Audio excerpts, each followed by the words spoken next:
Good morning, Anshu.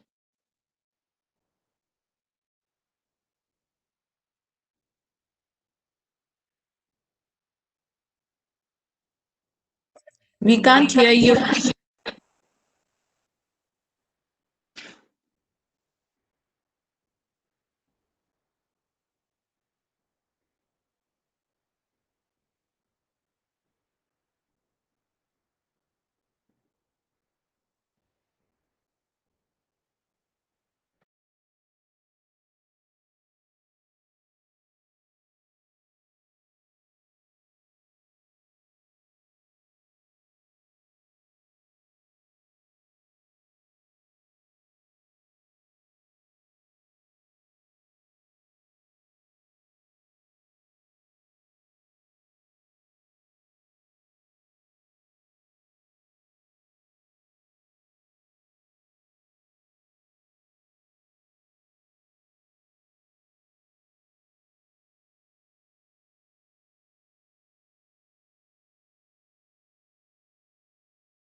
Yeah, hello.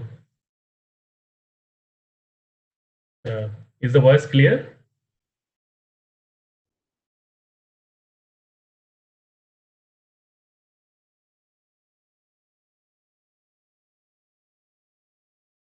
Yes, we can hear you. Good morning. Morning, morning.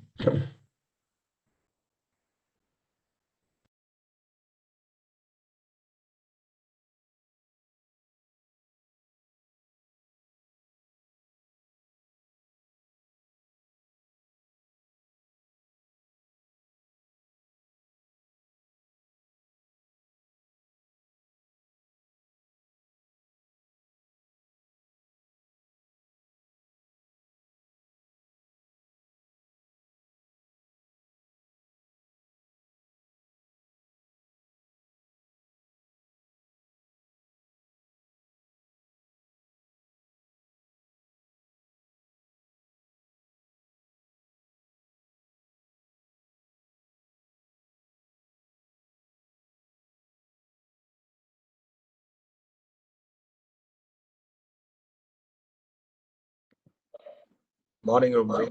Good morning. How are you? I'm fine. I'm fine. My laptop says that the camera cannot be found, so I'm joining through iPad. I don't know, but thank God for an iPad which works. I don't know what. Suddenly this has worked well, but I have to fix it. Why? The devices never knew, that there will be so much of load on them. I have True. no idea. This machine has Even been fine. I actually had a Zoom meeting before this. It worked okay, but this is WebEx. So even Zoom and WebEx didn't know they are so important. So I agree.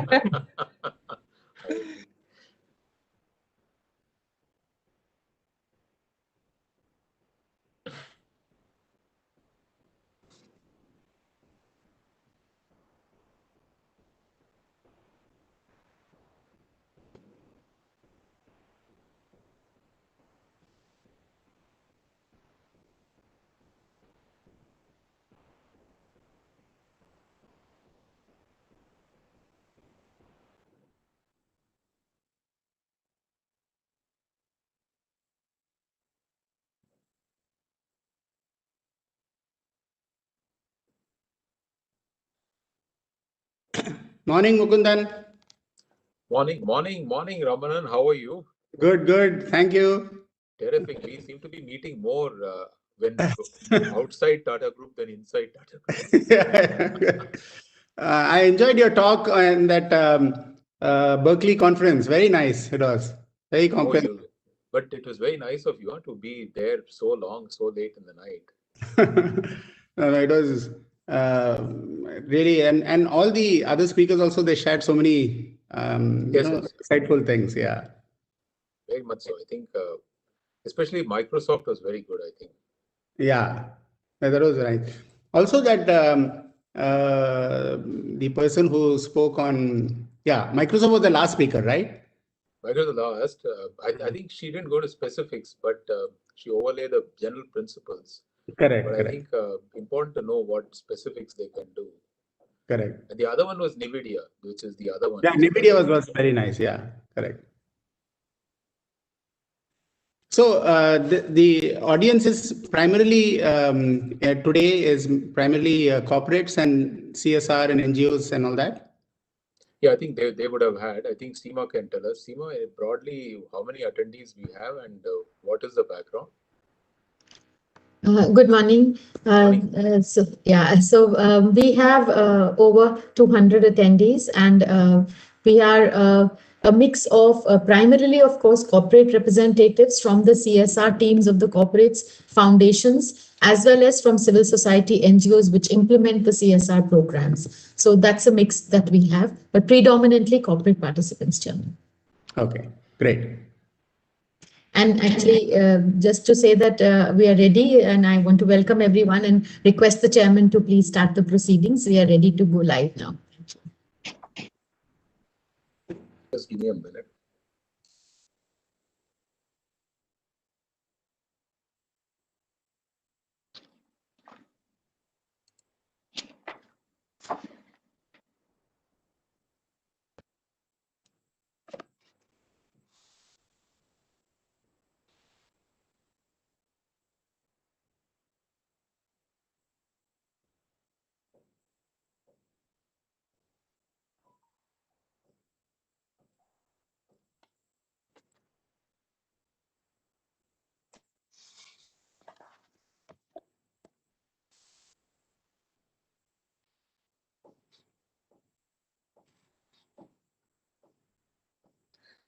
Seema, are we ready to go ahead or?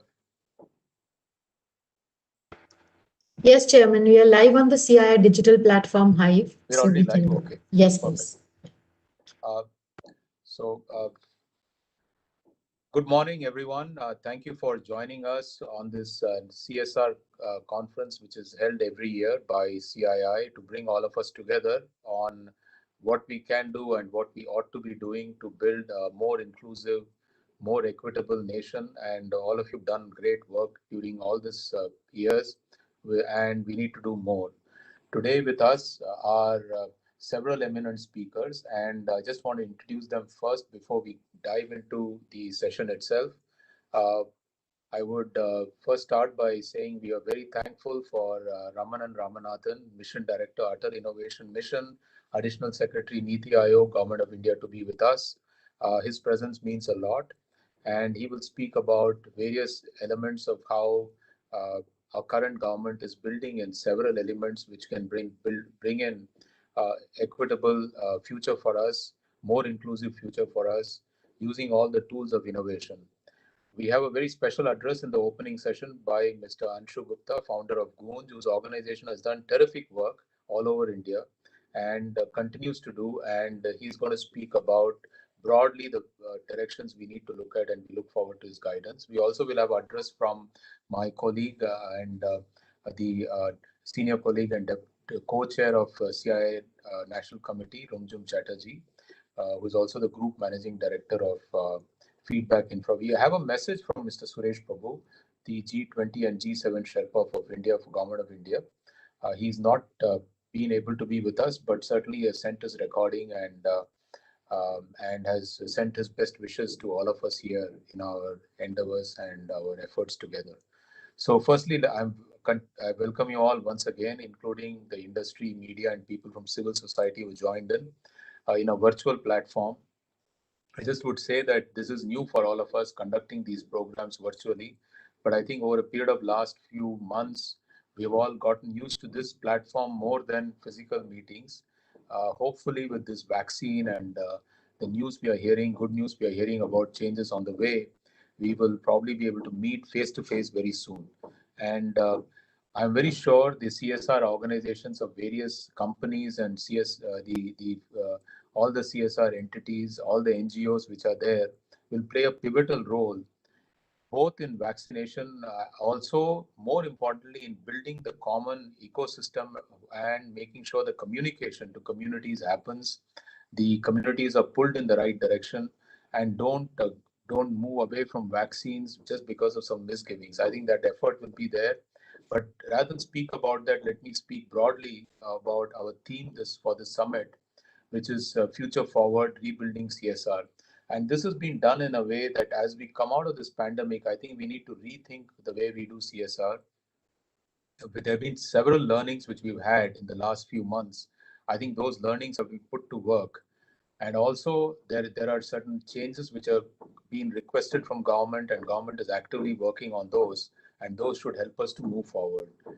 Uh, Fundamentally, I think we've had a huge loss of livelihood, reverse migration of people into rural India, and shift to work from home. All these trends we are aware, and I'm really happy that corporate India has risen to the occasion, has provided the relief, rehabilitation. This is a pandemic of national disaster, and they've also declared all COVID-19 spending government has declared would qualify for CSR spending. This was a very significant step, which all of us played effort to get it done, and we are thankful to government for making those changes, which will help us to uh, make sure we come out of this pandemic much stronger than what we went in. Uh, I think we also have this whole issue that how do we look forward beyond this, because we're coming to end of this pandemic, and that is why this whole theme about how do we prepare for new normal. I'll just highlight few of the points which need our attention. Uh, I think we need to look at this whole point about the new normal which we have. Also, the role of industry in driving change, the role of potential of digital technologies, especially health, providing healthcare for all, education for all, what it can do. Also, the digital divide. How can we sort of stop the digital divide? And lastly, this also opens up a new area of collaboration amongst all of us. How do we have collaboration to have a greater impact? I think these are all very important as we speak, as we look forward to the future. I think things like water, sanitation, healthcare continue to be challenges, but now we can accelerate the change at costs which are very, very much lower, and more sharp delivery systems can be enabled to ensure those who need get the benefits first. And overall, I think this is the right time to think about social transformation we want to bring about in a more equitable way as we move forward, and how can we come together to enable that social transformation. There are several areas of collaboration, and one of them would be pooling of CSR fund. I think CSR Act actually allows us to pool these funds for transformational projects, and we've had several examples where we can address social issues. One example is from Tata Group itself, where we have something called Tata Strive. It is a network of Tata and non-Tata companies to build skill development and also improve the ITI infrastructure. So hopefully we can do several of these efforts which move towards employment, entrepreneurship, and education. I think these are areas which are very important in terms of long-term income generation. The area of technology development also is something we need to collaborate, and CII has been at the forefront in terms of working with farmers, agri sector. We've also been at the forefront of how this can impact environment through our air quality mission. All these are parts of what we call as building more sustainable India. And the other element of collaboration, of course, is advocacy, where we all can work together in terms of common reporting standards, common regulation, common legislation. So fundamentally, I think we have a great opportunity here in terms of impacting the future, and we need to work on a big theme around employability and employment generation, mainly because of the youthfulness of the country. And it is a risk, it is an opportunity both, and I'm sure we will turn this risk into opportunity by our efforts at the community level to enable more and more of youth of this country to participate in income generation, in generation of wealth. And this can be done only collaboratively, which is why the theme around collaboration is very, very important. I think the CIS National CSR Committee will continue to explore these collaborative efforts to make sure there is a special focus on rebuilding livelihood and also strengthening healthcare. I think we all look forward to the deliberation and different perspective which panelists will bring today, and participants will also bring more focus on these discussions around CSR on the way forward. Clearly, CSR has a pivotal role in both social development and economic development, and our deliberations today will enable us to build those strong strategies, a different set of strategies, maybe a change in the approaches we've had to build a more equitable and inclusive India. At this time, I would like to invite and warmly welcome Mr. Ramanan Ramanathan, Mission Director, Atal Innovation Mission, Additional Secretary, Niti Aayog, a former colleague of mine from the Tata Group. Uh, a brief introduction. Ramanan is Mission Director of Atal Innovation Mission, a flagship national innovation initiative of Prime Minister and Government of India. Under Niti Aayog, as the mission director of AIM, Ramanan has been instrumental in the launch and execution of several nationwide innovation and entrepreneurship initiatives. One of the key initiatives being Atal Tinkering Labs, being established in schools nationwide. Many companies have partnered in this project as CSR, and this initiative has been showcased how government and industry can partner to leverage each other's strengths. Over to you, Ramanan. You have 15-20 minutes to give us an overview of your thoughts at this point of time. We are all eagerly awaiting to listen to you. Over to you. Thank you, Mukundan, and thank you for the generous introduction, but also more importantly for setting the framework of this particular deliberation, which according to me is extremely important at this point in time. As you rightly pointed out, we are living in a COVID-19 world. The COVID-19, a simple virus, has disrupted nations across the world. It has disrupted supply chains. It has created grievous loss of lives and livelihood. It has in fact, created a fear of uncertainty on not only when this pandemic is going to come to an end, but also the other challenges and other global pandemics that may be lurking in the horizon. We have been talking about issues related to climate change. We have always been deliberating on what impact climate change can have on the planet. And this particular virus has shown in a very stark manner how nations are still not ready to be able to respond to such crisis at a global level. So I think the COVID-19 crisis has been a wake-up moment for all of us. And in India, when you have a country with 1.3 billion people, we have more than 650,000 villages in our country. We have 715 districts, out of which 115 are called as aspirational districts because they are at the bottom of the pyramid in terms of access to basic healthcare, access to education, affordable housing, clean drinking water, sanitation, waste management, and so on. We are having more than 4,000 small towns and cities, and we have only 8 tier 1 cities. And these 8 tier 1 cities are the ones where everybody is flocking from rural India, from the coastal district, from the tier 2, tier 3 cities. And that is clearly an unsustainable proposition. And this particular crisis brought out starkly the need for us to create thousands of hubs of innovation and job creation across the length and breadth of the country. So this COVID-19 has been a wake-up call. But at the same time, I have to say, being in the government now for the last 3.5 years and being associated with a number of initiatives that the government has been steadily launching to spur innovation, entrepreneurship, skill development, job creation across the country, I think we are in a much better position today to have dealt with the crisis than ever before. And more importantly, what the COVID-19 crisis brought out very, very significantly is the tremendous collaboration of private sector, NGOs, civil society, the government and academia in being able to address not only the COVID-19 crisis, but also what should be our strategies for a post-COVID-19 world. While we have many challenges ahead, as you had listed out. We are still a country with 22% of our country below the poverty line. We have 44% of our country agri-economy base. However, we do have a lot of positive things going on in this country. First and foremost, as the Honorable Prime Minister has said in his clarion call for Atmanirbhar Bharat, there are 5 pillars on which the future of Atmanirbhar Bharat depends. And that future is going to be driven by tremendous focus on skill development, technology, innovation, and entrepreneurship and job creation. Now, let me, in the framework of the Atmanirbhar Bharat, share how important it is for corporates and for NGOs and civil society to come together, to synergize, to be able to address not only the challenges but also the opportunities.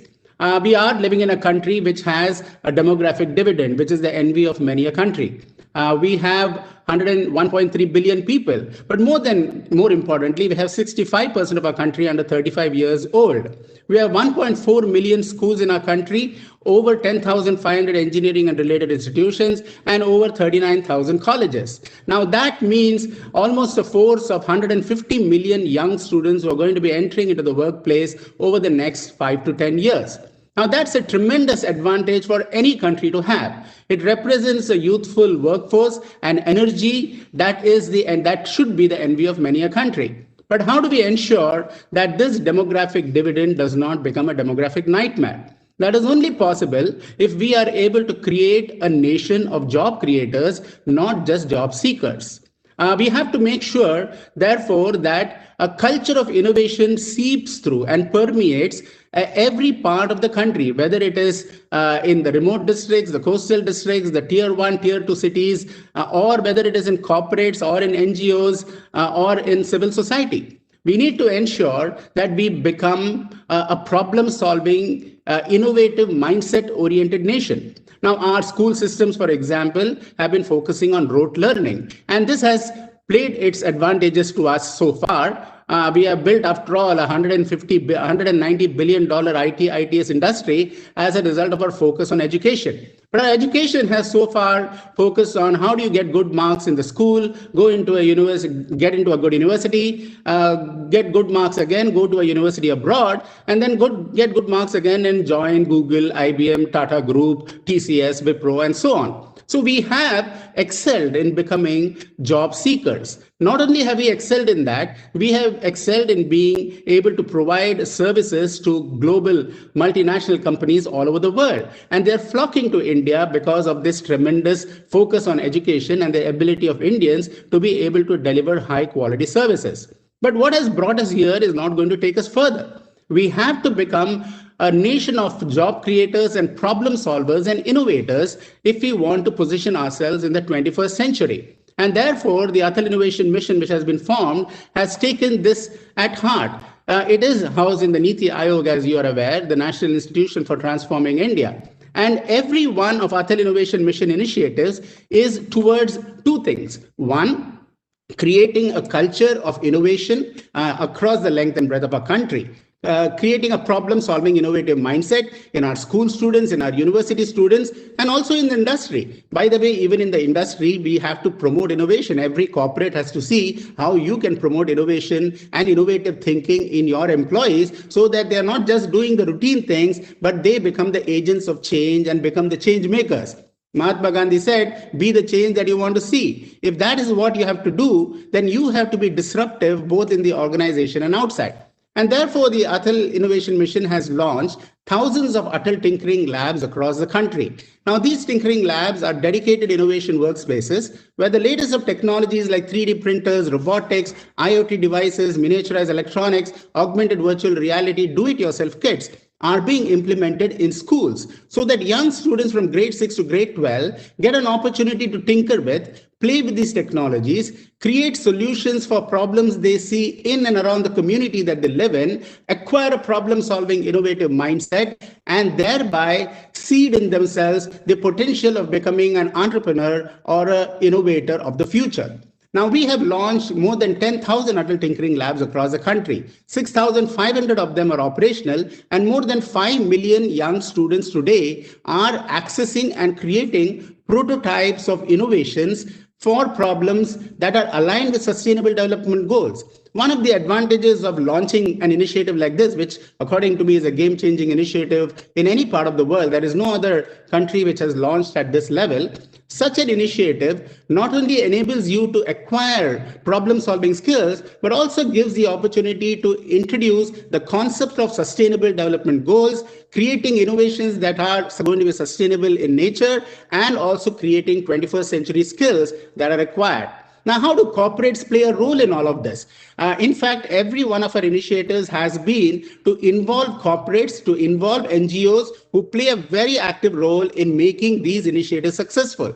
We are a very small organization here in Atal Innovation Mission. It's almost like a startup. We have only 25, 30 people. But we have now implemented more than 10,000 tinkering labs, and we are planning to increase that more. And that has happened because of corporates adopting tinkering labs and a large Mentor India network that we have created, one of the largest mentoring networks in the world.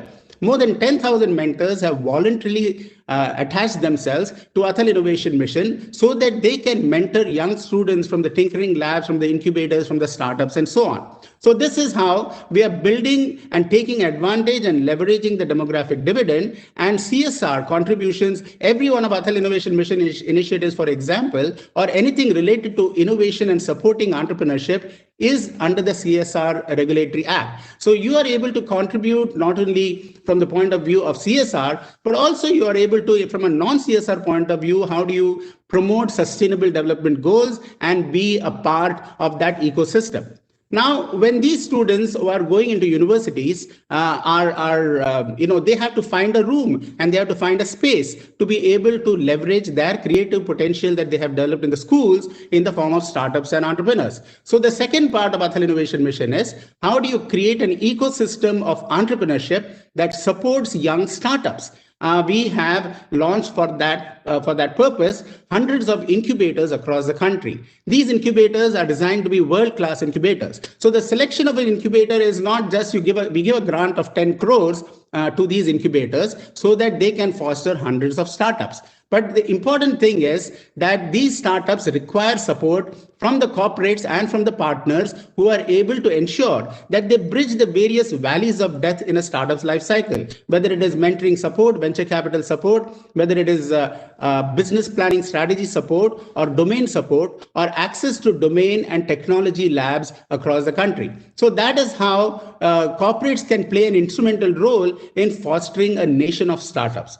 We have today more than 55,000 startups in India, and that's increasing. But they will only succeed if these incubators are world-class and corporates and NGOs play a vital role in being able to bridge those valleys of death.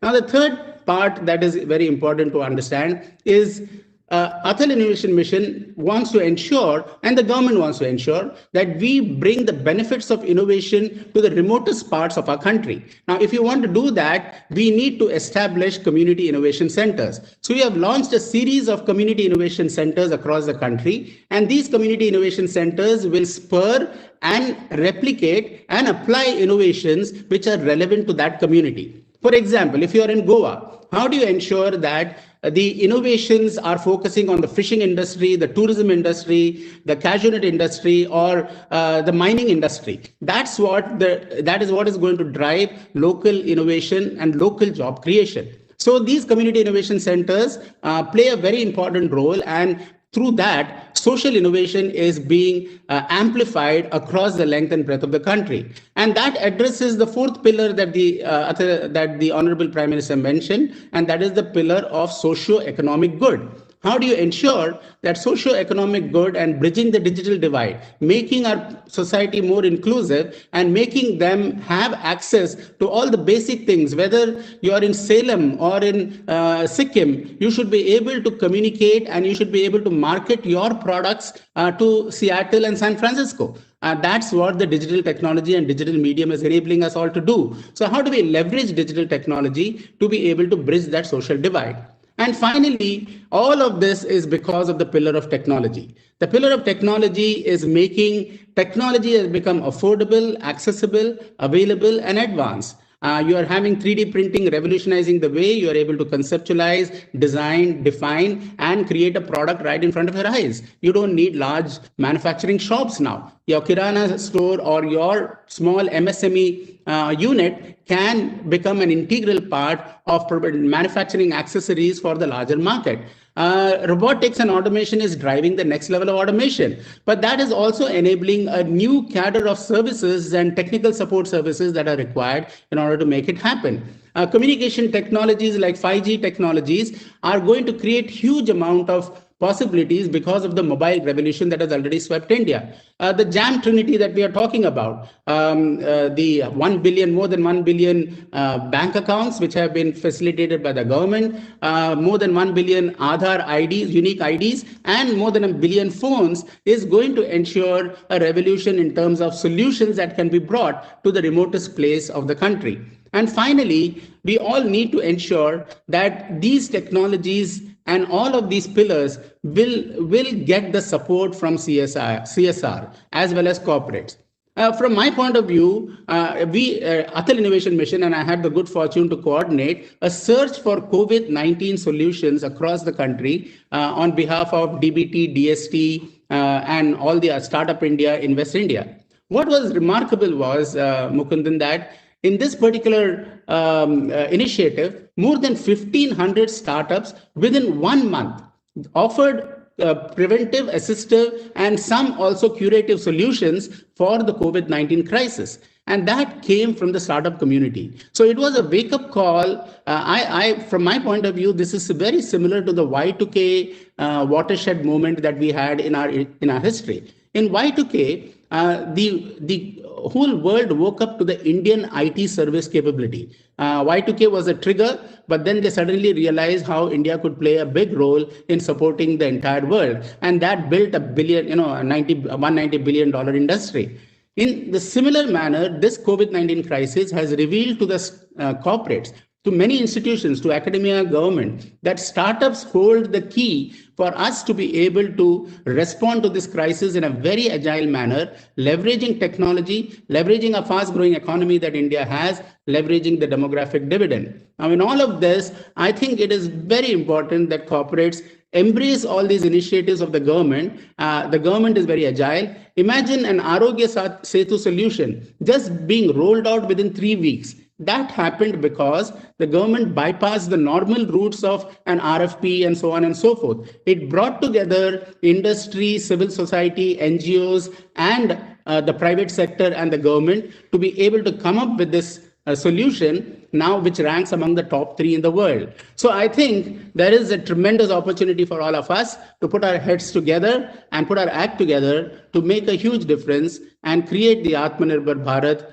that the Honorable Prime Minister has been talking about, an inclusive India and a sustainable India, because an inclusive, sustainable India is also a solution for the rest of the world. Thank you so much for giving me an opportunity to share a few thoughts on this occasion, and I wish all the best to all the people who are attending the conference. Thank you so much, Ramanan. I think that was very, very energizing, very, very insightful. I think what you highlighted is as we come out of this pandemic, the core crux of the nation building is going to be how do we sort of make sure the demographic dividend pays rich outcomes for us. And in that light, you also have highlighted that we need to build a nation of uh, not job seekers, but job creators. And for that to happen, you have clearly highlighted that we need to use that energy to find solutions which are innovative. And you're starting right at the bottom. We really did not know that 6,500 such tinkering labs have been established. 10,000 mentors have already part of this. And your call to the industry to cooperate in this, both in terms of setting up more labs, also incubation, which is you mentioned about the valley of death, and the other elements, including community innovation centers for large scale innovation to happen at local level. And you've rightly identified this as what you call as a Y2K moment for India, the COVID itself. Uh, and you've said that this C2K moment, which is a COVID 2K moment of ours, we should utilize this to leverage further to become a nation of entrepreneurs and nation of wealth creators. Terrific energy and very positive message for all of us. And thank you so much for being the kind support. And I'm sure those who are listening in will reach out to you. We will give your contacts. Many of them have it, but anyway, we'll allow them to sort of come in touch with you and sort of take this initiative forward so that we build a more inclusive but also more innovative India. I think that has been your central mission. Thank you so much for those initial words.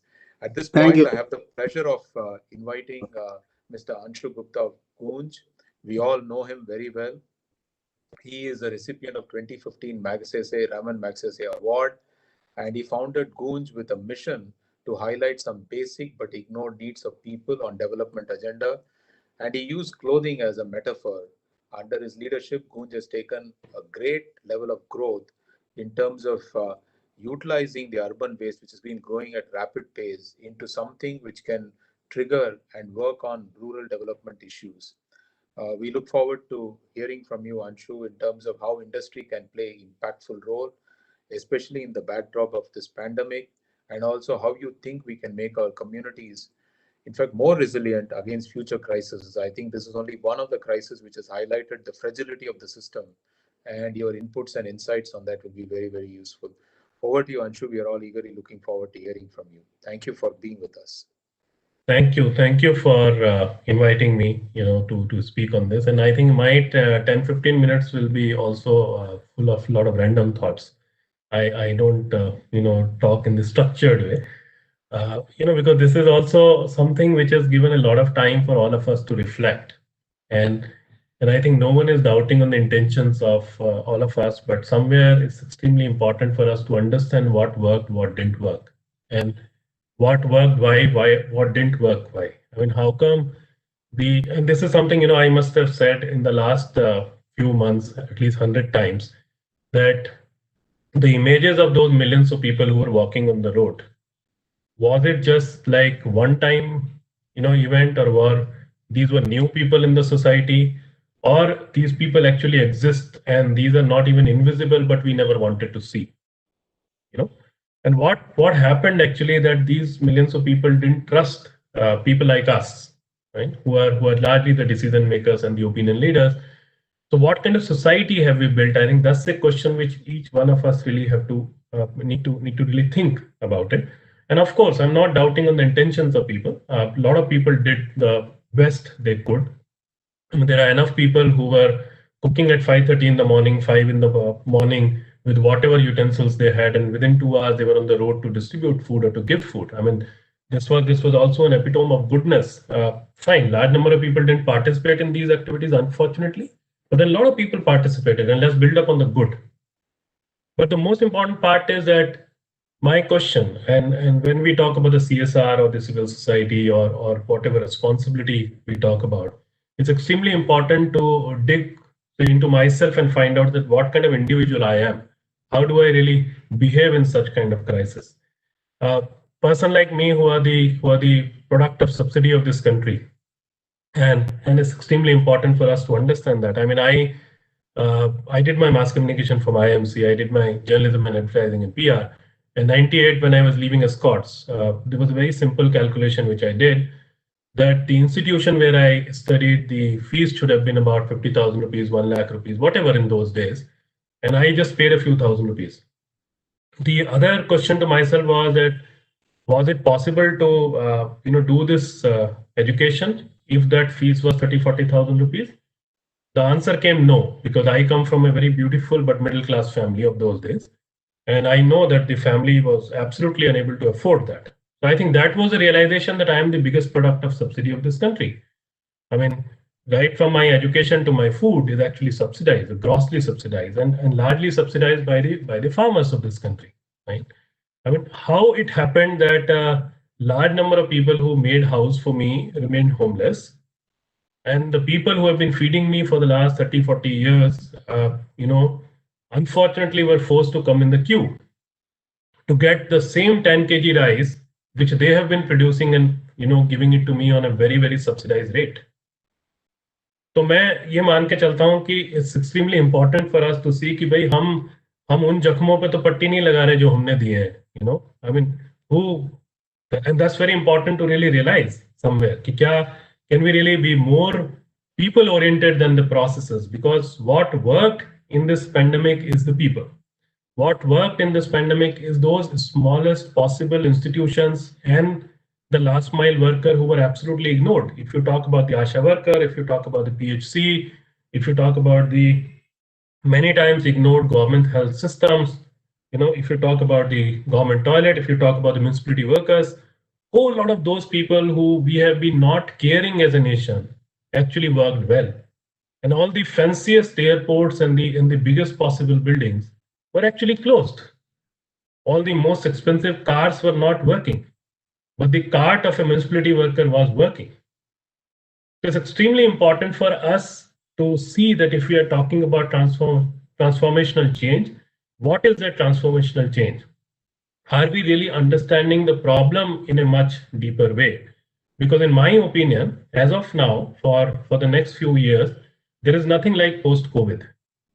It is with COVID, because let's not take COVID just as a health disaster, because it is not just a health disaster. It started with health, but then the kind of displacement, the kind of joblessness all across the world we saw, and the economic crisis which we see, it is not limited to the health crisis. So until unless all other crises are over, it is the with COVID world.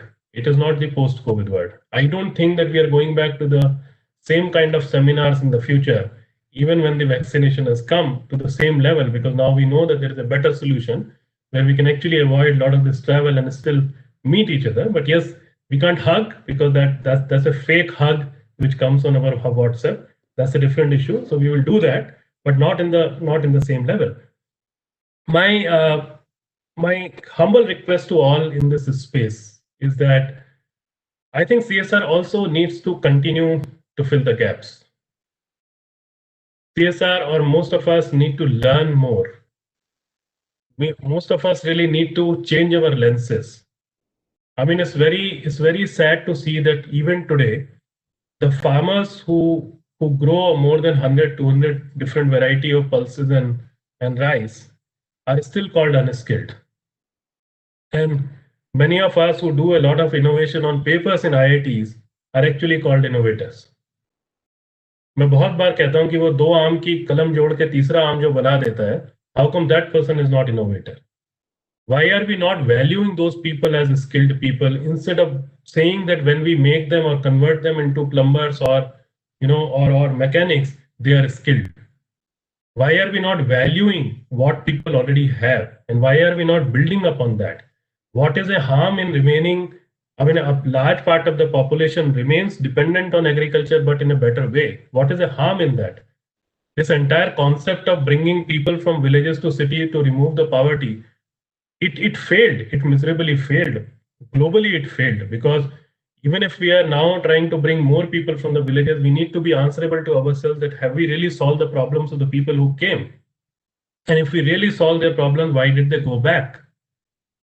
Because somewhere we didn't give them dignity, somewhere we didn't respect them for for what they are providing to us. That way. So going forward, in the positive way, to be honest, let us understand that hunger is one problem, but there are problems beyond that. What happened in the last few months, that a large part of the CSR money is now gone to the PPE kits, now might go to the vaccination, and also to the hunger part of it. But the fact remains that a large number of civil society organizations have been working on various issues, and I do not understand the value of an institution which is working on mental health or cancer until unless I go through that or my family goes through that. Many times, unfortunately that happens, but these are extremely, extremely important issues on which large number of institutions have been working.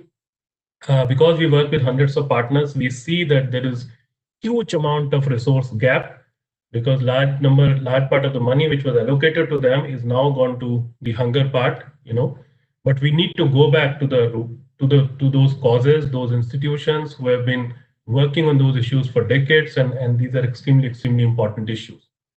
Second, I'm repeating that let's change the lenses and let's try to solve the problem, with people's lenses, that what is the issue and what is the solution. I mean, as I often say, that by creating roti.com, you don't provide roti.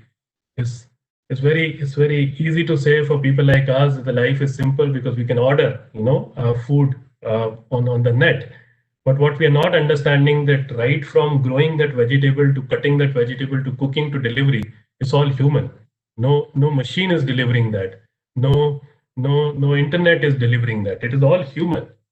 So how it is important for all of us to really give a lot of value to those fellow human beings if we really want to change this nation, instead of just the systems and processes. And then, we at Gunj, I often think that we have done about 4.5 million kgs of ration itself. Uh, and we also did about 2 lakh kgs of vegetables from the farmers. So we tried to analyze and we said that what worked, what didn't work in our case.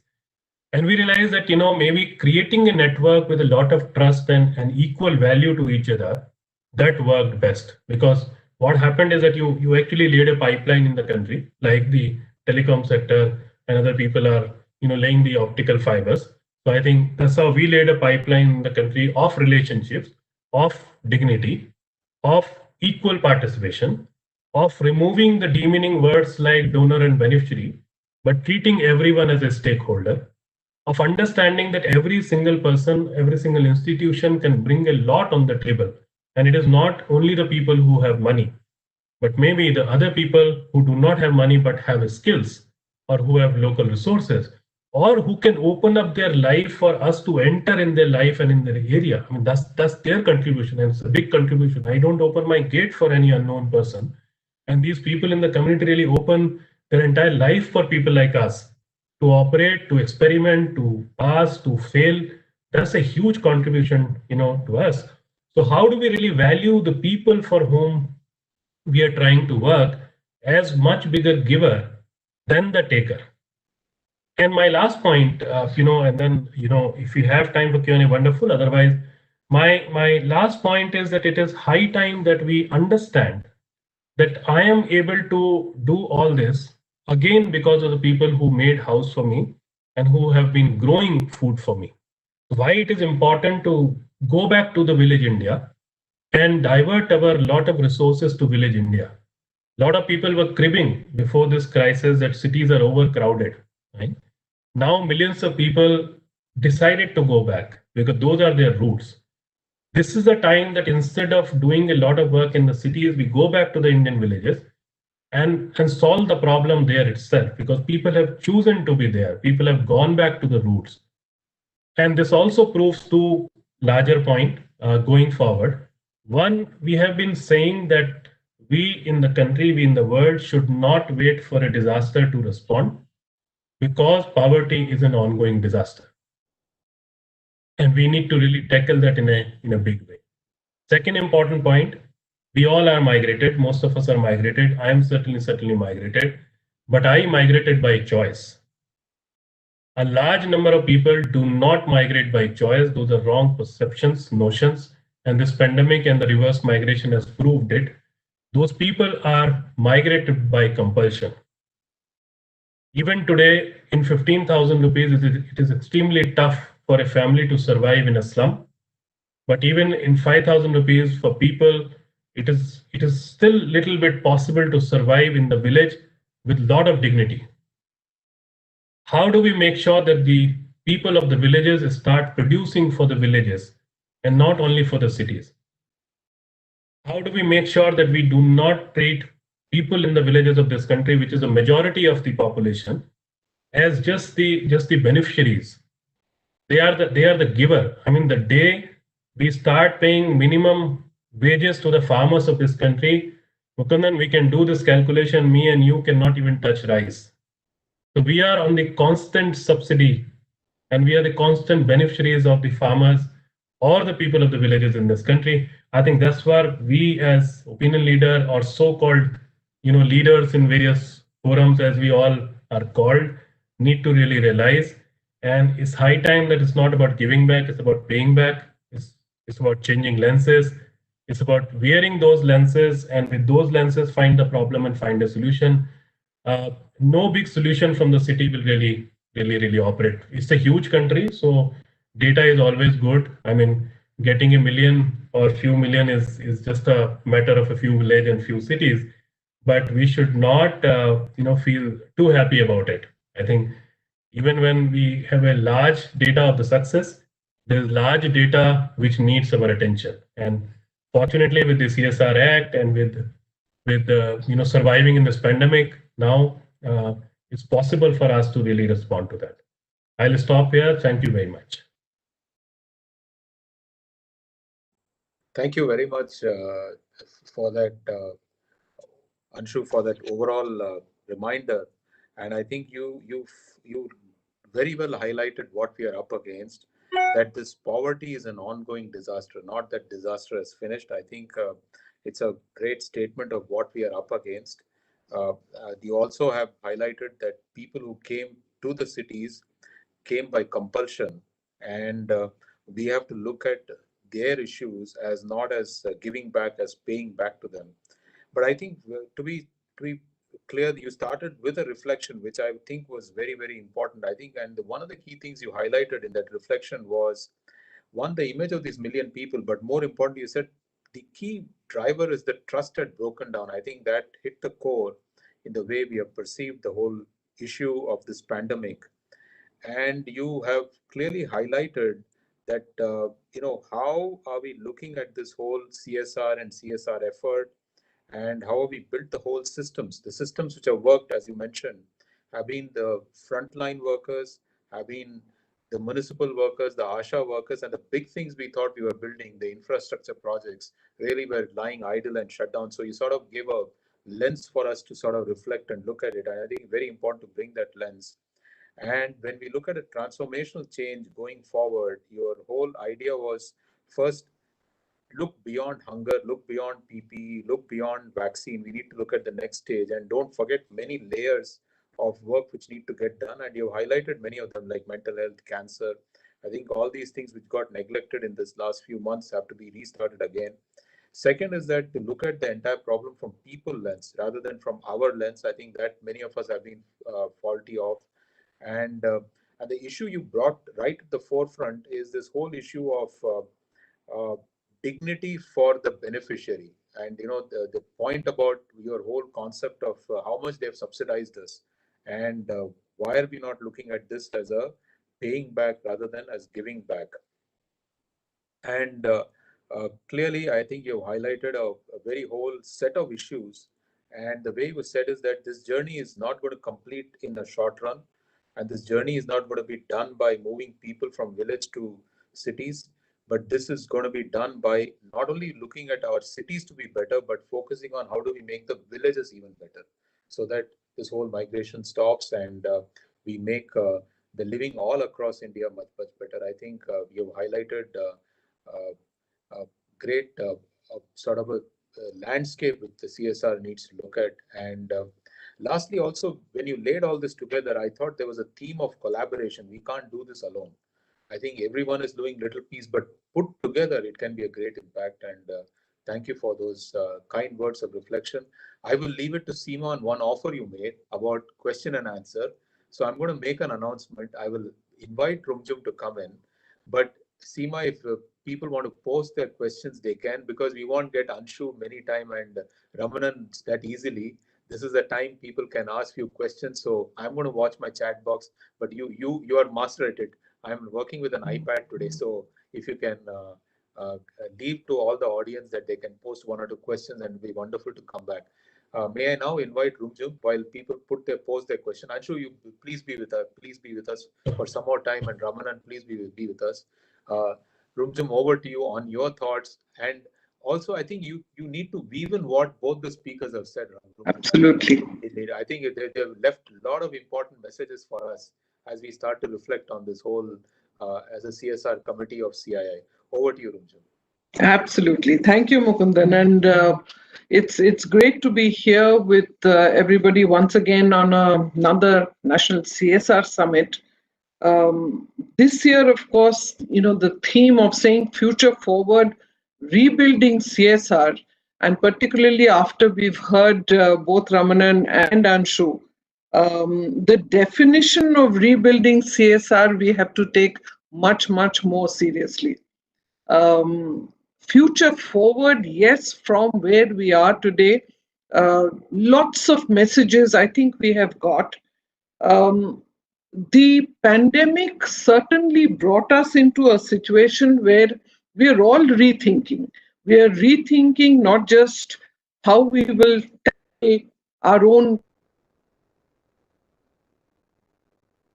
going forward, but very importantly, rethinking, re-strategizing.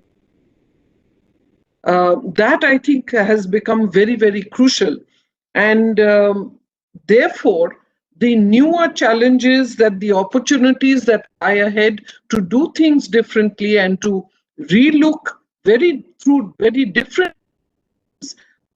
is very starkly in front of us. I'm going to keep this very short because I would like those questions to, and we can have the comments of both Anshu and forcing us to think differently. And I think that's really going to drive CSR and a different way of looking at how we can create change and bring about a different impact in the lives of so many who have been impacted by this. But I think what has also happened is that we are looking forward. The entire year has gone by in the whole thing of first addressing hunger, as you said, then re-looking at lives. We're looking at livelihoods, and now the vaccine begins to, be discussed. We don't know when it will be with us. The CSR twist to that seems to be how can we ensure who need it the most. This is a point in our lives also where we already upon us. We're looking at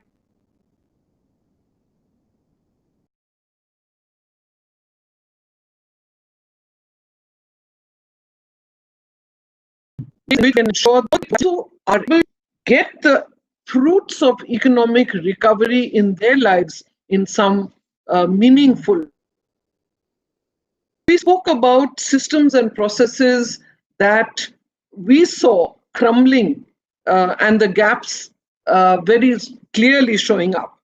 There is also, therefore, through CSR and efforts of all of the different stakeholders today, to relook at the systems and processes that will make us address such disasters and be a community resilient going forward.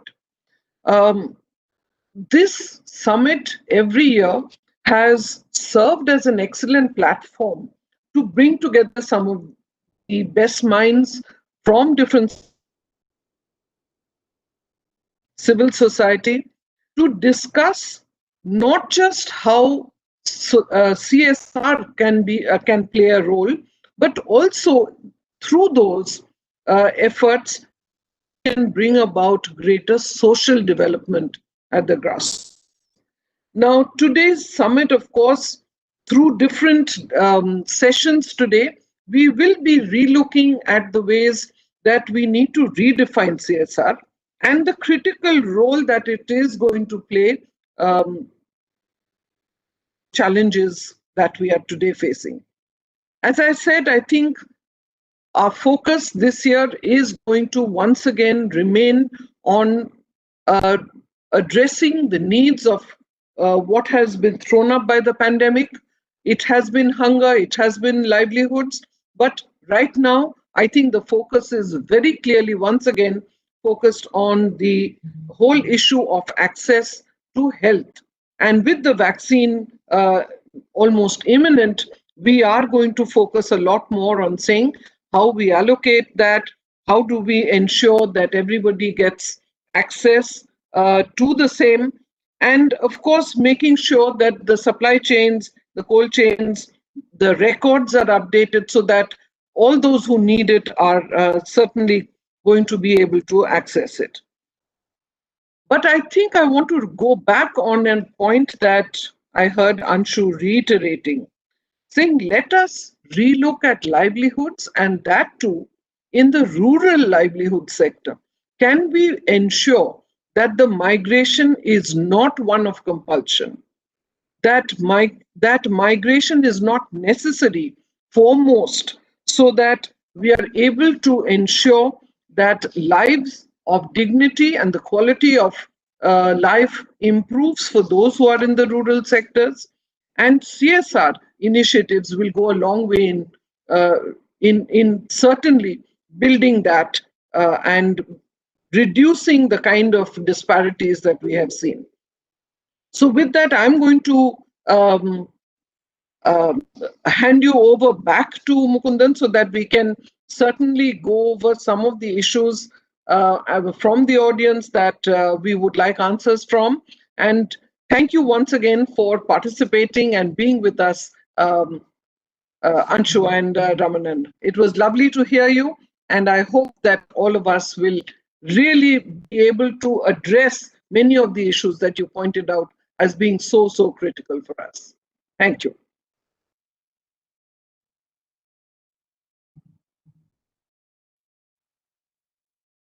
Mukundan, I think you're on mute. Have to learn this thing now to be watchful of these mute unmute button. Thank you so much. I think thank you, Rumjam, for those words of direction, and I think the perspectives you have shared. Before inviting Anshu, I've got a couple of questions for him. I thought let's also listen into what Mr. Suresh Prabhu had to say to this conference. He's a Sherpa for India in G20 and G7. He's been with us in many of the occasions before. But at this point in time, he has sent a recorded message. Seema, maybe we should play this and then go back to Anshu after that session thing is played. Over to you, Seema. I think the controls are with you.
Chairman, there seems to be some technical issue in terms of transmitting the message.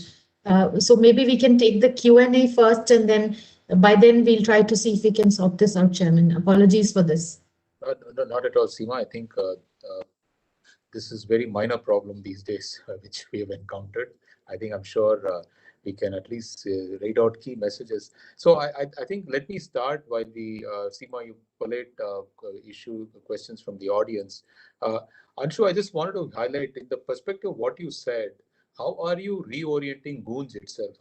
Maybe that gives us some thought, some direction in terms of how you're thinking about it, because especially your emphasis on rural and your emphasis on how do we let people remain there. Uh, Sorry, I think some video has started.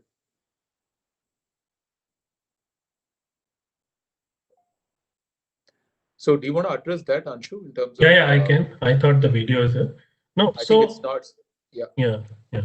So, I think the way Goonj used to operate is largely the hub and spoke model, right? And we work with a few hundred partners in now 25, 26 states and union territories. And the common belief about Goonj is that we work on the issue of clothing. But as we say, metaphor, we are actually channelizing this 6,000 tons of material as a parallel currency or as an additional resource to the villages. So we are a hardcore rural infrastructure, water, sanitation organization. Like last year, we made or repaired almost about 500 kilometers of village roads, and a large number of water bodies. Because what we realize is that there are two things: either you kill the mosquito, or you treat the malaria. Or so how do you really do that? So one of the option is that go back to the villages and solve whatever little issues, because you also have very huge skill and local resources and local wisdom to solve the rural problem. I mean, why often we fail? Because we take our own skills there. And how do we really make local people as a stakeholder? Right? This is how Goonj has grown. And that, as I'm saying, that entire pipeline really worked. So it became a little bit overwhelming for us because fine, we laid that grid, but we never imagined in our life that a day will come when the entire pipeline has to be used. Right? Otherwise, in disasters, you use a particular area and other areas are there to support. But this is something where the need became, absolutely same all across the country. So that is where we said that now, because you have to minimize the human touch, you have to minimize the burden on the logistics. Can we become more local there, where the procurement will also start happening locally that way? So now even the kit making is largely shifted to the smaller areas that way. Then we also said that let us also focus on maybe large part of agriculture or the kitchen garden space, where every single family starts having its own piece of whatever they have. So instead of using it for the morning calls and all, can you start growing some vegetables there, so that the nutrition really changes, and your dependence on the pulses which you grow and go to the city for polishing and come back to you at a higher prices, actually that goes down. So we've been able to build those thousands of kitchen gardens all across the country with these small people. So you don't need a farmer for that, right? I mean, otherwise farming and all, you always attach a farmer. It's the average person next door space of even 10 square feet or 15 square feet can grow enough vegetable for himself or herself, right? So, and the other important part which we learned, Mukundan, is that earlier for us, these thousands, lakhs of people with whom we used to work, they were like the community or the village people, as we say. This is first time we learned that within the community there are communities. So these were there, but we were not focusing in that way. So we know that sex workers and transgenders are going to be the people who will get their job exactly at the fag end of it. We understood that within those communities there are artisans, there are musicians, there are different kind of, say, right from mukhota makers to whatever, because this entire year we didn't have those kind of celebrations where these millions of people used to survive on those items which they used to sell in the melas and all. So we started, I think, we built up a lot of capsules to operate. With whom, what approach needs to work. So although we are a firm believer of this, but I think this pandemic again, maybe cemented those thoughts that we literally have to, again, I'm repeating that, change lenses, look at the issues with those lenses, find those solutions locally. And in one part of Odisha, the solution which has come might not be applicable in the other part of Odisha itself. I mean, I'm not even talking about Pan India and other states. I'm saying that within Odisha, you need two different solutions with two different communities. I think that's what we have been able to do. And also, I think the only way to operate in this nation, in this huge nation, is huge collaboration. And NGO sector that way, there are a lot of misconceptions about that. I think it is one of the most collaborative sector. If you just pick up 20, 30 organizations and see that how many collaborations we do, this is the most collaborative sector. How do you really scale it up in terms of collaboration also? With the relationship of equal, that you bring in something, we bring in something.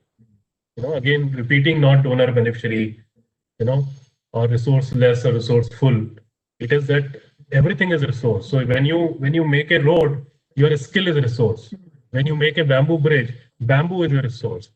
Even the knowledge that how much water will come in the month of July, is your local knowledge by practice. I cannot have that knowledge. I mean, that's how we are just trying to operate.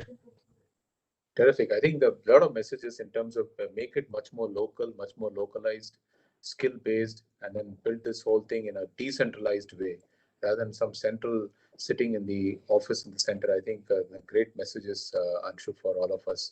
I think you answered some of the questions. I think there's a question on sustainable livelihood, reviving rural economy. I think bulk of your thoughts were on that. Uh, I think this about any thoughts on this growing population as well as aging population? We spoke about young, but also I think we have this aging population.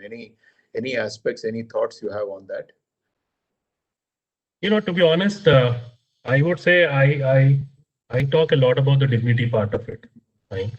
Aging population also is a huge wisdom with us. Right? Unfortunately, the moment as because we work on clothing, and one of the most unfortunate part is that we start recognizing people with cloth, that who is skilled, who is unskilled, who is educated, who is uneducated, who is cultured, who is not cultured, just on the basis of cloth. I think those lenses somewhere need to change. And we need to understand that people who have grown in those ecosystems have much, much more wisdom, whether it is agriculture or livelihood or resilience, because there are large number of people who can teach us a lot that how do they survive year, every year the floods in Bihar or cyclone in Odisha or Sundarbans, but they still survive, they grow, they celebrate festivals. So it is, we all talk about this resilience and learning, and we think we are the teachers. Uh, I think many of us really have to become the students of the people who go through these tough lives and still live, survive, grow. In whatever parameters might be different. Fine, I might say because there is no pakka house, that's where there is no life. But those people have lived their life uh, in the huts. And as I often say in my lectures, ki hamare, in our homes, the birla putti or whatever putti we put, that also leaks. But in their huts, where there's no cement, it doesn't leak often. So do we really learn from them or not? And that is what will come from the people like them. Unfortunately, with this pandemic, the health of those people is ignored in a big way, very, very big way. In any case, there was not enough attention. And we see a huge amount of life loss, not directly because of COVID, but because of COVID, because other diseases are completely ignored. So if we really have to, look forward for the CSR spend also, I'm again saying that let's take this aging population as one of the target audience for us. Uh, Value their wisdom and make sure that they've contributed a lot to this country, this world, and it's our role to really again pay back and make sure that they live a better life. Thank you, Anshu. I think that's very important. What you stated was one is they are source of wisdom and knowledge, and secondly, you said treat them with dignity. I think dignity runs as a theme in whatever you've been saying up to now. I think it's something we should underpin. I think there's a central message to all the people on the call on this conference, digitally connected. I think one underlying message which is very clear is whatever we do, we should preserve the dignity of. And I think this goes back to the Gandhian thought. Gandhi, in fact, went on to say, even those who oppose us don't take away their dignity. I think it's very important to leave their dignity at least intact, even as we oppose their ideas. And I think this says that even those we care for, we should leave their dignity. And sometimes by our own caring, we create a sense of barrier to building that dignity. Very, very powerful statement. Sorry, you're going to say something, Anshu. I just. No, I'm saying that this entire approach somewhere has to change. So what pained us in this entire phase of pandemic? So there were like large number of corporates and foundations who were very careful about people and who were very careful about the wisdom of the development sector. Because like suppose I want to come and do something in the corporate sector now after my 22 years here, I might completely fail because I don't know. I don't know large part of it. I have gained a little bit of wisdom in this sector because I'm much closer to the people, because that's my target audience. So I think what with this pandemic, people need to learn that let the organizations decide whether the rice is needed or atta. You know, sitting in our own offices, we don't know. I mean, how many of us really are careful that if you are going to South India, you will actually deliver tur ka dal, and in North the chana dal is okay. Do we really understand that? No, because for us, dal is dal. And the cheapest possible dal in the market is the dal, because you have to give it away. I might buy rajma for myself, and I'm talking very small stuff, but it's not small because when you talk about lakhs and lakhs of people and crores of budget, even what dal are you giving is something. So how do we really again I'm saying that how do we value the wisdom of the people who are really close to that? Why it is important to have a photograph of something, because we feel that that person is a victim of a disaster. How can I dare to click a picture of a lady who is recipient of a sanitary pad? Am I not the same person who goes to the market, buy a sanitary pad, the ultra thin one, and asks for a black polythene or newspaper? Right? I am even hiding that product, and I want to expose the face of that lady because I need that picture for my record. Can we have better management of data? Can we have different lenses for the data? That how do we really bring data? Data is important, and we also collect that. Today, if you want to know how many pairs of socks have we given, we can find out that data. It's not that we are not doing it, but how are you careful? Because disaster is not the subject of North and East now anymore. Most of the disasters have come in the southern India now, right? These are perceptions. People who think that Maharashtra, Telangana, Andhra, no disaster happened. These are rich places. Most of the farmers have committed suicide there in these states. Right? Disaster is next door. And as I always say, जिसके पास होता है वो खोता है. The people who have more will lose more in any case. And all these cyclones and all other disasters have shown us, that. So how are we more mindful about the respect of people? How long can we have that attitude that I want to live, I want other people to survive? How do we maintain the same standard? Is it important to give 200 ml water bottle and count 1 million water bottles given? Or we understand that 200 ml water bottle is not even enough in the flight? How do we think that a family will survive on the 200 ml water bottle?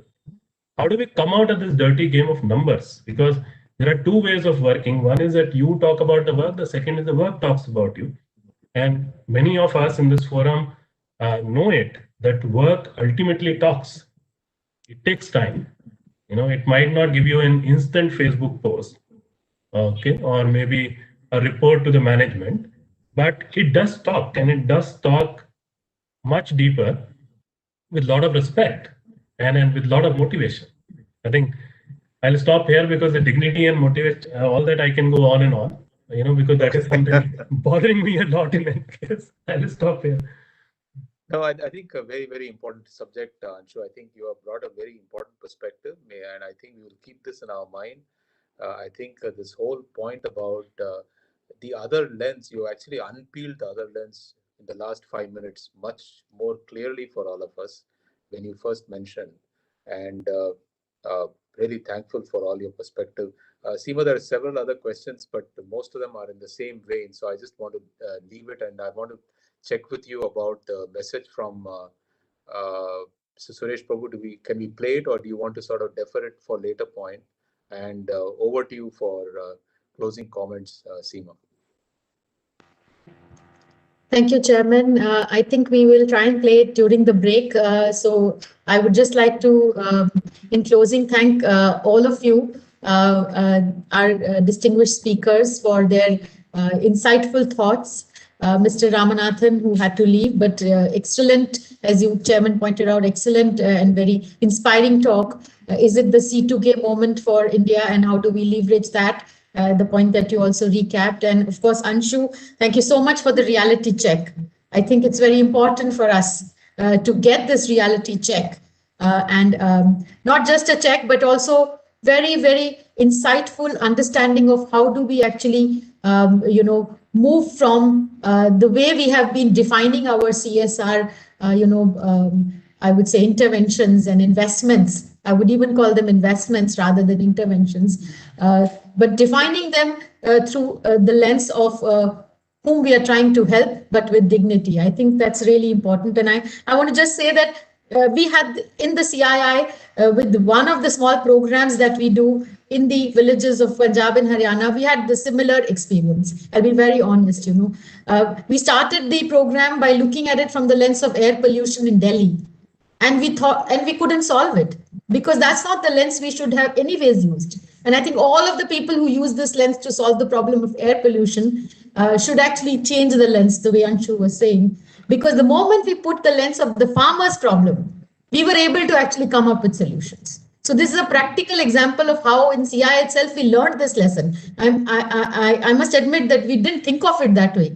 We didn't frame it that way to begin with, right? Sitting in Delhi, we were framing it from the air pollution lens. But the day we went to the ground and we talked to the people, we could understand. And the wisdom you talked about, all the wisdom has come from them. Nothing that we could bring. We learned from them, actually. So I think what you told us, for us, it was a living example of the work that we're still doing.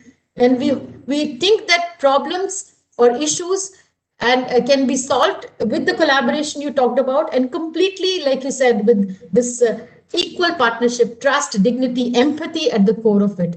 So I thank you for that. I want to thank Rumjung for her, very insightful integration of what we are trying to do. Our committee in our work and how we can learn from what was mentioned by our speakers. And as usual, thank you very much, Chairman, for your leadership, your guidance, and weaving this whole session together. As ladies and gentlemen, we have a very interesting session coming up, a conversation with thought leaders, which will come up at 12 noon. But we have a break right now. And during the break, we will try to play Mr. Suresh Prabhu's message. But thank you very much. Thank you, Anshu. Thank you, Mr. Mukundan. Thank you, Rumjum. Thank you. Thank you so much, Anshu. Thank you. And we'll rejoin. I'm going to reconnect through my other. Sure. Thank you. Thank you very much.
Let me congratulate the CII for organizing this event.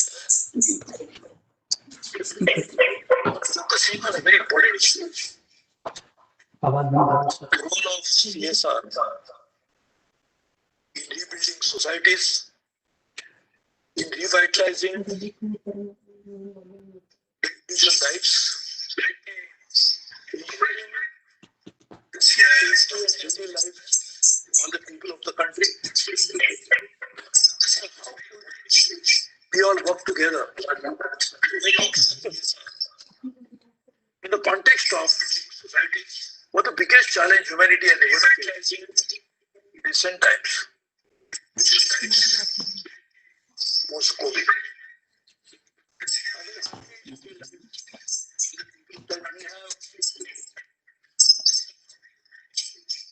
work together, been able to face the COVID challenge in a very challenge humanity. Thanks to the leadership of Prime Minister Narendra Modi, India has turned the tide around, and we have been able to now confidently say that we avoided the worst.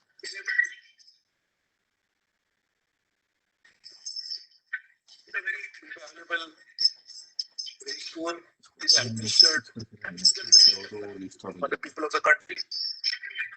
Not just India, globally. But that is very important that not just we utilize India and Indians alone, but the whole world, because they are the ones who can transmit the virus back into other countries. So luckily, even the rest of the world is also discovering the vaccine. And hope that in the next few months, this pandemic will be behind us. As we have done in the past, we have conquered this particular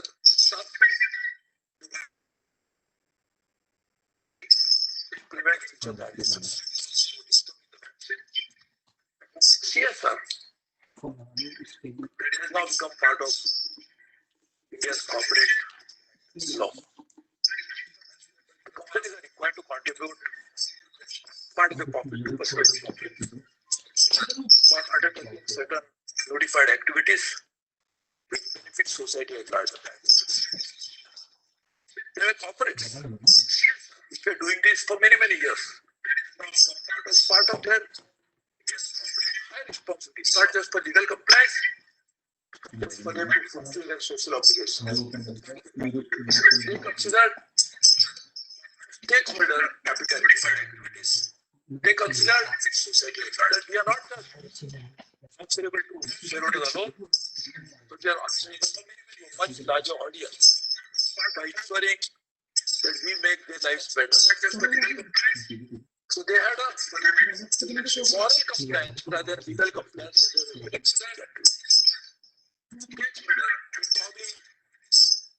Also influenced by the thought which Mahatma Gandhi gave the world, the concept of prestigious larger audience. So all of you, it is your responsibility to make life better, to make society better. And for that, what wealth is in your hand currently is not used only for your own benefit, but as a trustee would do. Trustees also have wealth in their hands. To use that for the good of people and that's what the thought we got to take care of. Many corporates should do that.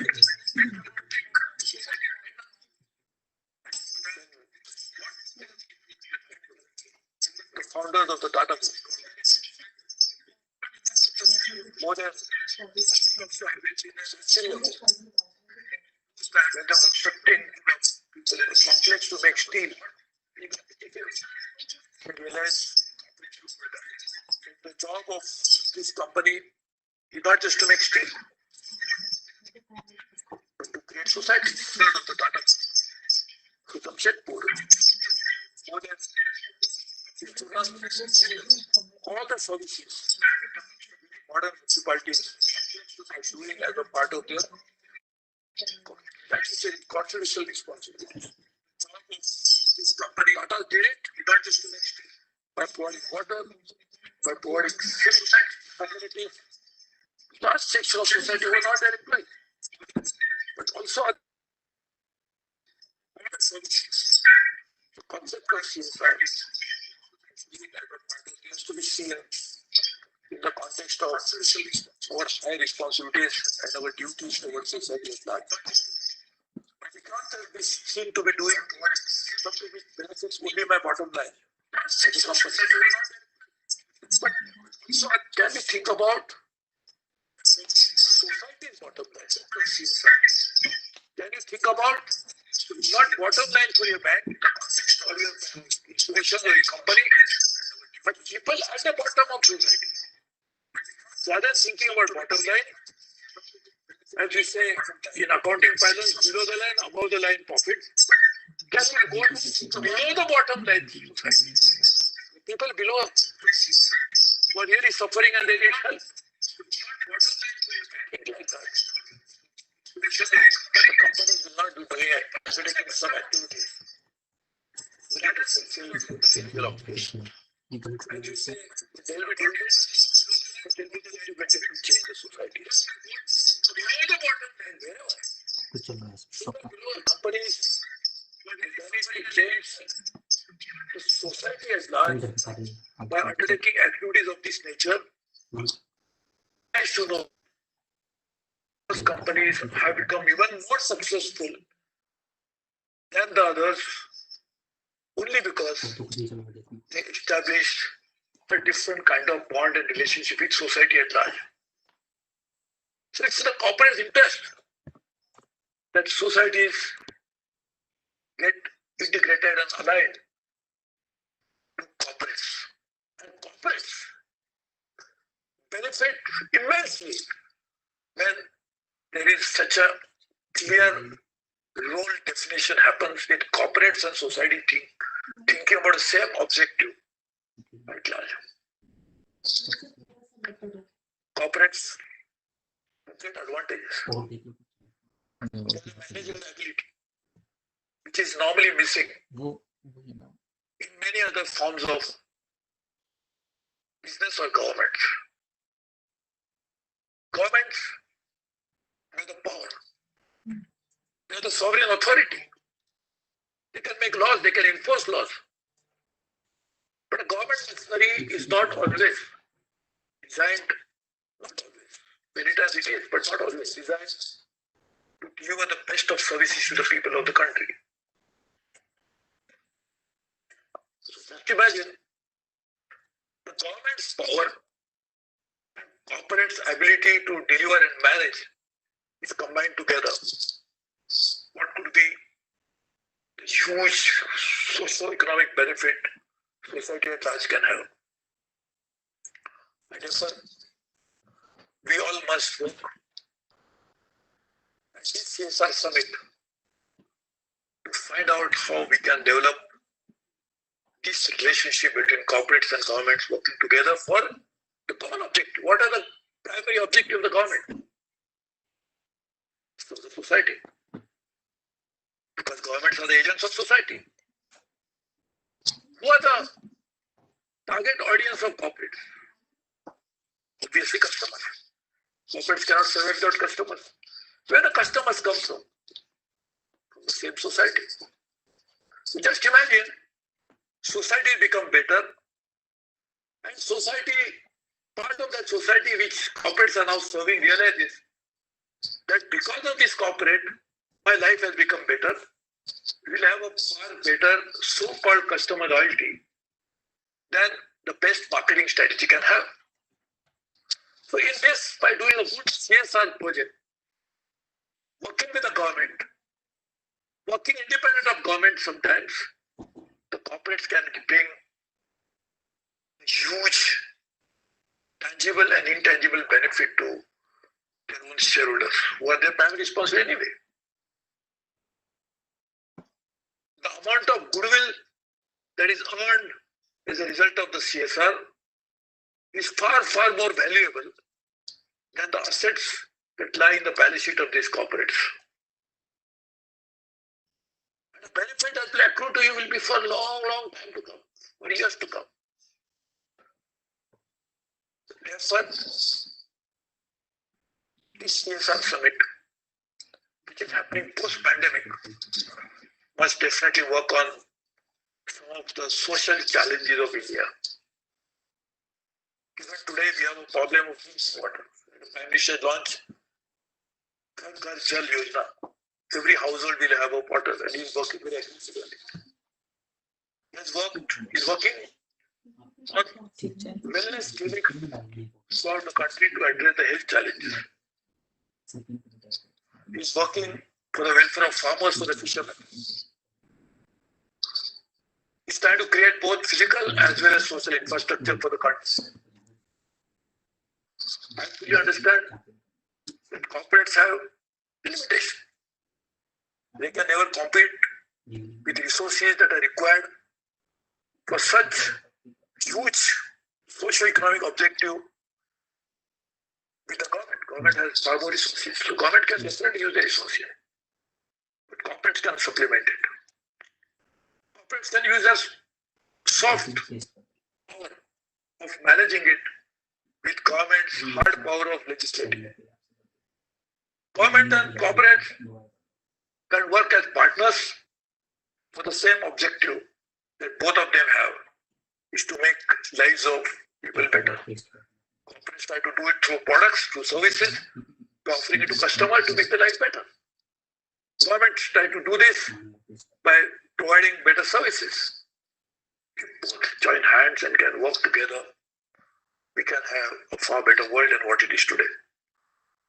CIS has always played a key role, a pivotal role, in focusing on certain bigger challenges of the society and the country. So CI is primarily organized from members who are leaders in the industry. But gladly and commendably, CI has focused issues not just for the benefit of the members alone, but for the larger good of the society.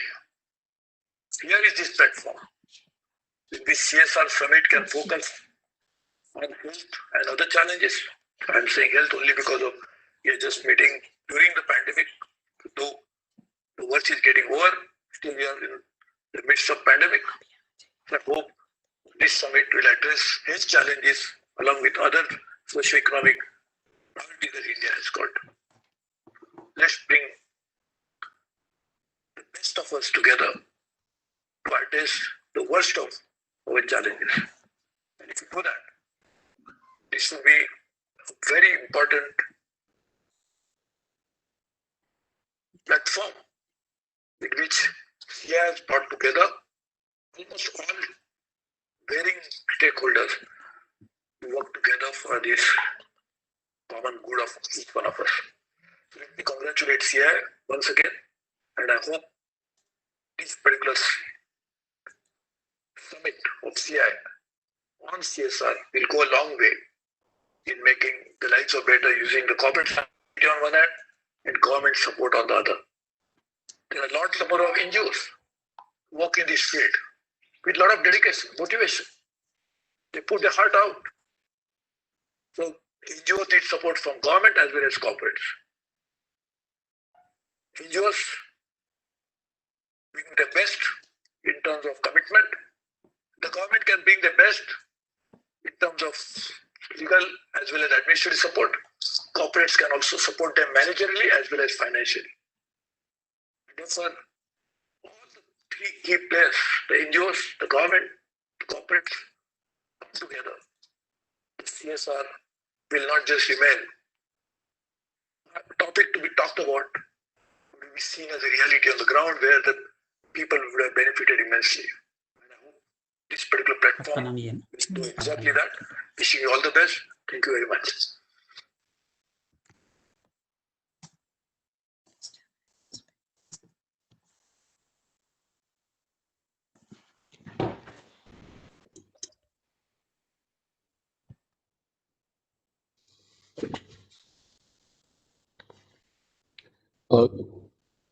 Thank you, Seema. Can we start the next session? Chairman, we just waiting for Ms. Aga to join. I'll just give me a minute. Okay. Rajan and Mr. Godrej have already joined. We will just get. Thank you, Mr. Godrej. Thank you, Rajan. Just give us a minute. We'll just start. Hi, Mukundan. Hi, Jamshed.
Chairman, the IT person is just helping Ms. Aga join. So we just give her a minute. Otherwise, we'll have to start just straight.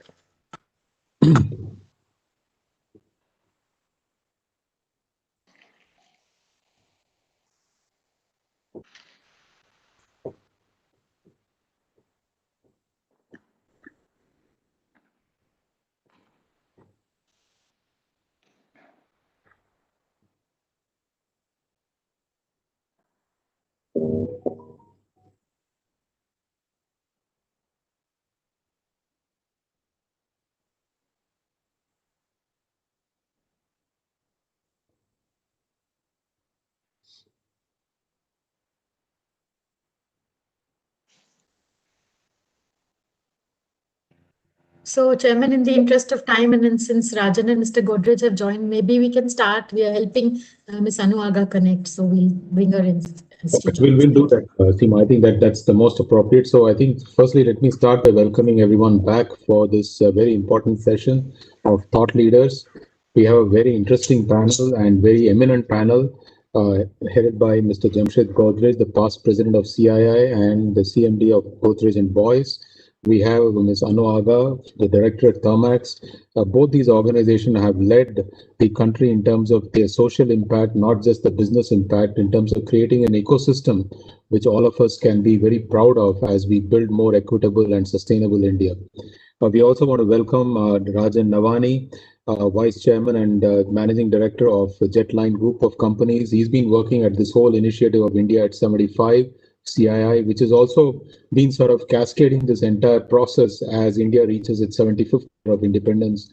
Are we going to be making those strides towards being a more just and equitable society?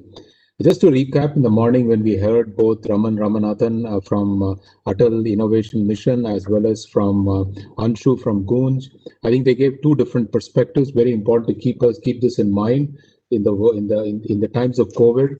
The one perspective which came was that as we look forward, there are very, very interesting tools to create wealth and create jobs in this country so that we become from a nation of job seekers to job creators. And that's going to come from entrepreneurship, that's going to come from innovation, and that's going to come from building the basic curiosity in children the whole angle which was highlighted by Raman Ramanathan, how it is going to spread across India, 6,500 such tinkering labs and about 10,000 mentors already in place, and more corporates to join in this whole journey.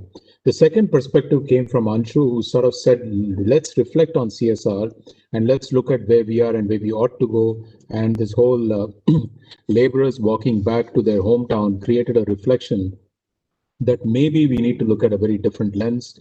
And he said the pandemic on this nation is not COVID, the pandemic on this nation is poverty.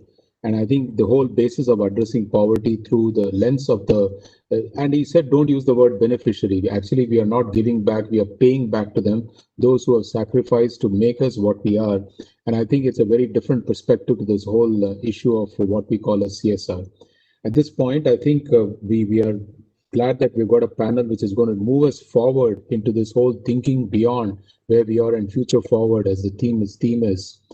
We're going to split it into 4 questions, and I'm not going to sort of say though that should be the way our panelists should think or you should think about this session, but they sort of lay a framework for us to work through this session, which is fundamentally asking these views around what are the key elements that are critical in shaping post-pandemic development paradigm? What is that we should be looking differently as we come out of this pandemic?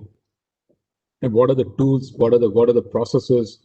What are the areas of impact? How has it shaped us? The second question is around basically the difficult decisions we will face as we move forward in the perspective of community and social impact.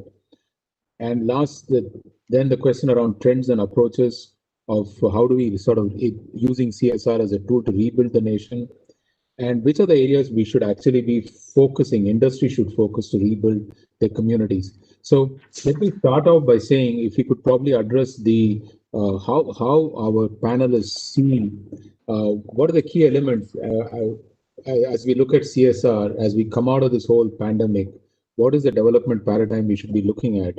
If they can start to address some themes around that, I think we can then build the other questions. So Mr. Godrej, I'm going to come to you last because you will have the last word everywhere. So I think let me start with Rajan first. Rajan, over to you. Thanks, Mukundan, and always a pleasure to be with you in anything that you've been also doing, and also with Jamshed and Anu. I think this pandemic has actually affected and impacted everyone so significantly that it's hard to say what will be the sustainable changes. But I think the first impact, if I were to look at it from a corporate CSR perspective, that it has actually really created a need for what I would like to call adaptive corporate social responsibility. I think for the first time, corporates were faced with the challenge of really getting their values tested, at a time when organizations had to, take decisions around, salary cuts and how will they deal with their other stakeholders. The first decision actually came, to looking at the welfare within, right? Because these were challenges that were unanticipated, not planned in any way. And I think it immediately probably made most companies reflect as to how would their approach towards the entire aspect of social responsibility change. We've always seen that change traditionally, right? I think, from being a good corporate citizen and accountable to society to CSR now actually being a tool that helps companies even manage their image, reputation, because, it deals with larger ecosystems. So I think the leadership around, corporate social responsibility, the adaptiveness that, will have to be made is, I think, one big shift that I see coming out of the pandemic. The second one, which I would like to talk about, is this massive proliferation of digital and technology. I mean, the methodologies by way of which corporate social responsibility can be delivered, it can be measured, is going to change drastically. And look at the opportunities that it throws up, particularly for collaboration. I think the views that companies might have had in the past on the impact that they can create individually, or even as even a large group with a collective businesses or in specific areas, has now actually opened up the world stage. If I were to look at it, I think today there is an opportunity to align and synchronize the world around issues that have always been pressing needs at a global level, and of course being able to very clearly identify what that would mean even to individual countries, to individual sectors, to individual societies, individual communities. So at a broad base, how do we leverage technology, digital, to enhance collaboration and thereby find new ways to measure impact, on the ground? So, I mean, I can go on with many other changes, but these were the two changes, Mukund, that to me have stood out, as an approach, when we look at what is the post-pandemic world going to look at when it comes to CSR. Uh, Thank you, Rajan. As is customary, someone who is not used to conducting panels is not his day job. I make mistakes, so I made a mistake of not introducing the panelists. So let me go back to the basic point. So Rajan, I'm going to introduce you after you've spoken, but pardon me for that little error which has happened. As I mentioned, Rajan Nawani is the Vice Chairman and Managing Director of the Jetline Group. The vision is to impact the digital lives of 1.3 billion Indians, and the group has made very significant investments and is building new age business powered by varied consumer facing digital platforms, products, and services through the group company called Jet Synthesis. And I had already mentioned about Rajan being a founding trustee of India at 75, working with multiple stakeholders of dreaming India of by 2022, which will be more inclusive and more energized and more innovative. Thank you for those opening remarks, Rajan, in terms of two broad themes. One is searching within, because it really truly tested the values of each corporate, because you had to go back to the drawing board. And second, you sort of mentioned that digital as an accelerator, for want of a better term, I'm using digital as an accelerator, and also a collaborative tool, both elements which you mentioned.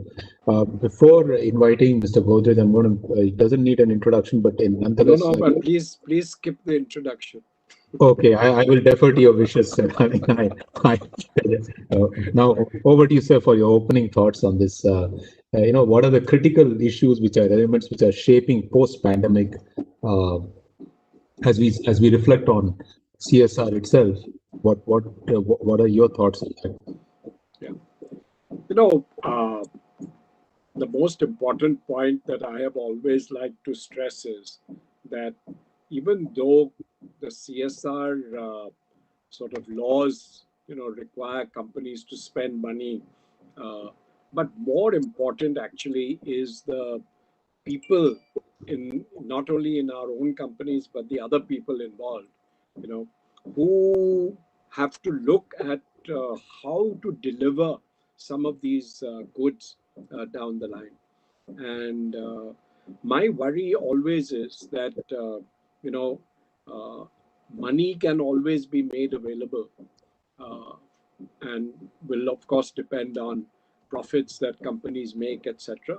But what they do with that money and how they do it, and the involvement of as many people in their own organizations to do it, I think that is really crucial. And in this pandemic or post-pandemic sort of situation, uh, I think what we really should look at, what are the key elements that will make both the urban and rural areas strong enough to benefit from the economy improvement that is expected.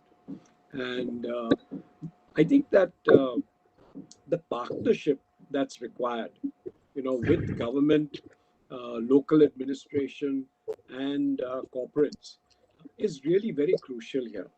And my worry always is that very often, we have separate visions and separate aims, and we're not working together. I think that there are many imperatives that uh, the corporate sector has in doing what they are doing, but I think that they're not always aligned. Now, when I think about some of the critical issues related to health, you know, air pollution is one area which has been highlighted quite a lot. We've talked about this issue, uh, with health and air pollution and the connection.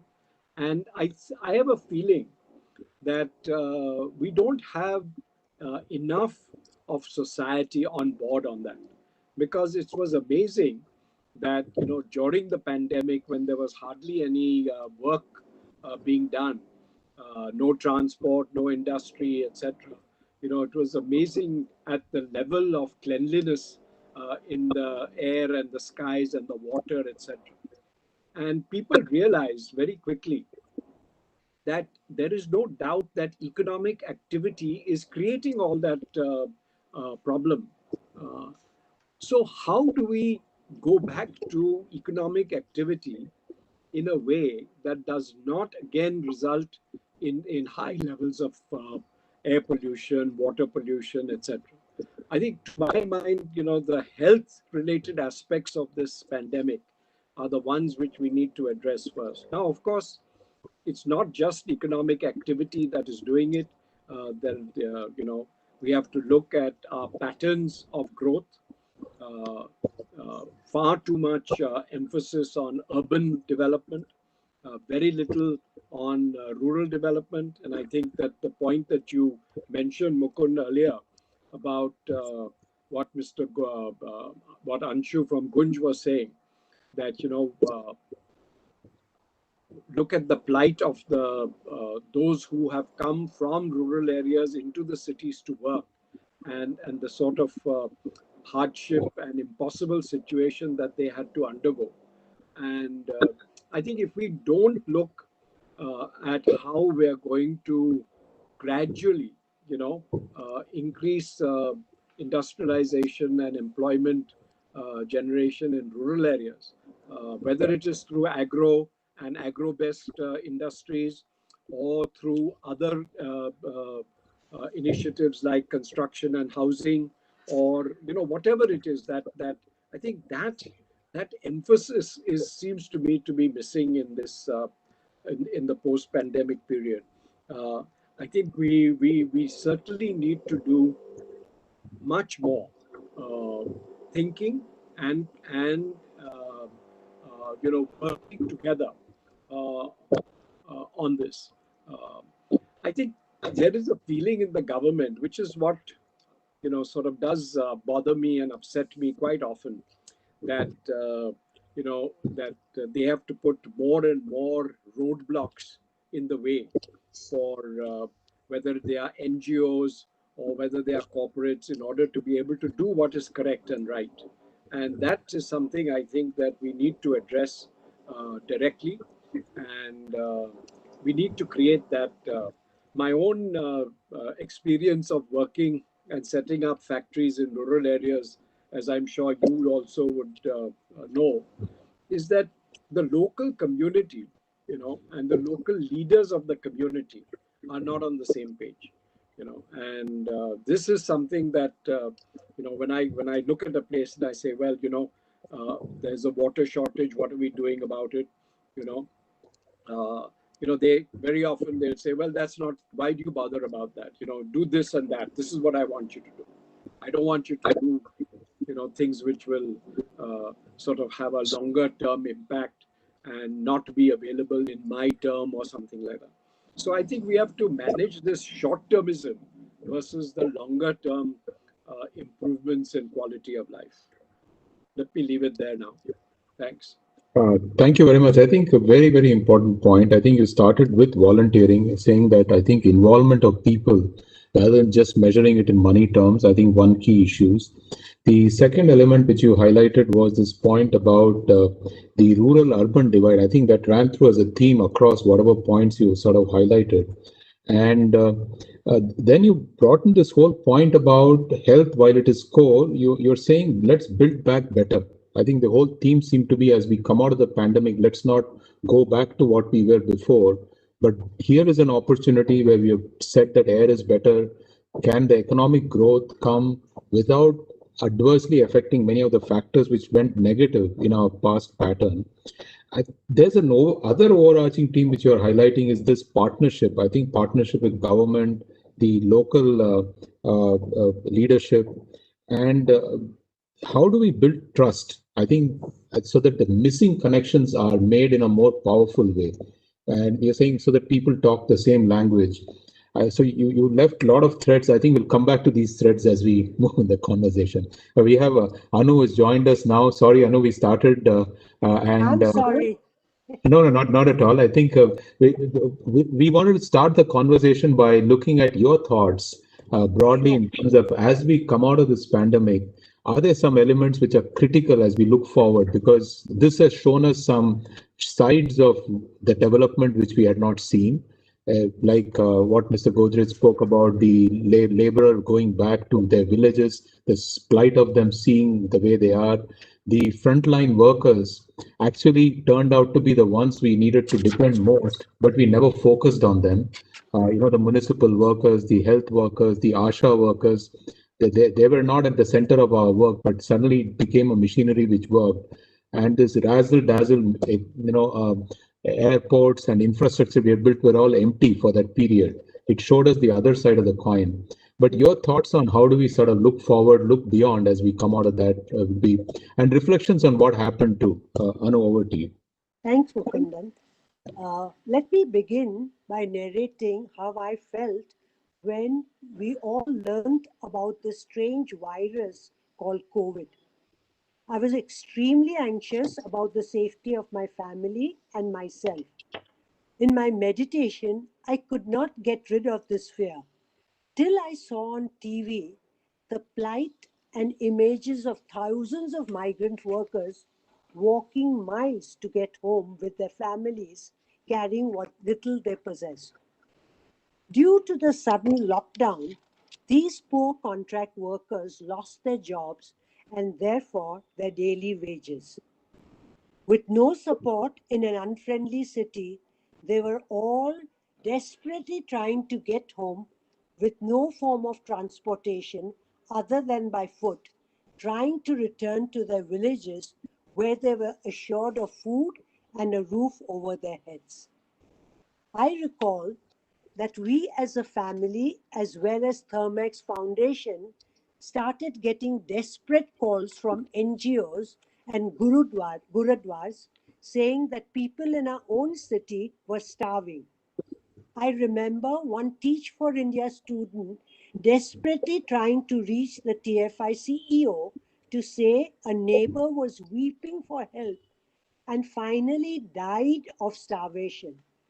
Imagine in a city like Pune in 2020, people dying of starvation. We received numerous requests from hospitals for PPEs, masks, ventilators, and X-ray machines, from the police for N95 masks. Daily wage earners like rickshaw drivers, vegetable vendors, and others were suddenly without money and needed help. And all this started happening in my city in Pune, which unfortunately became the COVID capital of India. As a family and a company, we've been supporting school education for the economically underprivileged, predominantly through the NGOs Akanksha and Teach for India, and were in a dilemma as to whether to continue to give our money to these NGOs or to cut down on education and help other immediate and urgent causes. My daughter Meher and I and our CSR committee soon realized that it is not a question of one or the other, but we have to step up our giving from the stipulated 2% and help our educational NGOs plus others, not just in and around Pune, but across our manufacturing locations. And therefore, we decided to dip into the corpus of our foundation and provide help and support through many credible NGOs. We also realized that supporting education was a must because it's a much longer term agenda. But we cannot stop investing since education is the only hope for the poor to come out of poverty. Kids were already suffering due to the closure of schools, and with education moving online, many students were left out due to lack of devices and or the access to the internet. So there was a further request for funds for devices and connectivity. Over time, we found that our hospitals in Pune were full, not just due to patients in Pune, but from smaller towns in Maharashtra, thanks to the pathetic conditions of hospitals, lack of doctors and nursing staff. CII Foundation reached out to the members in Maharashtra to help these smaller town hospitals with telemedicine. And so, among others, we participate in this novel idea and found there was at least some semblance of support being given to patients. We became aware of the acute and dismal healthcare system we have in our country. Pune has always been a very collaborative city where corporations, NGOs, civil society, and the local government get together for larger causes.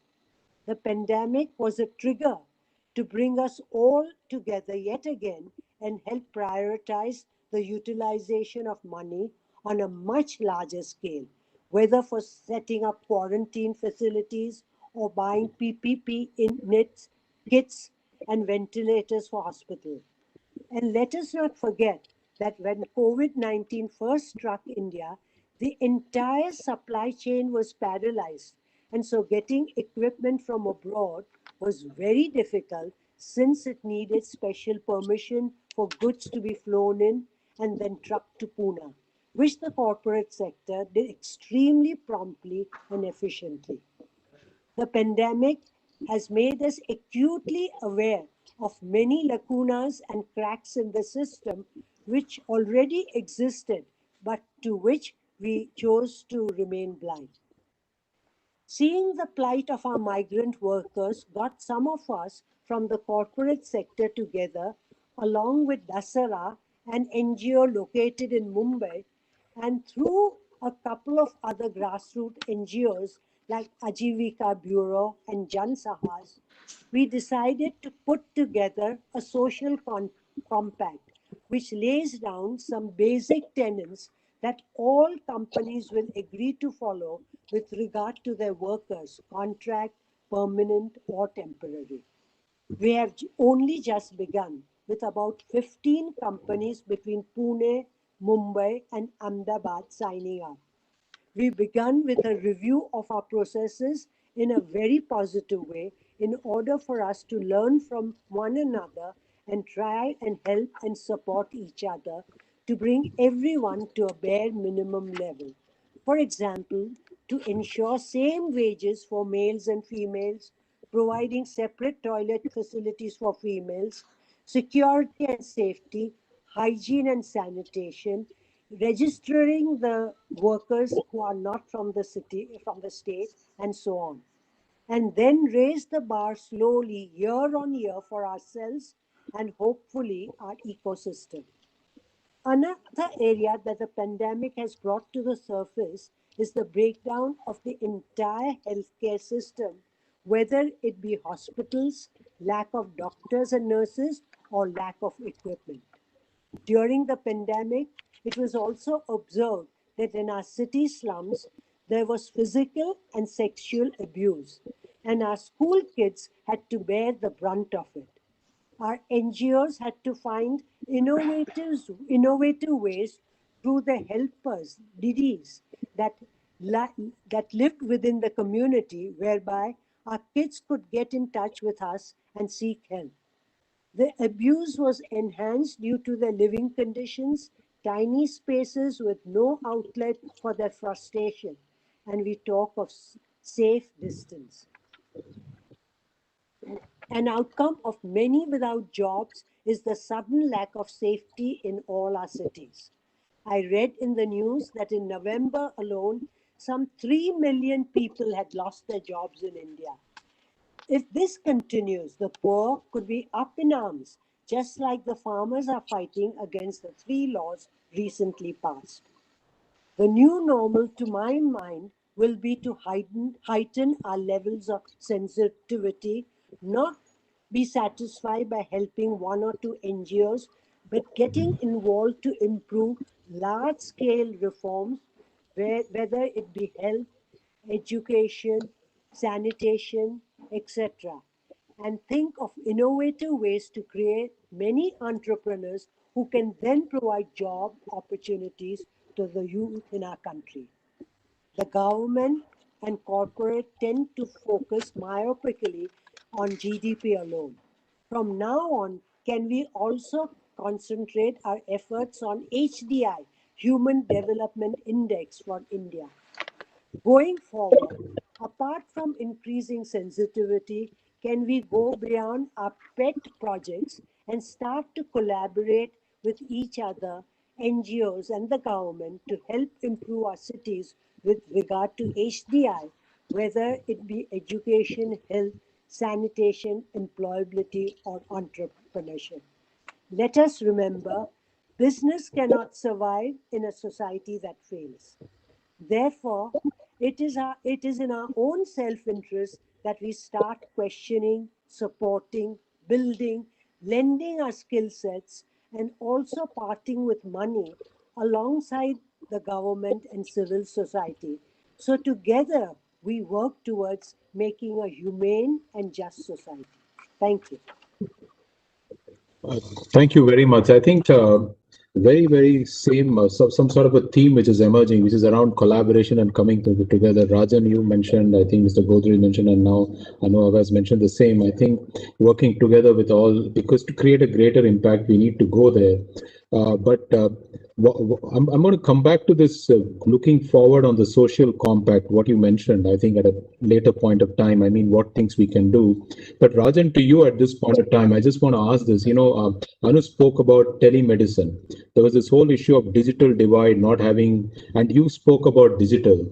What are the themes you would see that digital can leverage so that we can start to think? Medicine is an obvious one, but and education. What are the other themes we can do from where you sit and what you've experienced, so that our CSR team members who are attending this conference can take away on the level of impact digital can have? Any thoughts on that, which you want to sort of give them a framework to look at it? Even the work they do, even as part of their effort, how can they do it differently with digital tool? Any perspective on that will be very useful, Rajan, from where you sit, because you have deep experience in that space. Sure. Thanks, Mukund. Actually, if you talk of education and, healthcare, I think there, what you rightly said, we are seeing the adoption and acceleration of digital, very visibly, at an individual level, every person is, being able to see that. But I think where digital will really play a much larger impact going forward is one is, of course, in the livelihood generation space, right? I think there is an ability for digital to be able to connect, livelihoods to opportunities at a much larger scale today than, ever before. I think the ability to skill and reskill populations, as we were, anyway, we were looking at the advent of technology reshaping, livelihoods, at a large extent, right? And I think now with the adoption of digital, I think the opportunity now for people to reskill, or the need for them to reskill, I think is a very important area, where I think corporates can tremendously focus upon. I think there's a lot of discussion around development of rural India, right? I think in that space as well, how can we leverage digital from not only information, knowledge sharing, but intelligence that can help, whether it is farmers to do a lot more, whether it is the design of both villages and urban India. As a matter of fact, you mentioned the India at 75 initiative, and the entire aspect around smart urbanization, right? How will spaces now be designed in cities, compared to a pre-pandemic and post-pandemic world, right? When we are designing new cities, what will be the role of technology there, especially when we are in a world, where contactless experiences are going to be more common and more the norm than ever before, right? How do we create spaces that can encourage that? So I think the proliferation of digital, impacts pretty much every single area, that corporates are investing in. But the biggest piece, and coming to the point that is like the connection through all our conversation today, is collaboration. So I think, how can companies, foundations, and all collaborate much better to create deeper impact? I think that's where technology can play a larger role. It doesn't matter what you are doing or which is the area of preference for a company or a corporate, but so India at 75, which is a very strong CI-led agenda, has created this very large platform called the National Volunteering Grid that is actually bringing corporates through pro bono participation also a lot more. So let's think about it, right? We are putting our money, Anu was talking 2%, we might put 3%, 4%. But today, because it has become more acceptable and convenient, professionals from companies can spend a lot more time through, a forum like this, through VCs, through Zooms, with NGOs and others, and they will accept it also a lot more because, the comfort with digital has increased, and that will add, I would think, a multiplier value to the money that is being deployed. Similarly, coordinating, kind of collaborating with government, etc., is a big piece. At our corporate level, we've always done a lot because we are digital, we are consumer, we are touching the lives of nearly 100 million people in India in different ways through digital products. For us, the ability for individuals to contribute, it has, I think, has changed radically in the COVID period because, we've actually seen the best side of many individuals come out, when there was a clarion call, and we have seen that we did a lot of digital led development for different stakeholders at a short notice to see how they could bring more participative work there. And individual social responsibility is something that as a foundation we are taking forward at a much larger scale, where digital will not only impact what people can do collectively, but also the consumption choices that they can make, and be able to record that, and as a community build a better traction towards that. So like what you rightly said, it cuts across many areas, and we can go on and on in all the different areas that India needs. And also the ability, I think last point, Mukund, is the ability to see where education has got impacted. The digital divide has actually created at a rural level a very clear gap between the haves and the have-nots. A very prioritized, focused area to be able to ensure that they become functionally digitally literate and equipped is a very, very clear emerging need where a lot of collaboration can go. So I'll stop. So I just want to leave a thought with you, Rajan. I'm going to come back later. This issue is as we move digitally in our CSR and other spaces, you said the benefit of scale. I also want you to reflect on the downside of the fear of digital, the job losses, the other dimensions which come about as we start to digitize. I think maybe some thoughts on how we should frame the whole issue, because that's a dilemma again. All of us who are working in the social space, in the impact space, worry about. I will now turn to you, Mr. Godrej, on a very important point you said on the policy framework. I think you raised the point, but you probably wanted to leave it as a layer, and maybe we can dig a little bit deeper. And this goes around working with governments and the partnerships across government, NGOs, and private. But then, as you were going towards the end, you alluded to roadblocks which are being placed on, the whole point about NGOs being able to fulfill what the local needs are. And the whole point about, and we've seen the framework, there is a bit of a trust issue with some, kind of NGOs getting funds from somewhere, funds from some other place. This is really sort of rattled many of us in the CSR space. The point I want to say is that what are the things we can do to sort of make this entire process more trusting of each other, rather than the way it has gone about that, don't, because we don't trust you, don't do this work. I think that what can we do differently? I want to sort of, it's a difficult one. I'm sorry, I'm pushing it to you because you're the senior most, you're most experienced in this space. You're muted. No, I think I'm okay now, right? Yeah. Yeah. Can you hear me? Yeah. Yeah. So, no, I agree with you, Mukund. I'll come to the policy issue in a moment. I just want to comment on this digital, whether it's digital education or digital health. One of the things that we must remember that whilst we are delivering some expertise through digital, the local development cannot, I mean, even if you have to do health, for instance, you still need a primary health center in a village which is connected to a digital link, to actually deliver. And this is where I'm trying to connect CSR because, there have been experiments done in the past of using girls who are just, say, 8th standard pass, you know, literate enough, uh, and you can actually train them to be extremely good delivery persons, whether it is for healthcare or for education. So I just want to point to the fact that you need this local with the digital connection, and I think that we sometimes miss out on understanding that even though we can deliver digital services, somebody has to be at the other end of the line, to be able to actually do something about it and implement it. And there have been so many good experiments all over India. Many NGOs have worked in this area, and but the issue has been scale. How do we get to scale? And I think that could be a topic for us to think about later.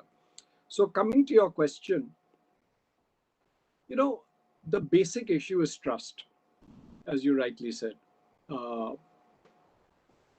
and there is a deep distrust between government agencies, and both NGOs and corporates who are trying to deliver something on the ground.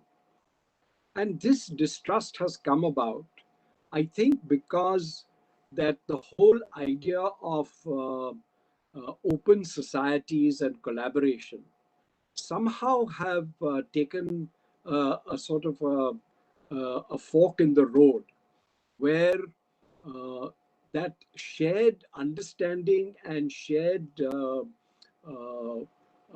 sort of a shared vision of what we should be achieving and how we should be achieving it has been derailed. Uh, I think that the most important point is that the, the, the concern that the government or government agencies have are always best addressed, through a direct discussion. There is very little dialogue between the government agencies, and NGOs. And I think that unless we are able to change that direction of the discourse, this distrust will keep building. And if whatever the motives are, you know, uh, to my mind, you know, uh, the motives that NGOs have, are really good motives. I mean, they may be trying to do something far out. They may be trying to point out things, that may be uncomfortable or unpalatable sometimes. But in a democracy with open societies, this is a dialogue that if we ignore at our peril, and we are not going to be able to achieve the type of development that we aspire to if we don't have those open discussions. And it's all very well to say that we are from the corporate sector, but we know that in the corporate sector, there are some wonderful people, of course, and there are also some people who we would like to see their direction to be a little different. And I think that if some uncomfortable issues are pointed out, I don't think that the government machinery should then pounce on the NGO to say that, why are you talking about and exposing something that was sort of under the surface. And so I do believe, I mean, I don't want to sort of call names and name people or organizations, but this problem mistrust is a very big and serious issue. And I think that to the extent that CII can, we need to work in this area to build that trust again. I think that, you know, uh, uh, that especially if you have to go to rural areas where and to areas where there are resources, we know that one of the biggest issues that we have in India has been the tension between resources and how to extract them versus whether there are environment standards or there is a wildlife issue, etc. These are the things that have to be discussed openly. We can't just sort of put it under the table and say that no, we don't want to worry about environment issues or other issues. All we want to be concerned about is economic growth. Anu talked about that right in the beginning. She said that this single-minded attention to economic growth then leaves behind a lot of other things. She talked of Human Development Index, but I can think of environment indexes. I can think of all sorts of other things that should be looked at. See, there is no doubt at all that we need rapid economic growth. I don't think we can lift the vast majority of the population who live on sort of below the poverty line, without economic growth. That economic growth has to be there. But then the question comes: is it equitable? Is it properly geographically well spread? Is it reaching the people who it should reach? So, and all of this can only be discussed, with policymakers, because at the end of the day, you know, business and industry works in a regulated way. There are rules, there are regulations, there are directions, etc. And those come directly from government, whether they are state government, local government, central government, and that that discussion is missing. So I don't want to labor the point, but I think that we do need a much better appreciation of what each of us are trying to do. I think our end goals are the same. The end goals clearly are to have India with a population which is out of poverty, which is has living in a democracy, have the ability to voice their concerns and get them addressed. And I think if we don't work in that area, I think we would find that our progress slows down and maybe goes in directions that we're not too happy with. May I add one or two points, Yes, Mukunda, please. Yeah, please go I ahead. completely agree what Jamshed says. There is a mistrust between NGOs and the government. But there is another element. There's a lot of corruption. To start an NGO, it's a nightmare unless you are willing to bribe a lot of people. To get your FCRA renewed is another horrible experience. So let's not shy away from pointing out that there is a lot of corruption. There are a few NGOs which are rotten, which misuse. Let's attack them, close them down. But don't paint every NGO with the same brush and harass them. I think this is what I would like to say. Mukund, maybe I can also add one point to what both Jamshed and Anu say. I think, we still do not communicate and share enough information about all that work and all that is going on. I think through a trusted platform, I think just, talking a lot about the work that industry is doing through its foundations, NGOs are doing, and really building, some process convergence where government and, both of these sectors can work together, I think is still a gap in our country, and I think building upon it is so important. So I just wanted to add that one point.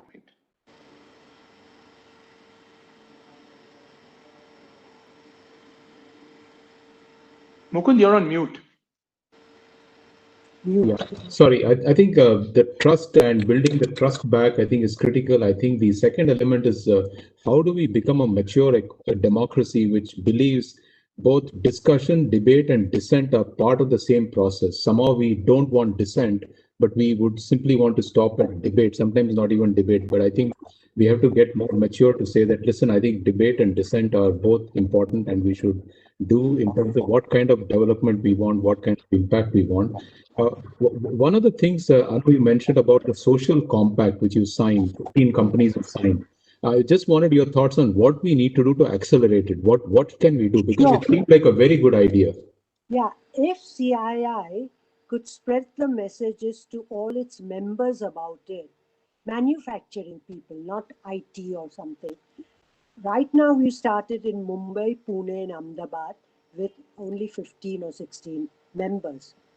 But if we can, we've started by doing a process or audit of our own process, an audit of our own processes, not with the idea of showing off to others how good we are, but holding a mirror and saying, are we really following everything? If not, at least the legal requirements first.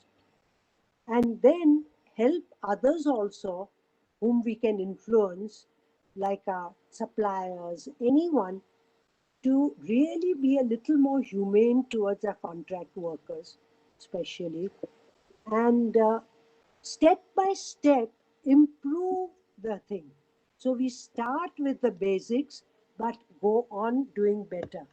So I think CII can play a very important part in convincing the members, but wait a little till we are able to show some work, you know. But, and we had a meeting just now before I came here, and we kept saying we should be very authentic and walk our talk, not show off. That's the first important thing. Thank you, and I think great work. I think we'll like to follow up and pick that up because it's got a big impact in terms of building the trust. I think more we show the work we do, more government will trust there are good actors and they need to deal with us differently. Seema, question to you. I don't know how the technology works in terms of question and answer. If you have the questions, could you sort of direct them, or we have time for maybe one or two questions at most. We've eaten up a substantial amount of time in the discussion, very lively one at that. Over to you, Seema, if you have, yeah. Thank you, Chairman. Yes, very interesting discussion. We have one or two questions. The first one is the urban centers were the hotbed for COVID, and it also brought about the limited support resources that cities can offer during such a pandemic. How can the situation improve in urban areas is the question. Which areas we need to focus on and what role industry can play? That is one question. And the second question, Chairman, is that there's a question and that why are there so few CSR interventions in the agriculture sector? Somebody has asked this question. These two questions are from the audience, Chairman, as of now. So I think, Jamshed, you spoke about urban, rural. Do you want to take that rural question? Why there are so few CSR work in the rural in agri sector? I really, we'll go back to the first one. I think, Seema, you can, but maybe we should address the second one, which is easier. No, you're better placed to talk of rural areas, I think, Mukund. No, but I just want to, on the first point about urban centers, everything starts with the concept and the planning of urban centers. I think our biggest fear in large cities like Bombay and Delhi and other places is that the planning, the way that the planning has turned out, is that we end up with very large slums, and the level of informal housing in our big cities is just beyond anything that we should accept. And there was this huge fear in Bombay that with a large slum like Dharavi, what would happen if COVID really spread there, and the deaths there would just skyrocket. And to the credit of our government and the local administration, the Bombay Municipal Corporation, and everybody involved, they really did a house to house survey. They isolated people who could be at risk, etc., and they contained the situation extremely quickly. So this is to have ready-made plans to be able to handle this type of pandemic at that time is really important. And and by the time NGOs can actually sort of mobilize, etc., it would take a long time.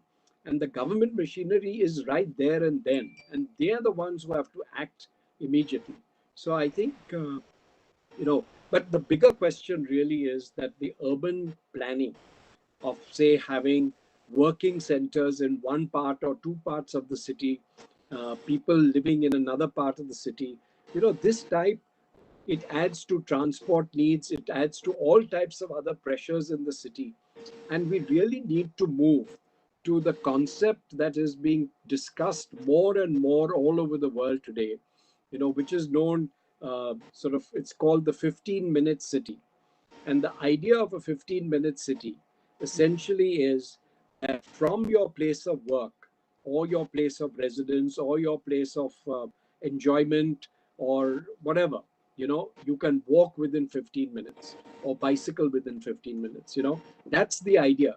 That means that you need a multitude of sort of centers all over a big city, which are both doing residential and work and play and have all your other social amenities like hospitals and healthcare and education and schools, etc. And I think if we move to this type of an idea, it will both help to solve the housing problem.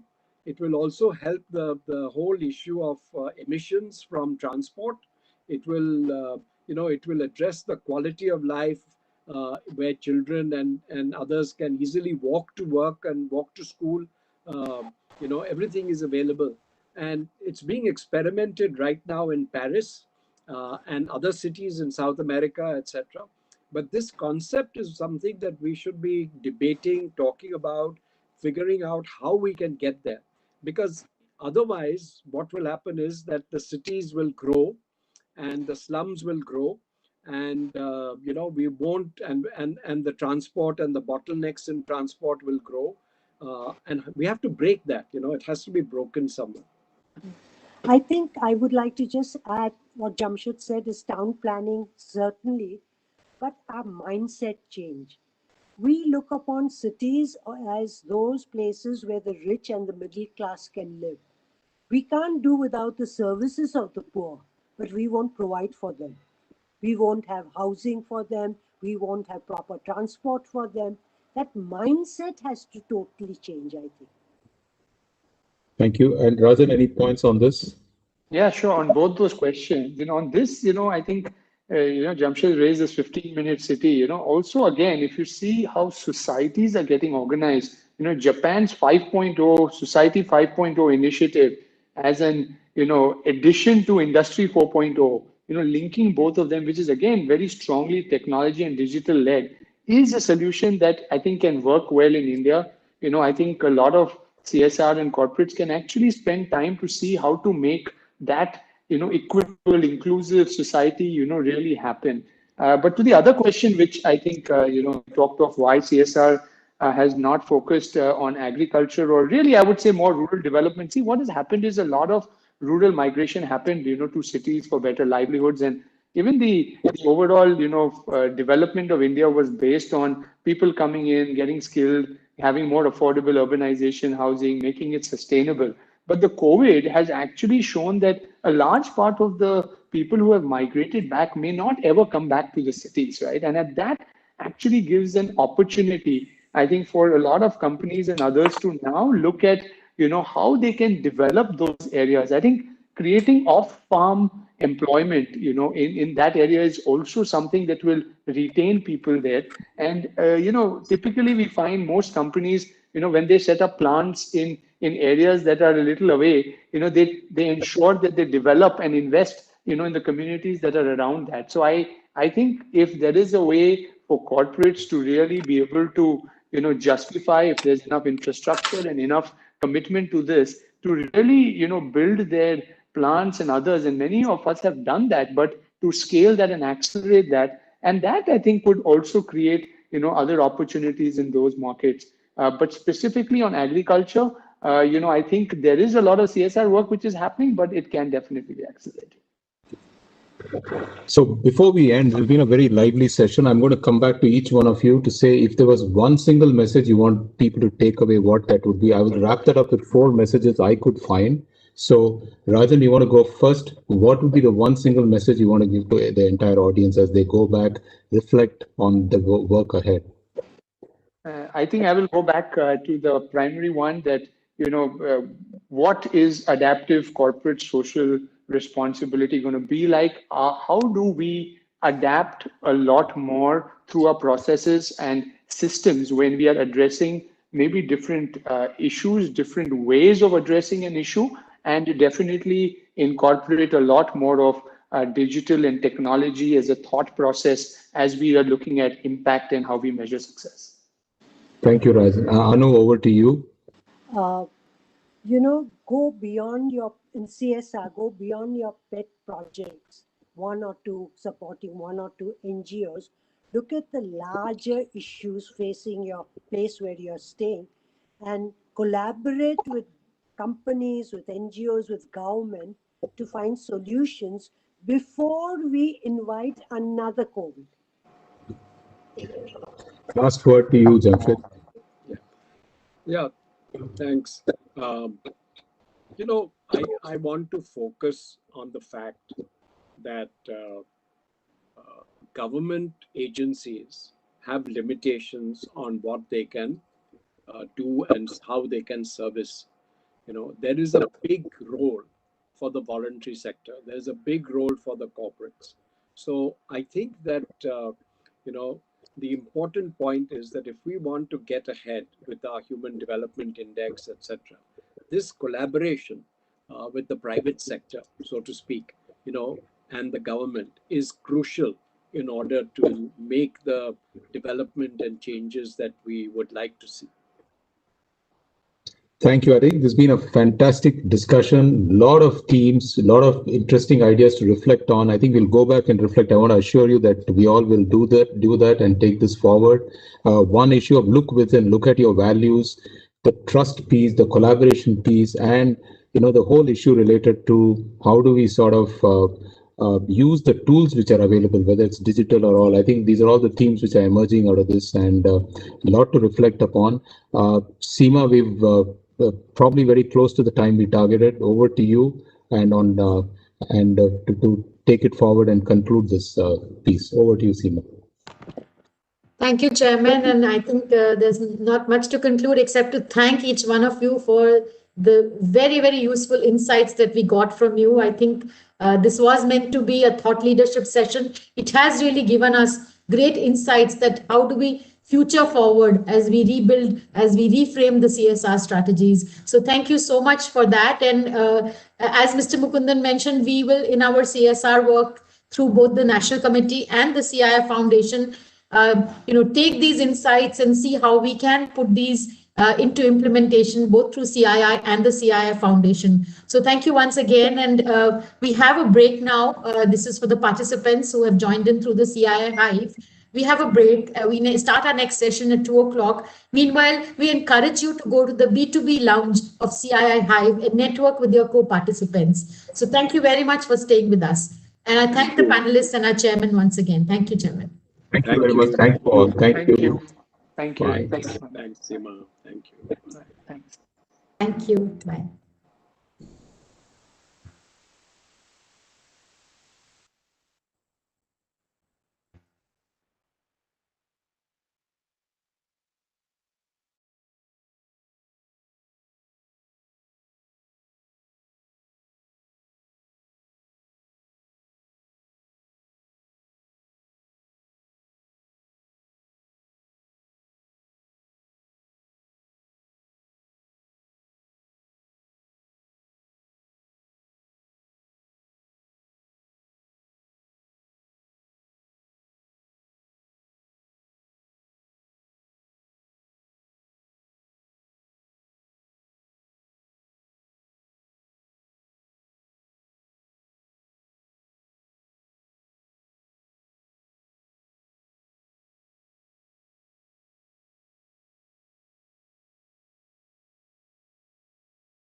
Hi, Mukul.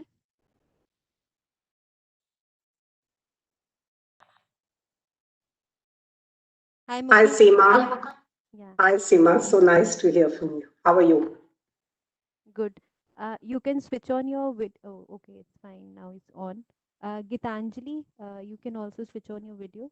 We will be just starting off with the session. Hi, Hi, Gitanjali. how are you? Yeah, all well. Great. Welcome. Thank you. That's Arun. Is it? Yeah. Hi, Mukul. That's me, Arun. Hi, Gitanjali. Yes. Hi, Yes. hi, Arun. Hello.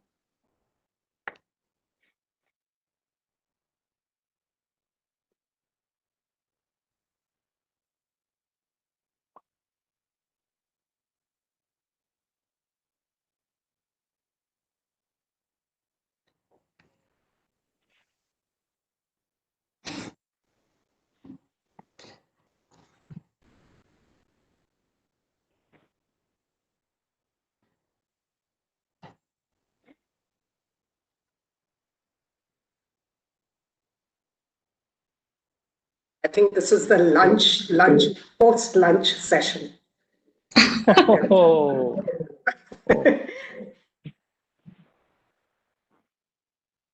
is there another panelist as well, Mukul, on this?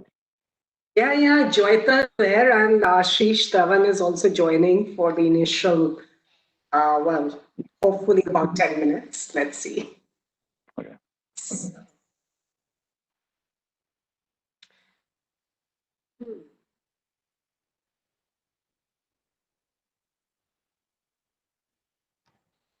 So you look after CSR too in Birlasoft.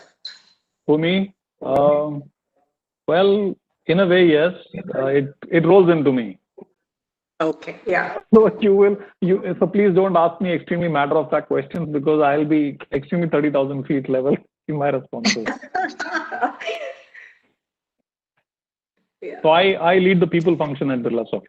I know that I gathered. So I just wondering. And I know that in a lot of organizations it does roll up to HR even now. Yeah. Or communications quite often. Yeah, one of them.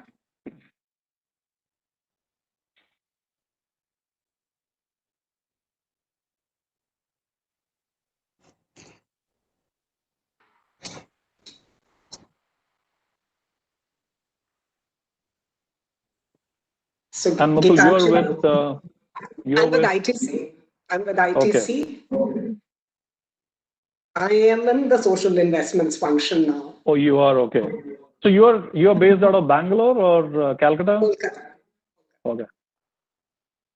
And you've been a veteran at ITC, touch wood. So Yes, I think I I'm remember you formerly from an my HR consulting days. person. Yeah. So my first job. That's nice.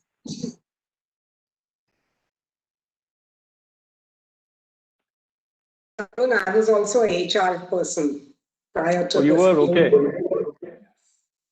Many years.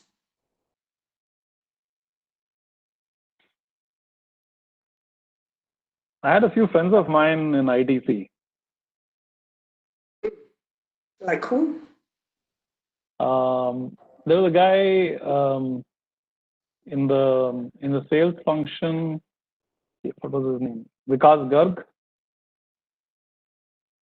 Now I think he's working for ITC Infotech in UK and Europe. Amitav Mukherjee is a friend of mine. And then you had some. Okay, I think. What was that? One of the companies. Based of Hyderabad.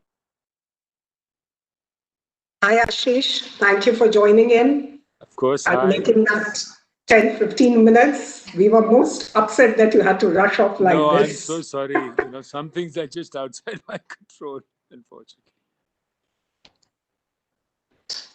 But I'm so glad that at least we get that fully 10 minutes. No, of course we will. I've told them I may be a little late. Seema, how do we kick off? Because time is a bit of a issue here. So do we start off or we?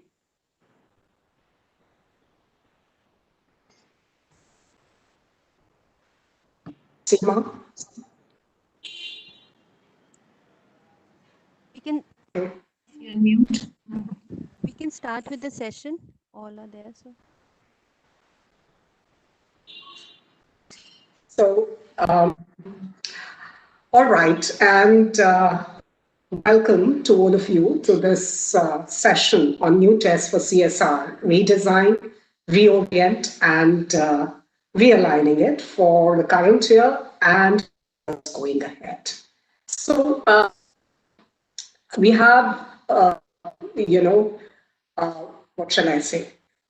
We've noticed, and COVID-19 has been a disaster of the kind that we have not seen before, with enormous health, socioeconomic, and even humanitarian challenges.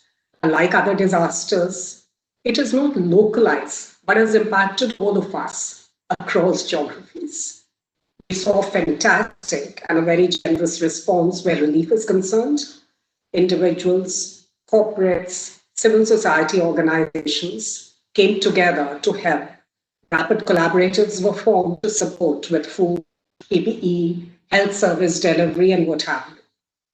But what we've also discovered, those who worked at the ground level, is that there are a lot of lacunas in the last mile delivery systems that have become apparent, whether it is in delivery of social security schemes, food, health relief, bank transfer of funds, education systems which have impacted children.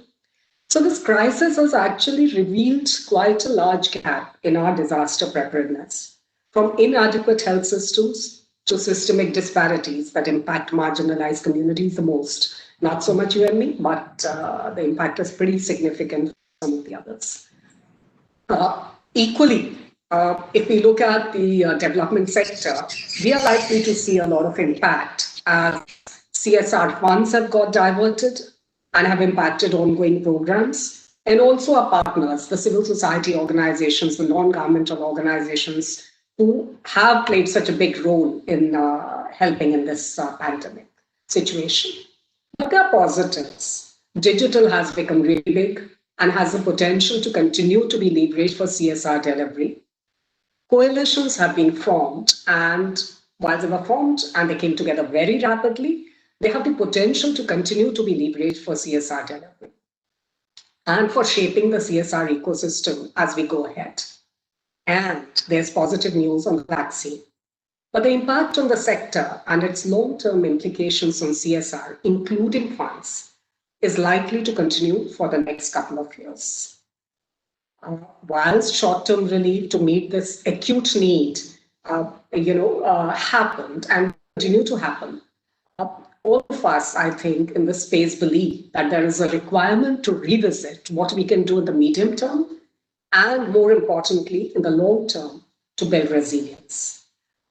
There is an opportunity with us to rethink and recalibrate our CSR approach. And that leads us to questions to what have been the insights from the COVID-19 experience? How will this impact the CSR strategy of corporates going ahead? Will we see an increase in collaboration between CSR and foundations, multi-stakeholder organizations to amplify the impact and scale? And what might be the emerging trends in CSR and funding? Let's hear all of this from the very eminent set of panelists that we have with us. I'm going to first introduce our first speaker, and he's going to give us an address which is a little macro, his perspective, Mr. Ashish Dhawan. Welcome, Ashish. Ashish is the founder of Central Square Foundation and co-founder of Ashoka University. A Yale and Harvard graduate, Ashish had a successful investing career as the founder of Chris Capital for 2 decades. He left the corporate world in 2012 to focus on reforming India's school and higher education system. Ashish has also seeded Indian leaders for social sector, ILSS, and Indian School of Development Management, ISDM, that develop leadership talent for the social sector. Besides this, Air Pollution Action Group, I think this is the one which is pulling him away today, China-India Foundation, and Center for Effective Governance of Indian States are his other initiatives, all based on his belief that long-term system reform will be the single biggest lever for transformational change. Over to you, Ashish. May I request everybody else to put their phones up, put themselves on mute. Sorry, Ashish. Yeah. No, thank you for that wonderful introduction, and I'm honored to be invited to this forum. It's a real pleasure to speak with you.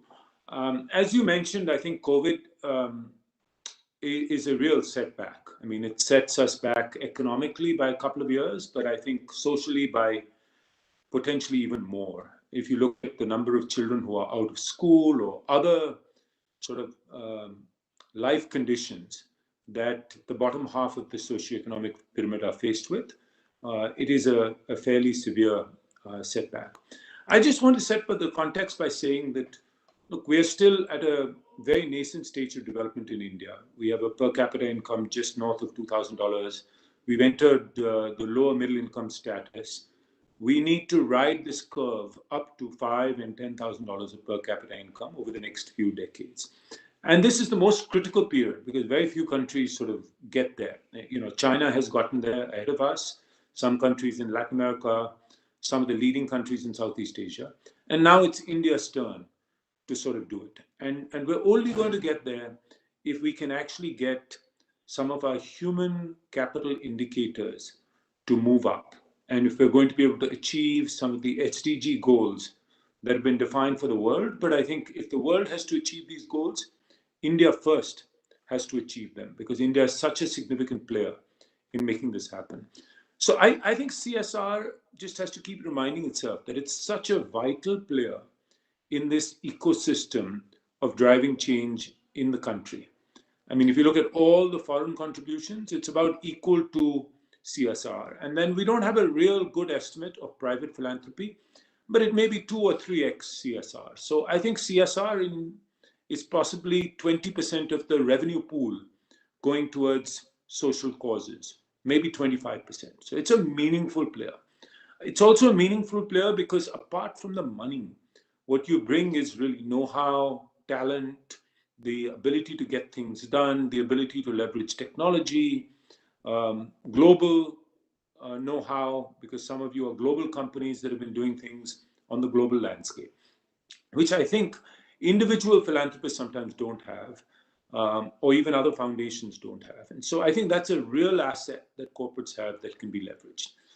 Now, I think the topic you've laid out is a very interesting one, is how should the post-COVID world potentially be different? And whilst the COVID period is a very difficult period, I actually think we potentially have the opportunity to accelerate development coming out of the COVID period.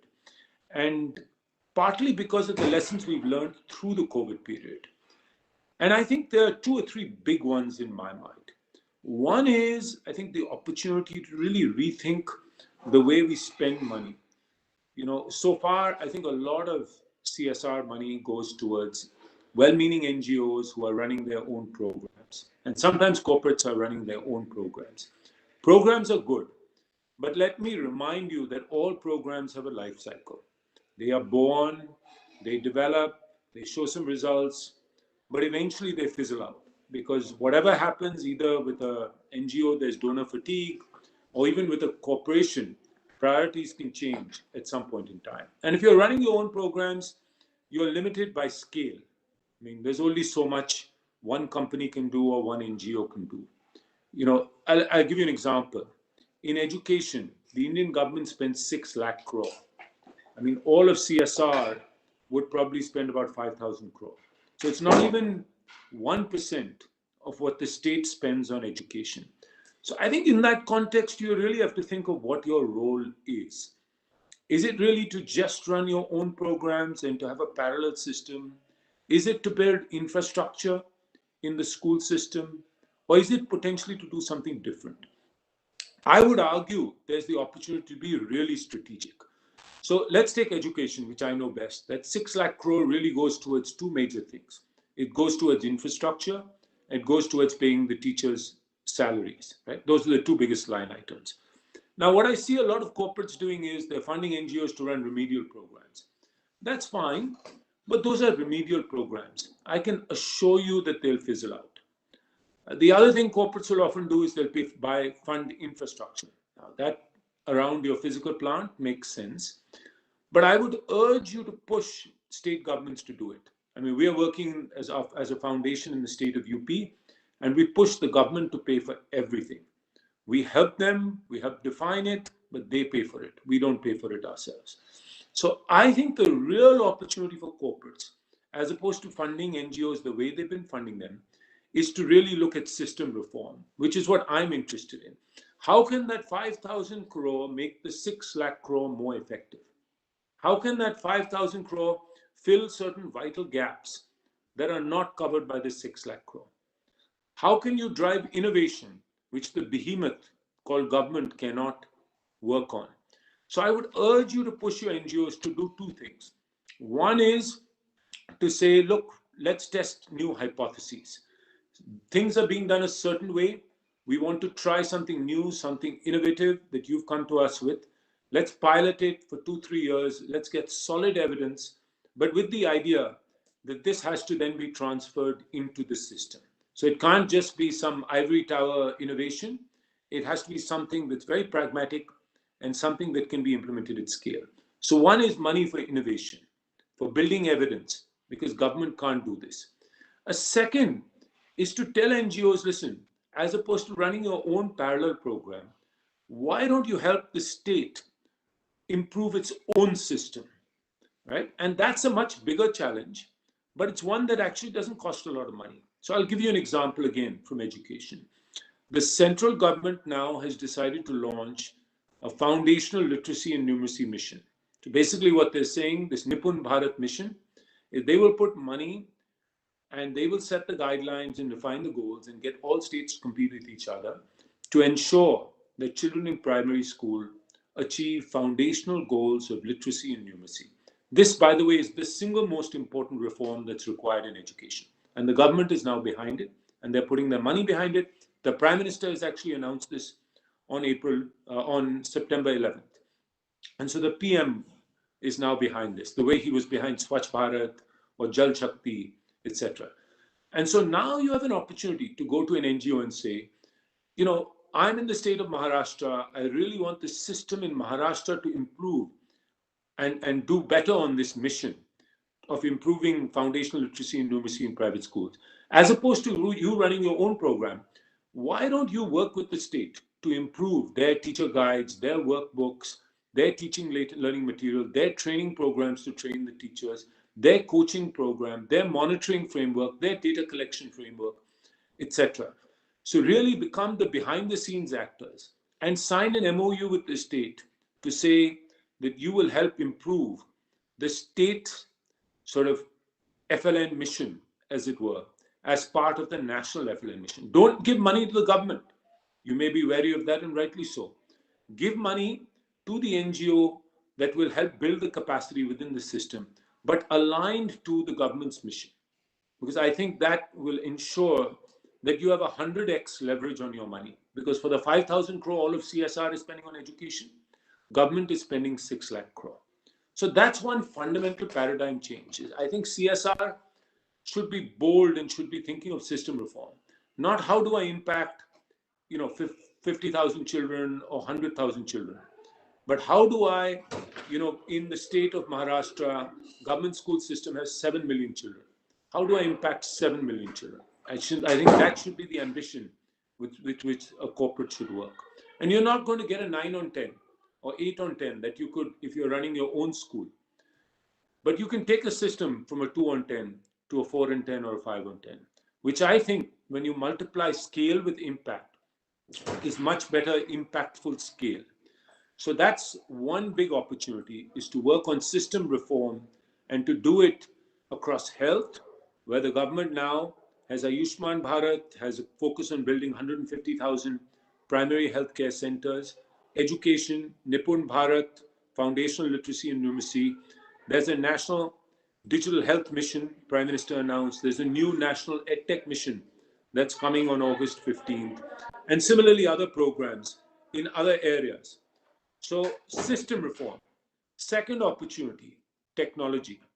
I think you just alluded to this. COVID times have taught us that things can be done very differently. I'll again give you a couple of examples. We've seen in healthcare that telemedicine can be leveraged, and we all have encountered telemedicine in some form through this period of time. But in these primary healthcare centers in India, now there's a golden opportunity to leverage telemedicine and to do things differently, to look at new forms, new therapies, new low-cost diagnostics, etc. Technology can change the way things have been done in the past. In education, for instance, we incubated at Central Square Foundation something called Teacher App, which is a set of courses for teachers. Fortunately, we'd done this just before COVID, and we had about 70 plus courses that were available. And 8 states signed up. Over 1 million teachers have taken 5+ courses and done their teacher professional development through the Teacher App. Diksha, which is a platform that Nandan Nilekani's foundation and our foundation worked on, which is the government's national platform. Diksha now reaches 110 million children. It's basically every government school textbook now has a QR code. And behind the QR code sits a lesson plan, a video, practice worksheet, etc. Every state has adopted it. And a reach of 110 million children. You've had 1 billion+ content plays on Diksha now. 1 billion+ content plays. And so there's the opportunity as corporates to say, how do I align my spending so I can make Diksha more effective? How can we go from 1 billion content plays to 50 billion content plays in the next 5 years? This is what's happened with Aadhaar. This is what's happened with UPI. It can happen with Diksha. And similarly, EdTech can be used in other ways. And so can technology be leveraged in health, in various other ways. So I would encourage you, I mean, as corporates, you use technology in your companies. I'm sure you're doing more of it now than ever before. And I think as you look at development, there's a chance to not just solely focus on technology, because the human side is critical, but to integrate technology into your plans and to be much bolder and innovative than you have been in the past. And I think a third thing I would leave you with is the chance to do things collaboratively, which again was alluded to earlier. I think COVID brought people together, and there's a real power in the collective because each of us is so small. Each of us have our own strengths in terms of what we can do. And so finding ways to come together behind causes that appeal to us. I mean, there'll be people who want to do different things. But you may see, for instance, in primary education, now if there's a foundational literacy and numeracy mission, if your charter as CSR, you're very passionate about primary education, find the other 8-10 corporates that are interested, form a collaborative, reach out to people like us at CSF. We are very interested. Find other partners who may be interested. Similarly, in health, you may find a partner, maybe the Wadhwani Foundation or somebody else who's interested in doing it, in skilling or what have you. So I think this idea of building collaboratives, working together, learning together, but even coming together to fund programs jointly and to share learning, I think is a big opportunity coming out of this. So I personally think that CSR plays a very important role in driving change in India, but it can do things differently. And those 3 things I pointed out today, 1 is system reform, 2 is leveraging technology and thinking boldly and innovatively. And the 3rd is really doing this together, standing on the shoulders of others who've done the research, coming together, forming collaboratives so we can drive change, whether it's for nutrition, health, education, skilling, what have you. And I think if we can do these 3, we can really have a multiplier effect in terms of what we do. In my personal philanthropy, I've been an investor all my life. I look at ROI and ROE. ROI is return on investment. If I put X rupees to work, I want to get leverage. I want a 10X, 100X leverage. That's what I want as an investor. That's what I want with my philanthropy. That's what CSR should demand. No better way to get it than aligning with national programs and system reform. Second is return on effort or return on evidence. I want to go after programs that have evidence, that are proven to work, and I want an return on my efforts. So I want to be strategic in terms of what I'm doing. And so I personally believe that CSR can start. You do it as companies with your P&L and your balance sheet and your cash flows. There's no reason why you can't start baking this into your philanthropy as well. So I'm very hopeful, and I'm so glad that this conference is being held, and really honored once again to be a participant in this conference. Thank you very much. Thank you, Ashish. I think the point you made, which we all know, is government is the largest development player in this country. We are very, very insignificant. Had you been continuing, I may have asked you a few questions, but I know you have to go. So thank you for joining in, and I will proceed with the next. Thank you so much. Bye-bye. So, I think that was an interesting start to this session, and we have about 40 minutes to touch upon some of the things mentioned. I'm going to invite our next panelist and speaker, Arun Dinakar Rao. Arun is an alumnus of XLRI and Chief People Officer for Birlasoft.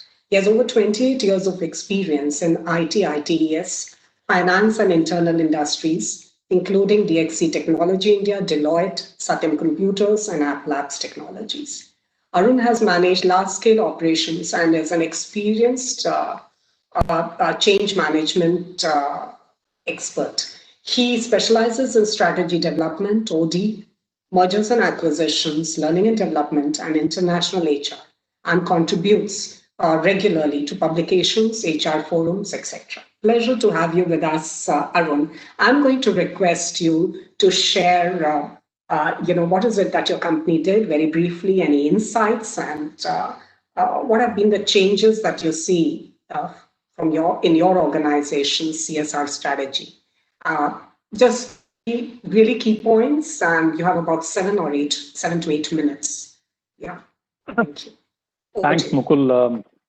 Thanks. Can you hear me? Yes. Okay. Yeah, I will actually give you back some time. First of all, thanks for that introduction. It didn't seem like me. I'm sure. So I'm sure there must be some mix-up out there.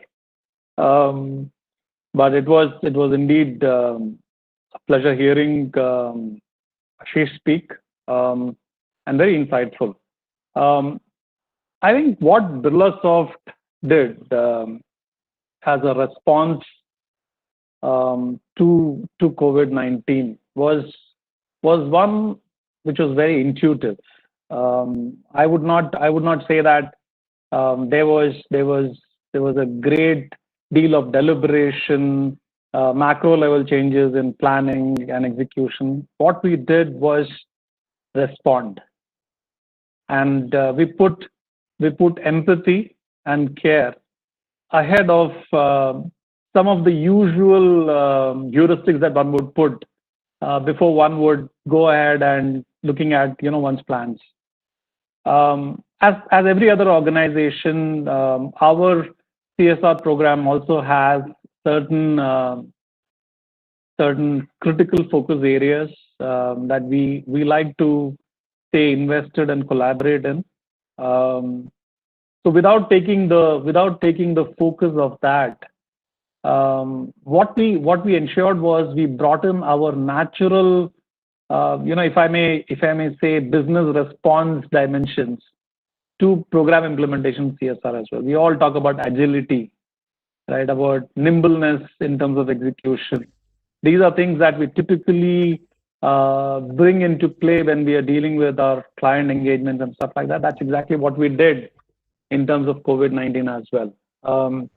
We have a dedicated team of people who keep looking out for opportunities where we can deploy funds.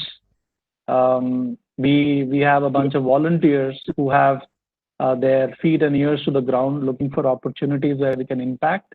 And what we were able to achieve during those extremely challenging days were at the most tactical level was about ensuring that we were able to provide sustenance to daily wage laborers in the place where we had our offices. Okay, so whether it was a Noida or a Pune or whatever, so something as tactical as that. Two, working with a couple of NGOs in terms of planning and putting a system in place to focus on sustainability once things kind of limp back to normalcy. I think the whole focus was in terms of ensuring that we were able to be prepared for things as they tended toward normalcy. Also, I think there was this huge call from the Prime Minister in terms of the PM Care Foundation. I think we also did a little bit in terms of pumping in our bid into that. So a three-pronged strategy is what I think we as an organization had at that point of time, to make sure that we were able to do things that could create immediate impact in places where we had reach. With our NGOs, work towards something that would lend sustainability in the medium term, and also to become a responsible corporate citizen in terms of putting our bid into the PM Care Foundation. Outside of that, as an organization, this is something that we strongly believe that the CSR funds and all the stuff around what is the minimum spend that we need to do and stuff like that, I think we honestly believe that only sets the baseline. So what we did was we ensured that we followed all processes and procedures, and actually have upped our investment for the year by close to about 25 to 30%. So as we speak, over the last couple of months, we have deepened our relationships with some of the executing organizations that we work with, and we are trying to explore programs where we can actually work in terms of creating those sustainable programs and sustainable impact in terms of helping people limp back to their normal livelihoods. So that's what, in a nutshell, is what we have done as an organization. So do you see any changes in the next 1 or 2 years in your CSR strategy, Arun? Like I said, this year might be, I think we might take things to a normal closure, but I'm deeply impressed by what Ashish said, and I would actually work towards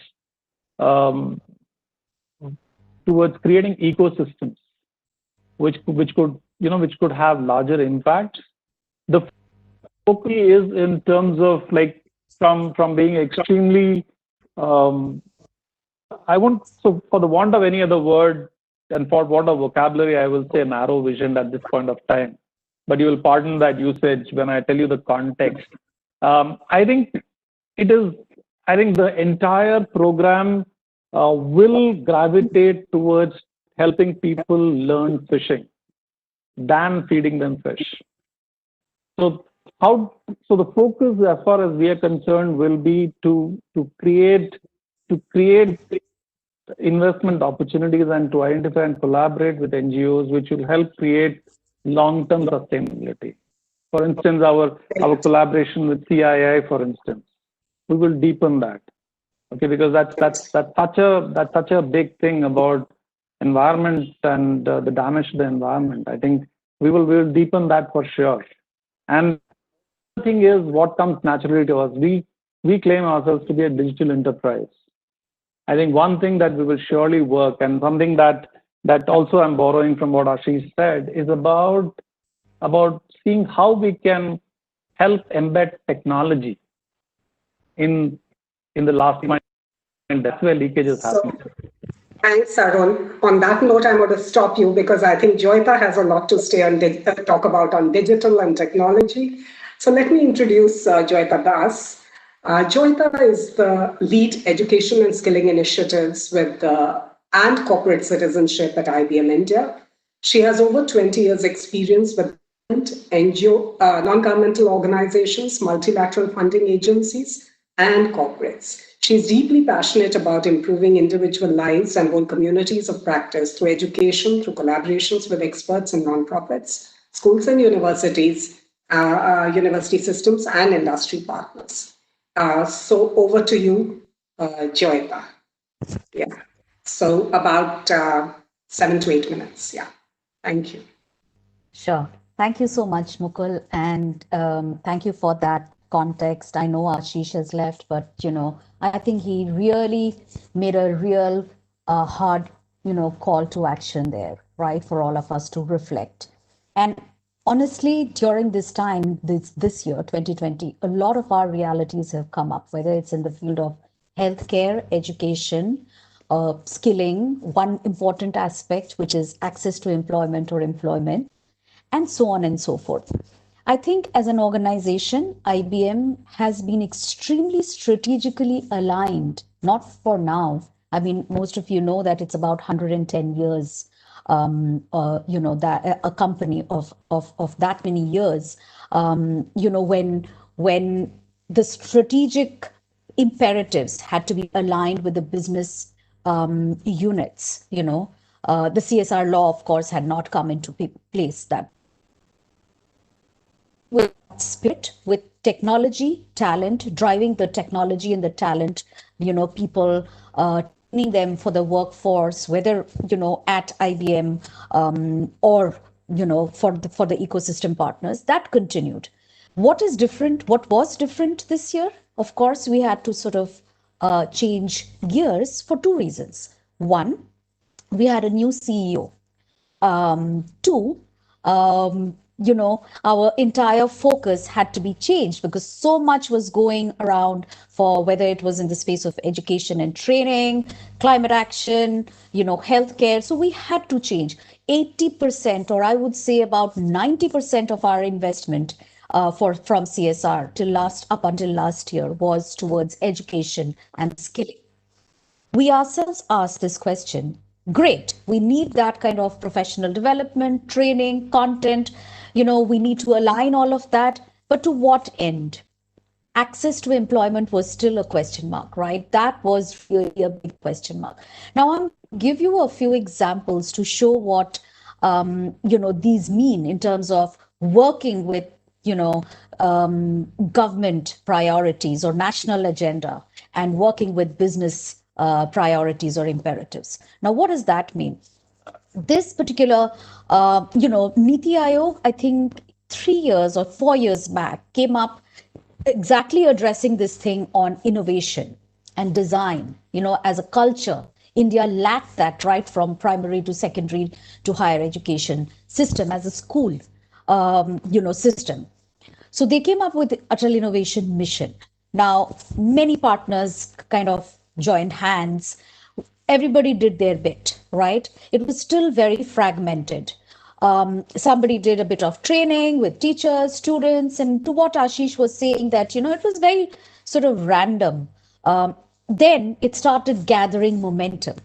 And with the government behind this, with the partners coming together, with the not-for-profit partners, it started gathering that kind of momentum. And we realized that there are many players for trainings, right? Do we want to take a step back? So we developed the entire platform for, delivering the entire content, training, mentoring, coaching. So the entire platform of Atal Innovation Mission now is powered by IBM, right? So that's an example of scale and a systemic change driven by technology for social impact, right? So good tech is something that we really live and breathe, and impact, the social impact is something that we wanted to see. So that's one example. Second example,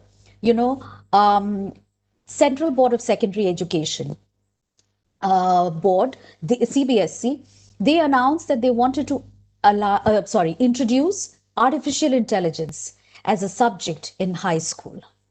Now, again, we don't have a curriculum framework or, the pedagogy or the research mindset, the hands-on activity that we keep talking about. We don't have that something happens, right? We all know we've gone through that education system.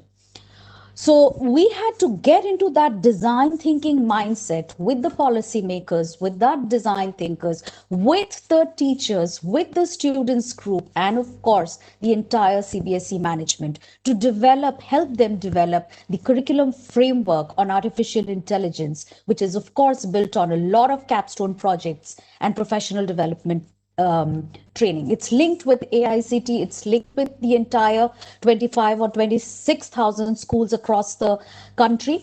And the entire IBM AI CBSE curriculum is infused now into the school system in grade 11 and 12, which they have introduced as an elective subject. So second example of systemic change, leading with technology and leading with talent. Because what we did is we did a lot of work, coding camps. We did a lot of hackathons, connected with our mentors in the software lab. And that's where all these practical aspects of hands-on technology, application kind of came alive. The second, another 3 minutes and I'll wrap up.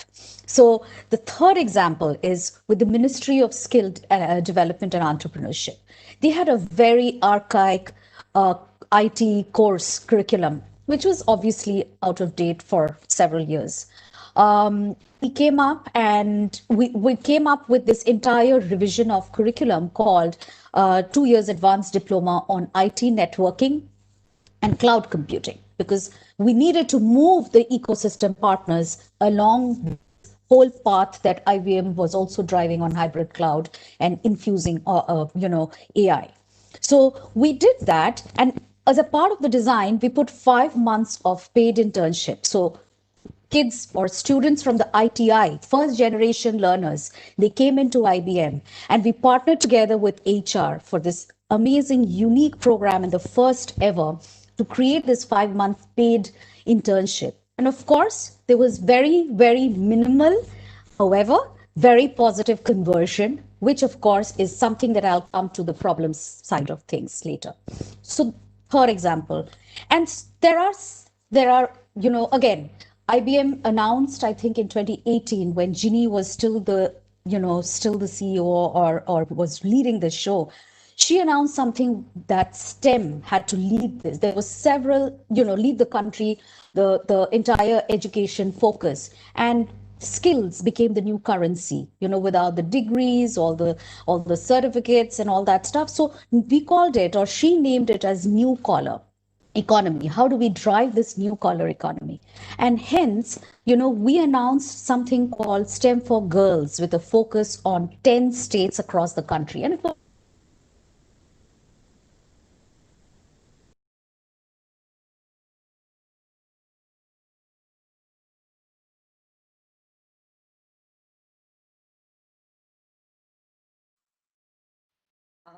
Am I the only one who's lost Joyita, or? Yes, I've lost her too. Joyita, maybe you want to put off your video and just complete the last couple of minutes.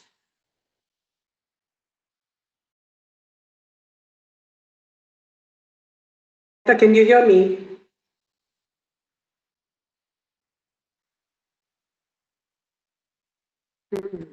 Okay. I don't know what has happened to her, but yeah, we lost you, Joyita. Am I audible? Yeah, we lost you. Yes, but we had lost you. Yeah. I don't know how many minutes, but I'll wrap up. I don't know.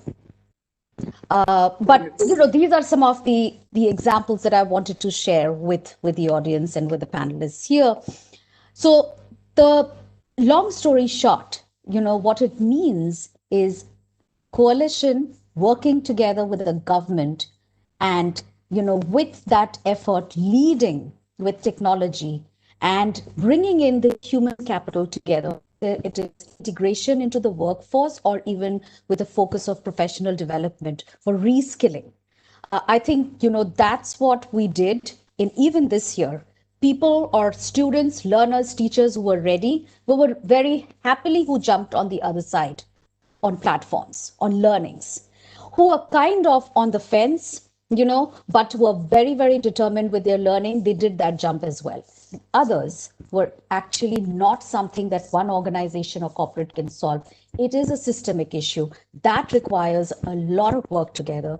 And I think I'm going to pause and let the others sort of go on, because this is something, an area where CSR needs to really, of different companies redesign constantly and, do this restless innovation year on year. It's not about just year 2020.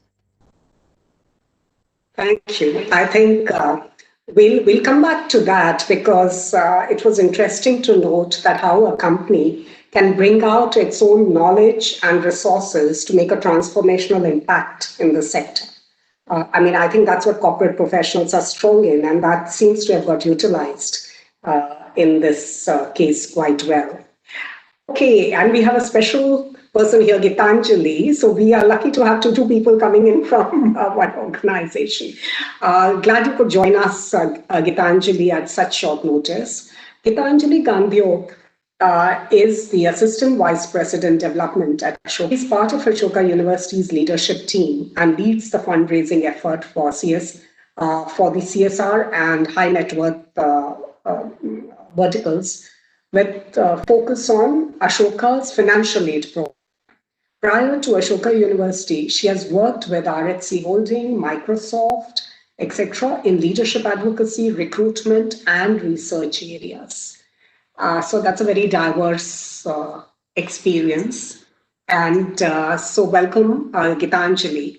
I thought that since you're on this funding side with Ashoka, it would be very interesting to know that in your experience, have you seen any change during COVID and post that in the way that funds are moving to, let's say, Ashoka University, or any research that you may have done as a university to see what is happening to the funds, CSR funds right now, and where do you see them going later in the next 1 or 2 years? Over to you.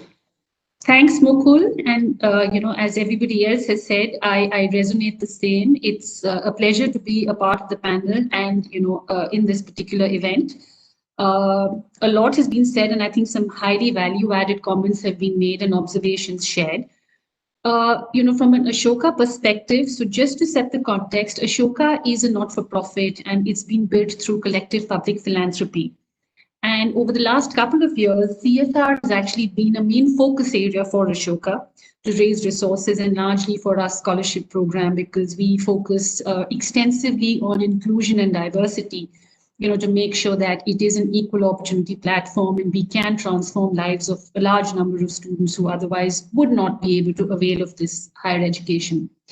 Having said that, I have to say that the pandemic has set us back a tad bit. And it's largely set us back because we have increasingly and consistently seen a lot of the corporations, whether they've been existing donors to Ashoka or new donors that we've reached to, actually divert their funds COVID and COVID relief. So a lot of money has gone into PM CARES Fund and to the state disaster management authorities. They have gone into preventive healthcare, sanitation, ex gratia for a number of employees, over and above their daily wages. And honestly, those are areas that you argue with. I guess the pandemic has actually thrown a lot of existing agendas out of focus.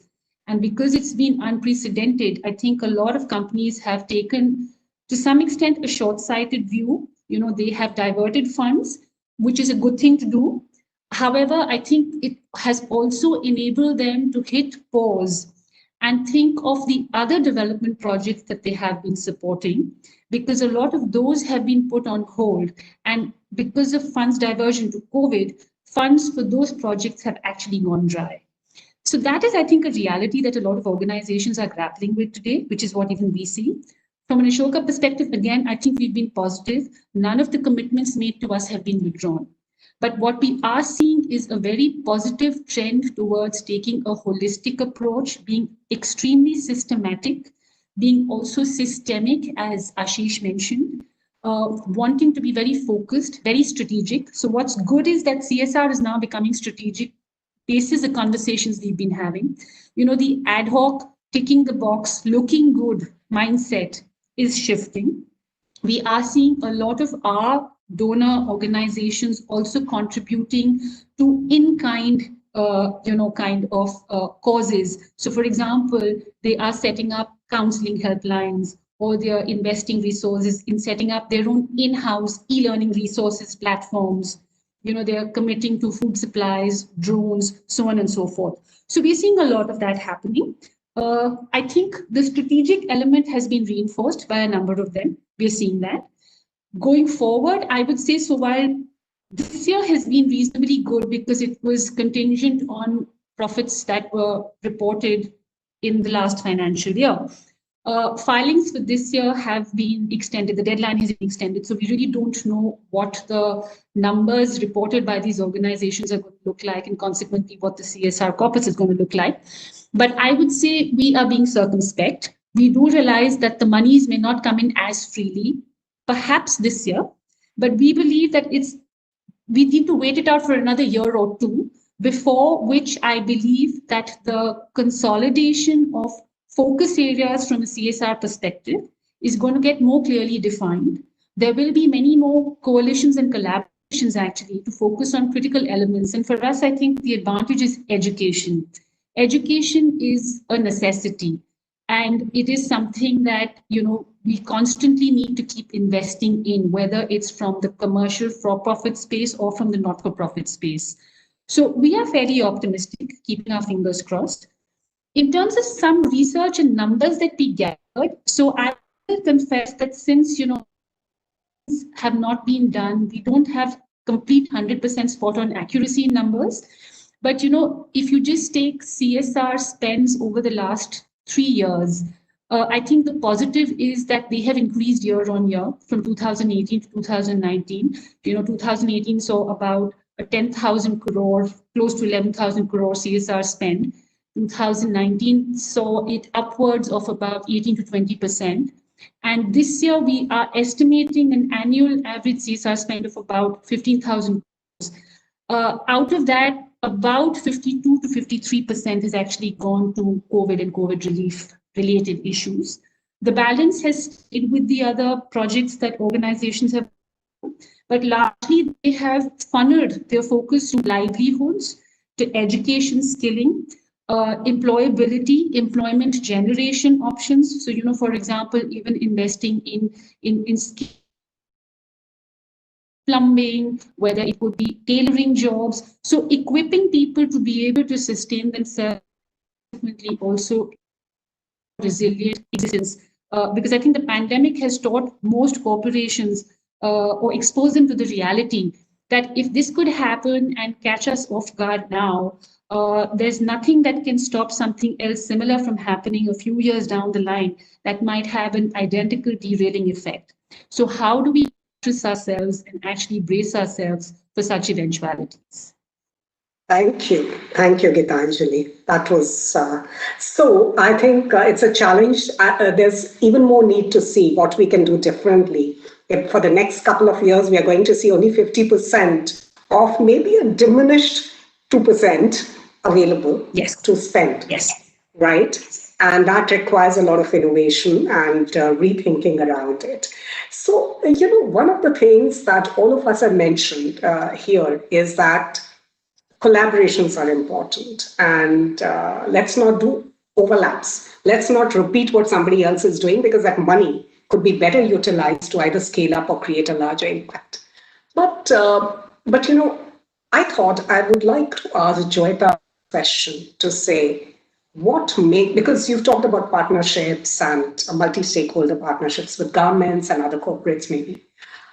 What is it which makes these collaborations work? Okay, because it's not easy. Priorities sometimes differ.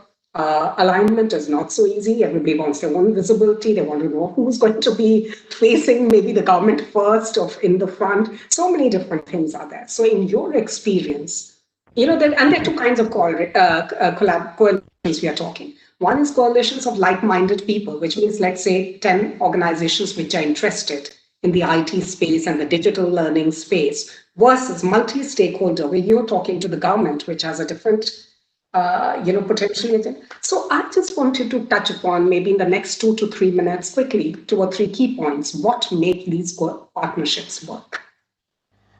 I think, the mindset of change, I think you've said that, like-minded people coming together to make that systemic change or whatever. But that whole focus on operational excellence, that really makes people drive something that is much beyond themselves or their company, but for the beneficiaries, for the partner ecosystem. To me, that is something really, really strong. And I'd like the last example to also share with all of you that just earlier this month, we shared, an exchange of MOU of sorts or whatever, but we announced a large skilling initiative with the Common Service CSC Academy. In a large sort of, in terms of numbers, because the last level is very important, reaching the last mile, making that difference. It's not the 50,000 that Ashish was talking about. That's critical, right? It is that massive critical mass that we can reach. So I think operational excellence, choosing the right partners, what I mean by that is choosing the right partners. And, I have seen even in the government system, people with such great passion and efficiency make a lot of difference. So choosing those, whether they are senior officials, IS driving those missions, everything, that really makes a lot of difference. Choosing the right partners. We have an entire very interesting framework of partnership that we have chosen, and I'll be very happy to share that with anyone who is really interested. The third one, I think, and the third one. Just ask it as, okay, quickly, very quickly now. Yeah. It's just that innovation mindset, growth mindset, right? That is something. Where do we go from here to there? Next 3 to 5, long-term. I'm going to stop you right there and ask Arun, because I know that in HR, he's the chief people officer out here. Okay, partnerships are something very important. If you had to look at what would make partnerships really work, maybe a sentence or two, Arun, sure. which can make these collaborations work. Yeah, sure. Why not? I think meeting of minds. I think it is the first thing. Meeting of purpose is the second, and I think the whole objective of CSR is you should let go of this need for visibility. You are wanting to create an impact, right? If you always want to be in the photo frame right next to that chief guest, then there are only 2 people who can be right next to the chief guest. Then you'll never have collaboration. I think this need to create the impact should actually precede and overpower every other need that you have. Only then collaborations happen, and that is the only way you will be able to take this to fruition. Companies have realized that even in their business pursuits, everybody is no longer building everything. They are creating ecosystems to go and meet their clients and deliver. So why cannot that be brought here? There's just one more thing out of turn. I want to tell you that I think the people who have greater knowledge of this landscape, more understanding of this entire piece, I think we should think in terms of Uberization of CSR. I think we should create a transparent platform where some extremely successful, honest, and capable organizations should come and float their working agenda. And corporates which do not have the muscle to the extent that some of the larger organizations have can collaborate with them in areas of mutual interest. And thereby you can actually create that pool of funds that is available to the right executing agency. I think that's something that we can build. I think that's an important point to say. It's not necessary that everybody has to pitch in and do their bit, but you can always contribute to a larger coalition where people bring in the science and still end up creating a large impact. No, I have to say, Arun, I'm not sure what corporates think about not focusing on visibility and only on impact. That's a tough one, but so be it.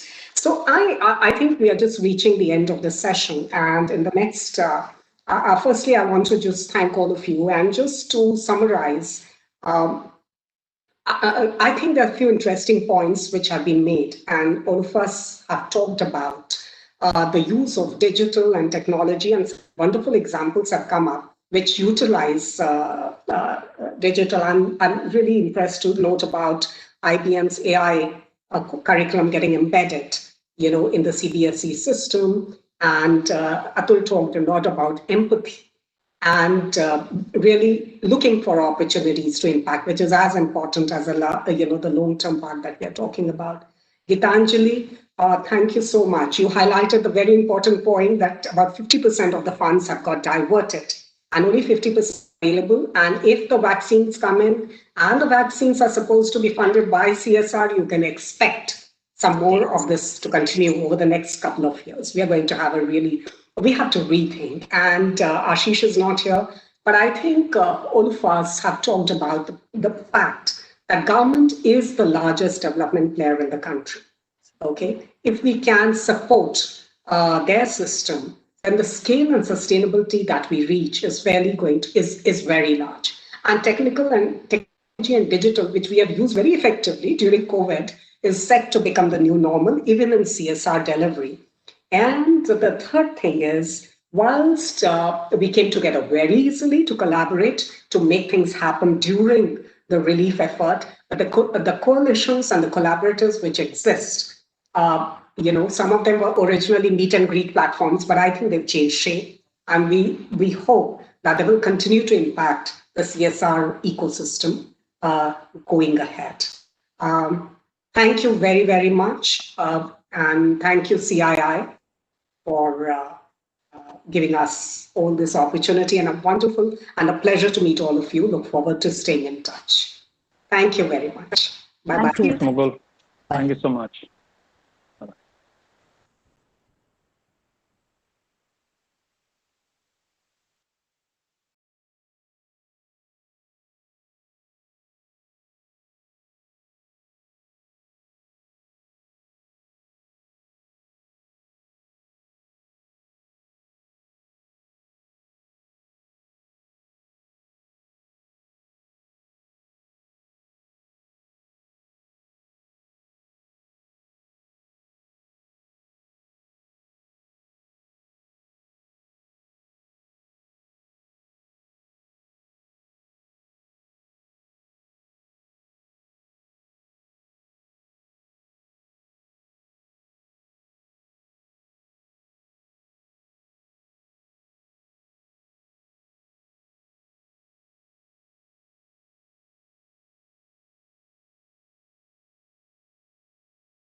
please.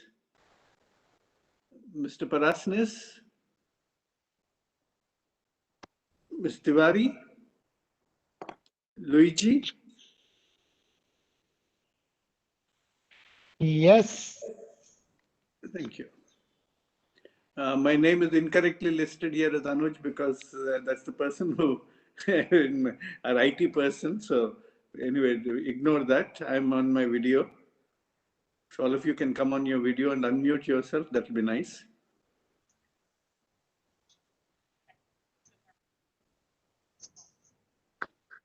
Can you see and hear us, Dr. Reddy? I can hear you very well. I can't see you at all, though.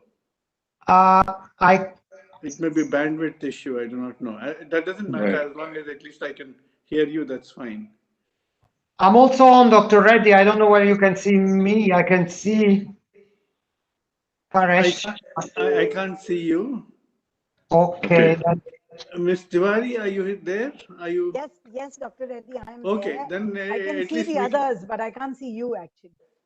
So, Dr. Reddy, I think you are having some bandwidth issues. Rest of the panelists' video is quite visible. So we can start off the session, and if the bandwidth improves, then maybe Mr. Reddy can also come on video.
Seema, there seems to be a problem with the bandwidth.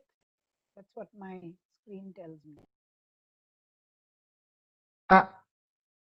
I can just see you on screen and nice to meet you. And I cannot hear anything from anyone.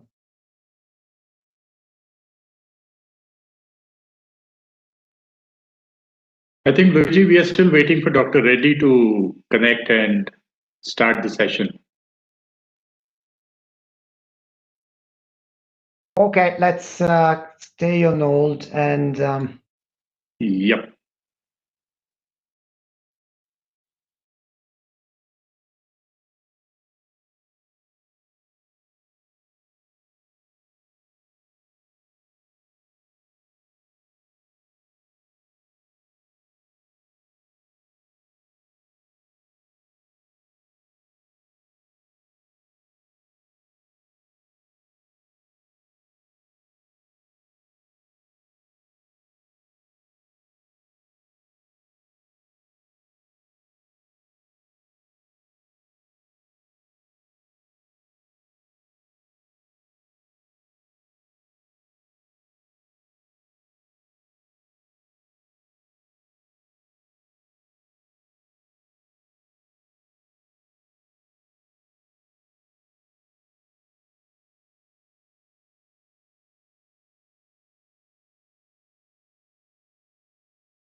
So how do we provide a better response to the pandemic?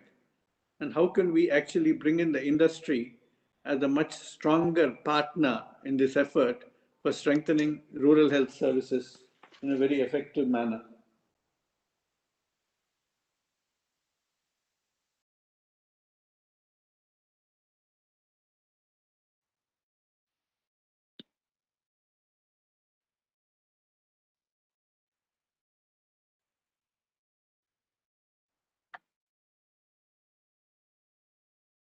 Dr. Reddy, I think we heard only the last couple of sentences. I don't know if you are speaking before that. Could you kindly? Yes. Luigi and Mr. Paresh Parasnis from Piramal Swasthya. So let me start off with a few questions and then we will follow it up with questions from the audience as well. But I would like to first, before I begin my questions, invite each of you to make a 5-minute intervention spelling out what your perspectives on this matter are before we get into specifically identifying the problems and the solutions. What is your overall perspective of how rural healthcare is being delivered, how it can be strengthened, and particularly what's the role the industry can play? May I invite Ms. Pearl Tiwari to make the opening comments?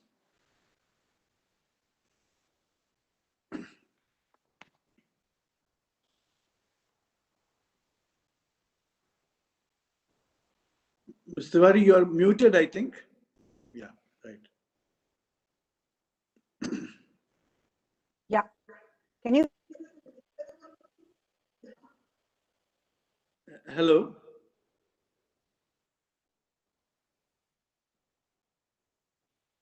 Well, maybe you want to switch off the video and speak. The bandwidth is quite low, I think. Is it better now? Can you hear me now? Yeah, much better. Thank you. Much. Okay. So I haven't been able to hear anything till now. So I have no idea if anybody has even spoken. So the only thing I've heard is, yeah, okay. All right. But I have, but I've invited you to make your comments now. Okay, okay, okay.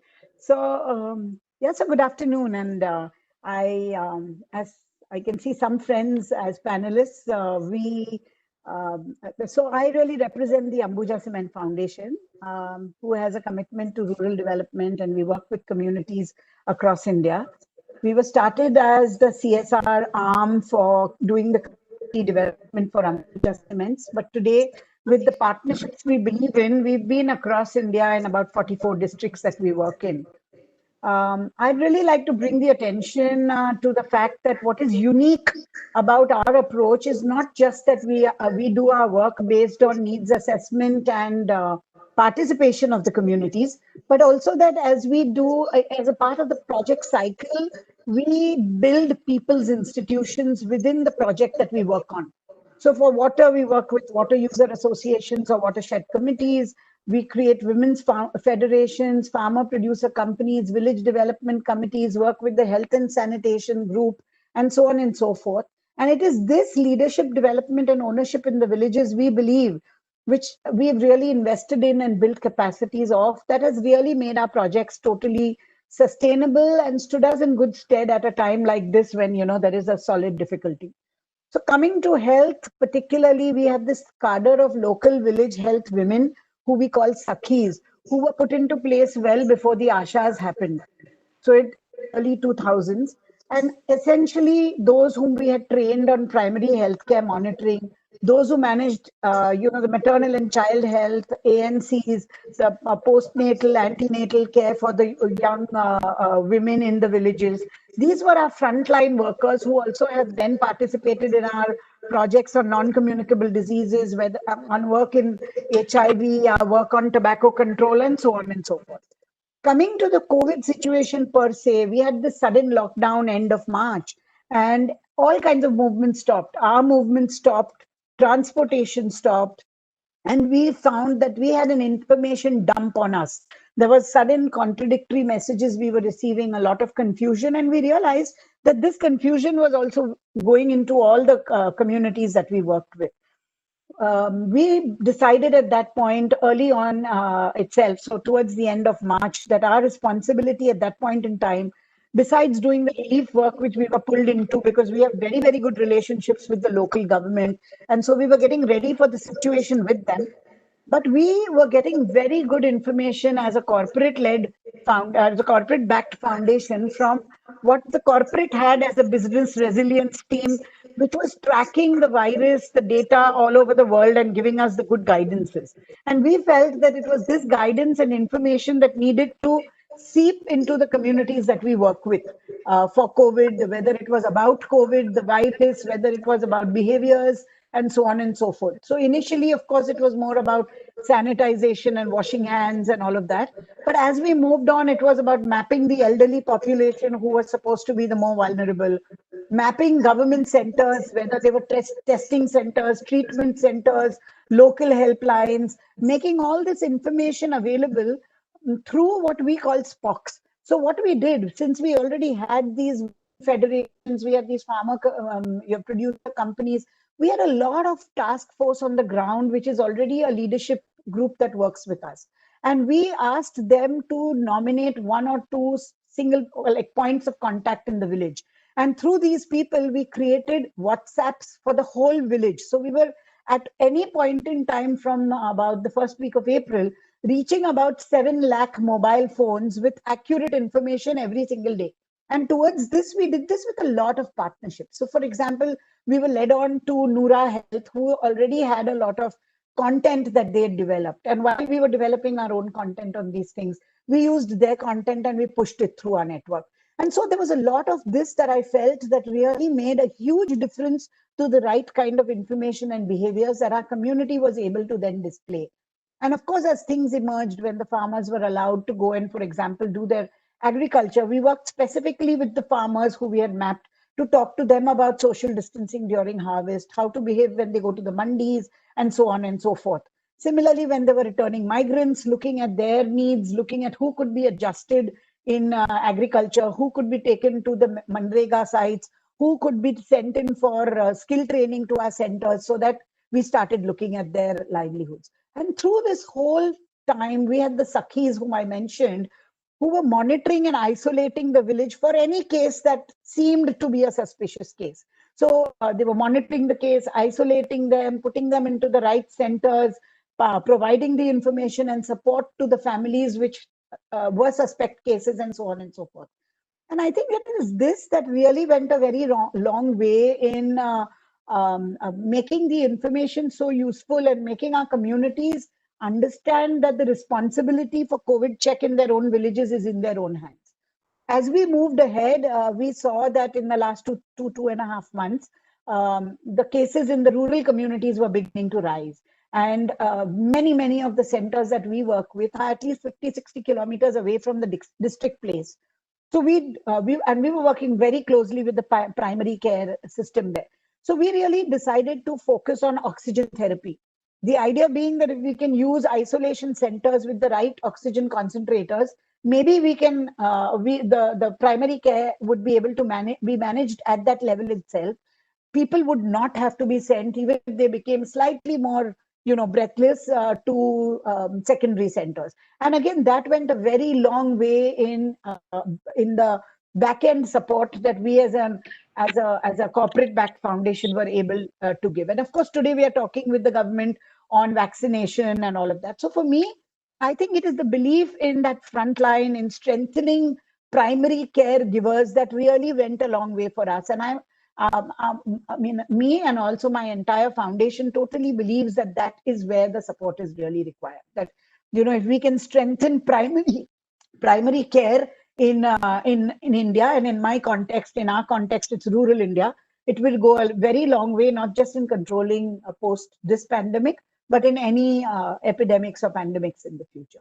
So I'll stop there, Dr. Reddy, for now, and pass on back to you.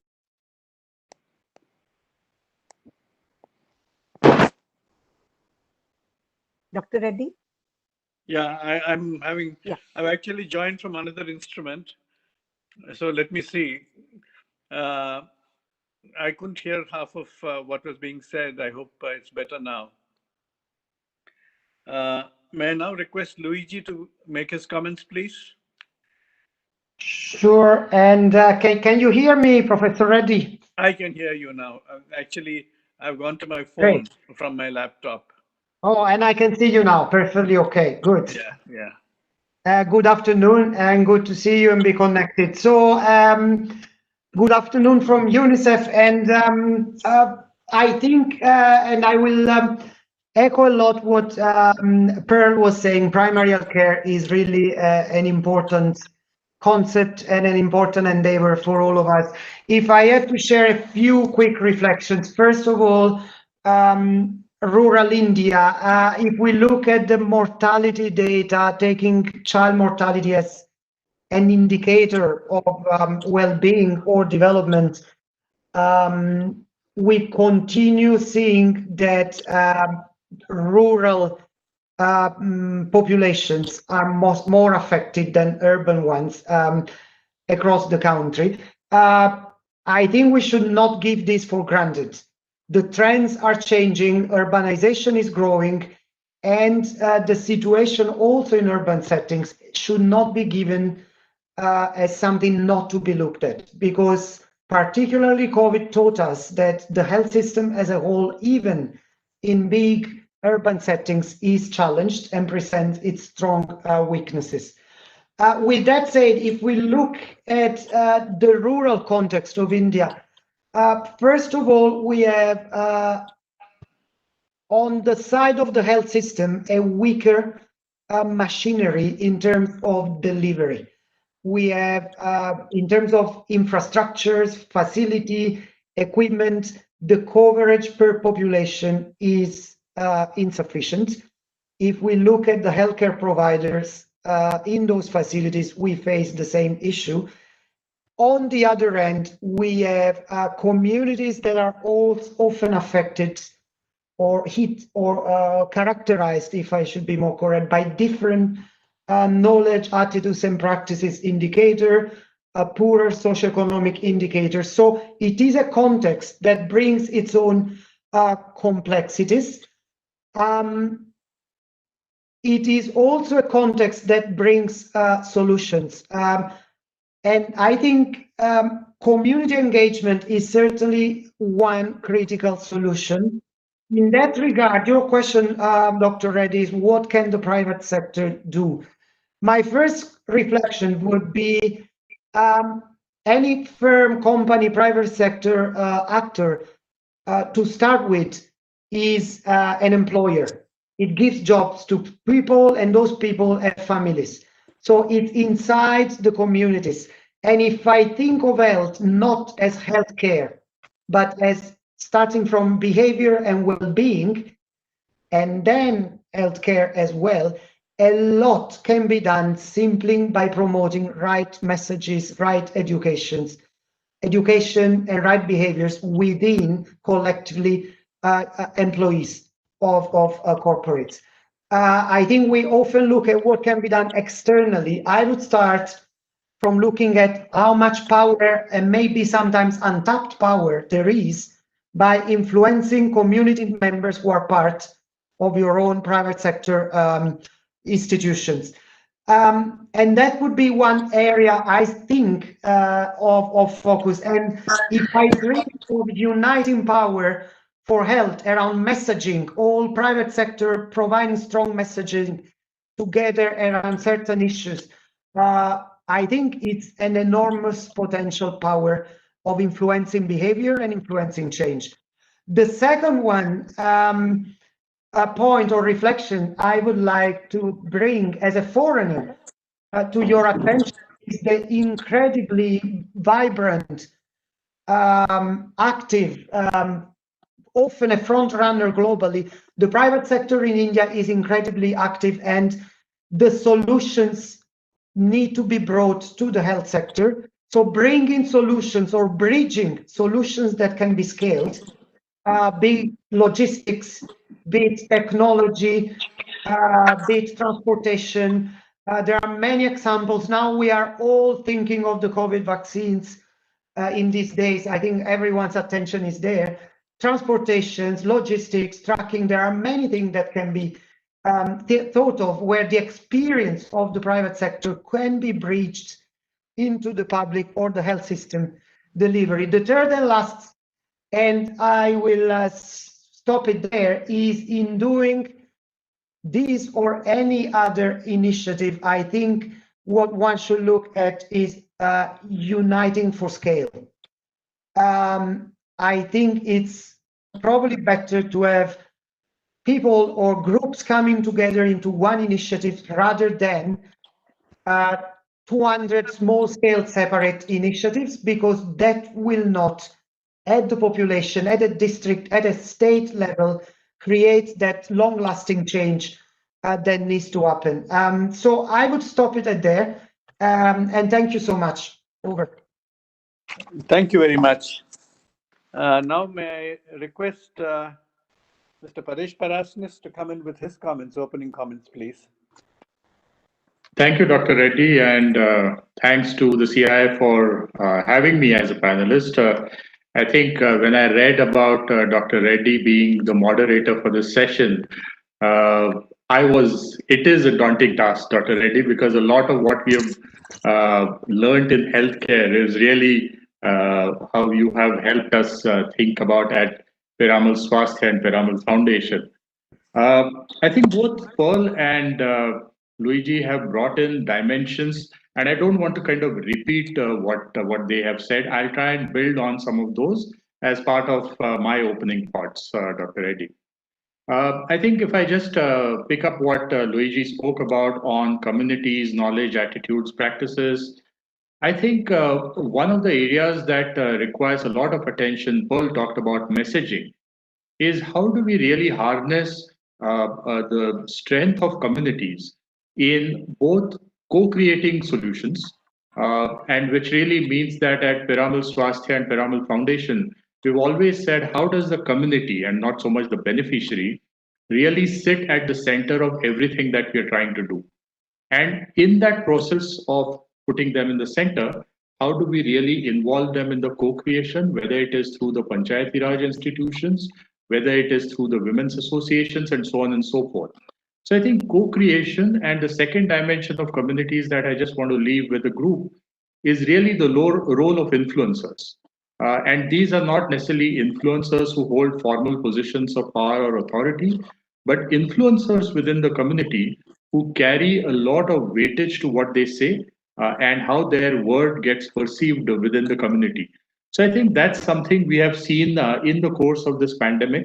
And as Piramal Foundation, we have been engaging, especially in the 25 aspirational districts that we've been active in over the last 30 months. We have worked with governments very closely, whether it is on quarantine facilities, on contact tracing, isolation, so tracking, tracing, support that governments have launched. I think we have seen the role of communities emerge in a big, big way. The second dimension I would touch upon is what Luigi spoke towards the end, is the unifying force of the corporate sector or of all players. I think it's really a time, and this really goes back to the theme of this session itself, which is future forward. And if I look at this particular session that we are a part of, which is really about collaborating to strengthen health systems. If I take both those, what is the future, and so how do we really collaborate? I think collaboratives, partnerships, alliances, coalitions, what name we give it, becomes extremely crucial in how we can bring our collective strength. I'm not just saying resources, but our collective strengths in a manner that we can complement each other to do more of what is required and to really support governments, especially at a time when possibly the SDGs and the targets that we have set for ourselves as SDGs have taken a setback. I think what we have seen, especially for non-COVID health conditions, where a lot of, whether it's expecting mothers, whether it's non-communicable diseases, whether it's tuberculosis and malaria treatments, a lot of these have taken a knock. So how do we really come up collaboratively with a solution that addresses both COVID and non-COVID health conditions is possibly the second thought. And the third one, really, that I want to bring to the fore, Dr. Reddy, is how do we take a health systems view? Because I think to our understanding and our learning has really been that during these last 9 months, it's not just a question of readiness, but it's a question of how do we build resilience in the system. And unless we start thinking about health systems in a manner that really, in a sense, enables us, prepares us, I hope not for the next pandemic, but maybe for the next epidemic, I think we would have learned our lessons in bringing primary healthcare to the fore and to the center of what we are all trying to address. So, with that, Dr. Reddy, I'll pause and hand it back to you. Thank you. Thank you very much for the opening comments, though I was somewhat technologically inconvenienced for parts of it. I've managed to get the comments from each of you, at least in substantial component. But I think now for the more interactive component, the weaknesses and the potential opportunities have been really spelled out very well by you. But there is a strong belief that some of these weaknesses, which will have to be, of course, remedied over time with stronger investments in both the health workforce and the infrastructure, can at least be bridged for some time with greater effectiveness and equity by the use of technology, whether it is telemedicine or mobile technology. How do you feel this is going to really play out in the relatively near future in improving rural health services? Who would like to take it up? Would Mr. Parasnis, would you like to start off and then we can move to the others on this? Sure, sir. So absolutely, I think topical and contextual issue. The fact that Niti Aayog issued the telemedicine practice guidelines in March, the fact that as a government, we are really looking at digital health as the way forward lends itself to bringing a lot of these issues to the fore. I think I don't want to get into talking about the advantages of telemedicine, since that's a specific question, Dr. Reddy, that you asked, whether it's about access, cost, safety, and so on and so forth. I think based on our experience, Dr. Reddy, and Our largest engagement in telemedicine has been in Himachal Pradesh, where we run 75 nodes in remote parts of the state to bring really specialist care or doctoral care to remote populations. I think I'll just call out 3 or 4 areas that we have seen from an implementation perspective. I think very clearly the availability of a local workforce or a local technical help who has the local language capabilities becomes extremely important if telemedicine has to work at its remotest location. I'm not talking about the hub, I'm really talking about the spoke. The second we have seen, Dr. Reddy, is really the role of behavior change in user communities. I think the fact that users are much more confident or comfortable dealing with a doctor face to face or a medical professional face to face. And once you remove that and really bring technology into the equation, giving them the comfort and the confidence that this is as effective as it would be sitting in front of a doctor requires a lot of change in behavior and what we need to do to really embed acceptance of telemedicine. Uh, Availability of network, I think all of us know the challenges that we face in rural areas. So one of the things that we are trying to do is in places like Assam and Bihar is really try out different technologies, I would say appropriate technologies that works in low bandwidth situations.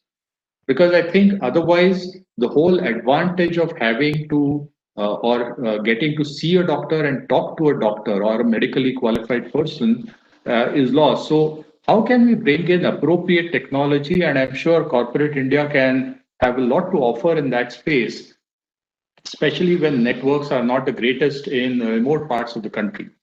I think finally is how does telemedicine enable the connect between primary and secondary? I think telemedicine is not a standalone solution. I think it is an effective triaging tool. But end of the day, unless we bring a strong linkage with a secondary or maybe a tertiary facility, I think telemedicine, we will not be able to get the full benefit of what telemedicine can really bring to the table. I think those are some of the experiences that we have seen play out, Doctor. I just thought I would bring those to the fore rather than talk about the advantages and disadvantages of telemedicine. Thank you. Certainly.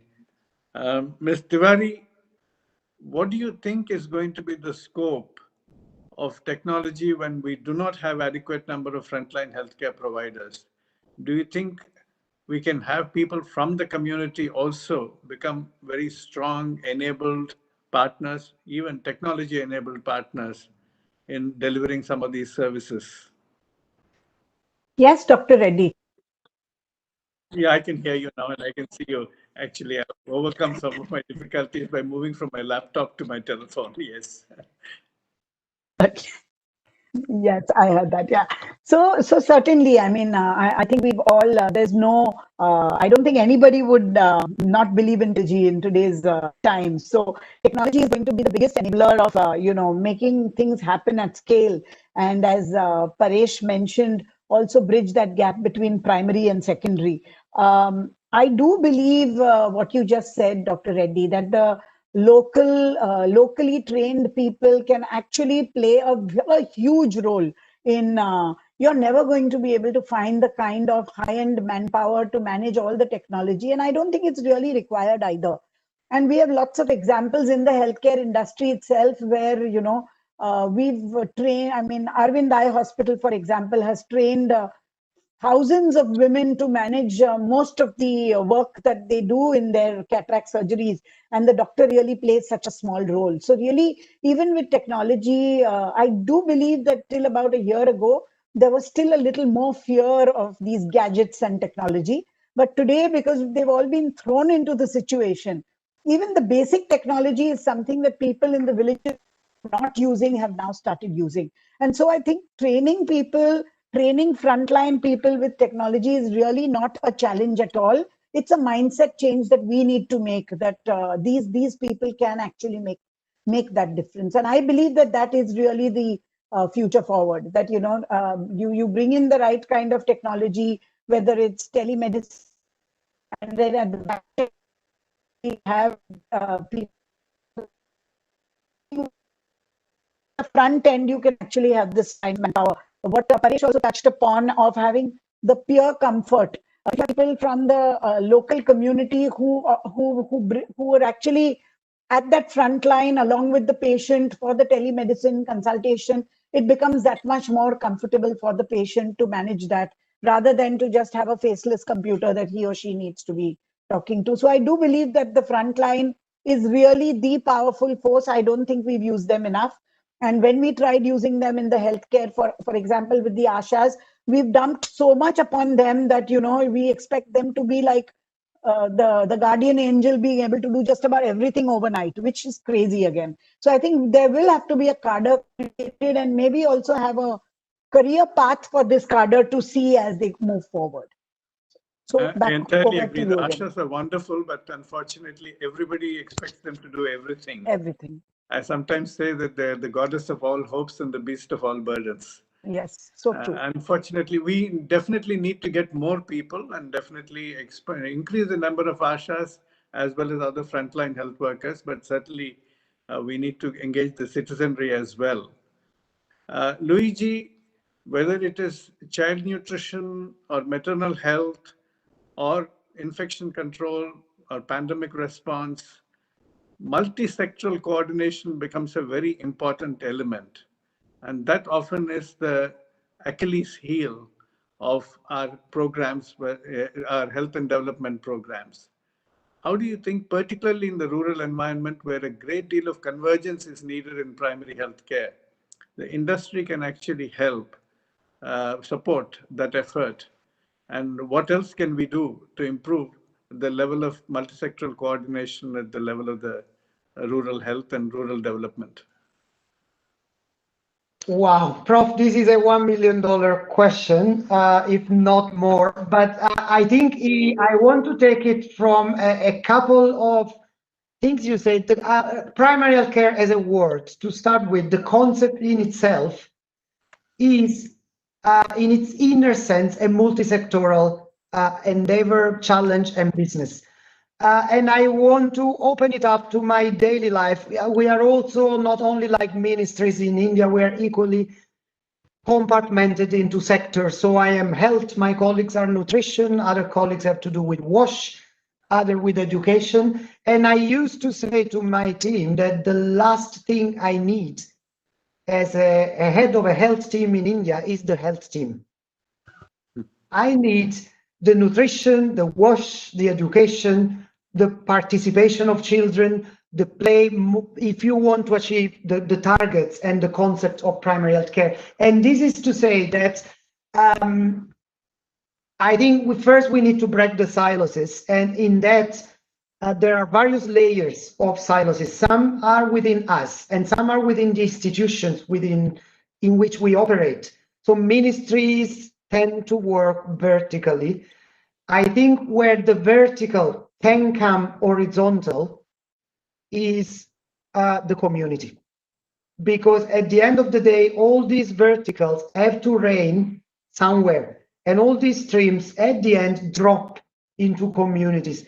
So again, speaking from a conceptual manner, I think, and also practical, the accountability of communities and the ability of bringing their needs not as pieces of individuals.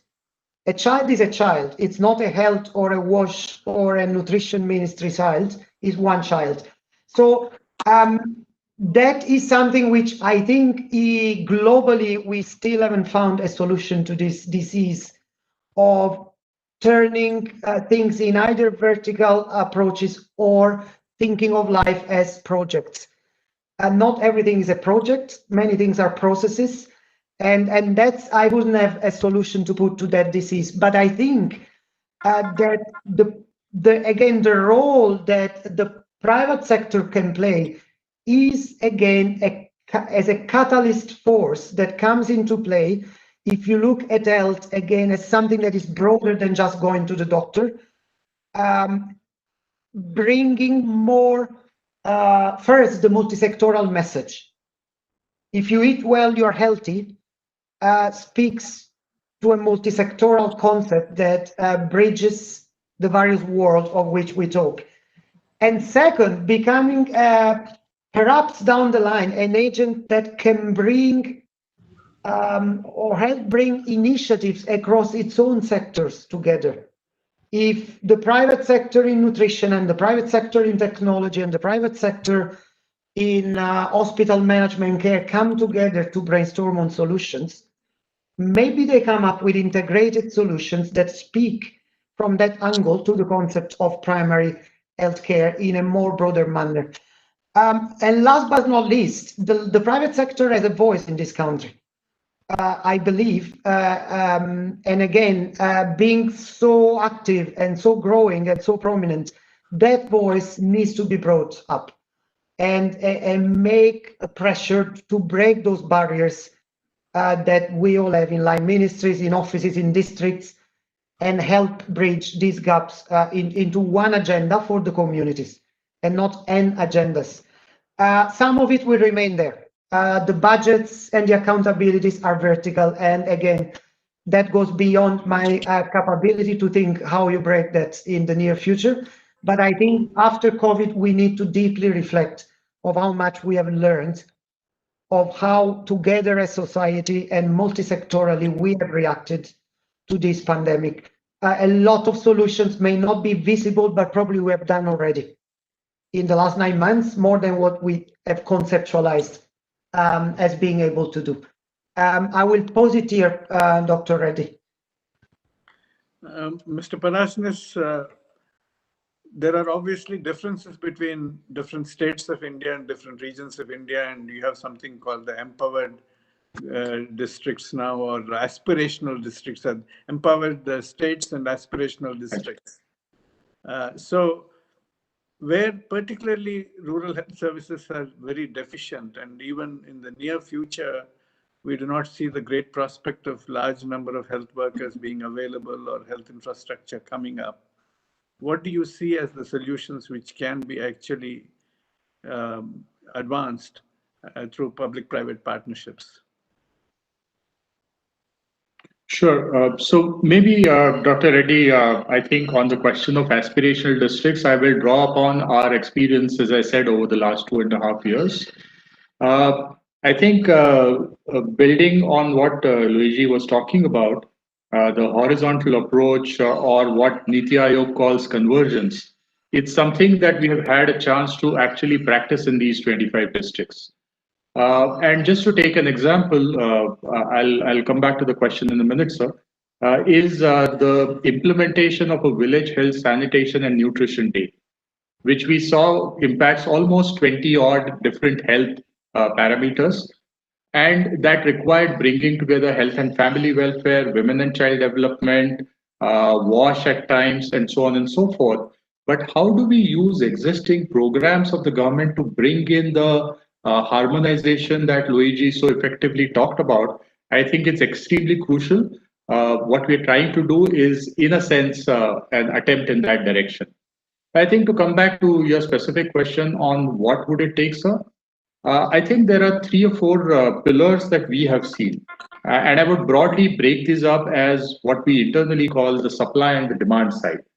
The supply side is, of course, how can we help governments through a convergence-led approach to effectively implement schemes a lot better. I think what we exist for is really supporting governments improve quality at the last mile. And that really is something that we have seen is in a sense paying results.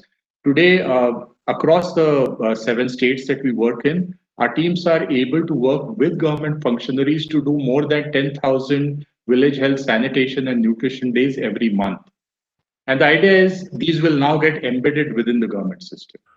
So I think the first one is effective scheme implementation. The second is, again, I think when we talk about quality of healthcare facilities, there are existing programs, whether it's Lux for labor rooms and so on and so forth. But how does it actually get implemented on the ground is something that we are working with first referral units at this point of time with district hospitals, really in bringing a lot of these quality parameters to the fore and getting those implemented and sustained within the government facilities. The third one, I think we spoke enough about that, is the role of communities.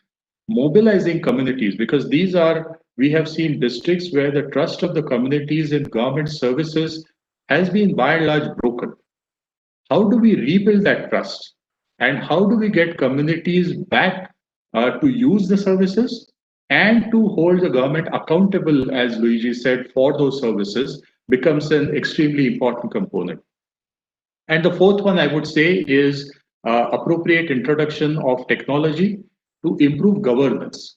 I think when we talk to a district collector, typically at times she does not know what are the budgets she has access to, what are the budgets that have been utilized, availability of data, and we can talk about data because that's a core part of a lot of the work that we do.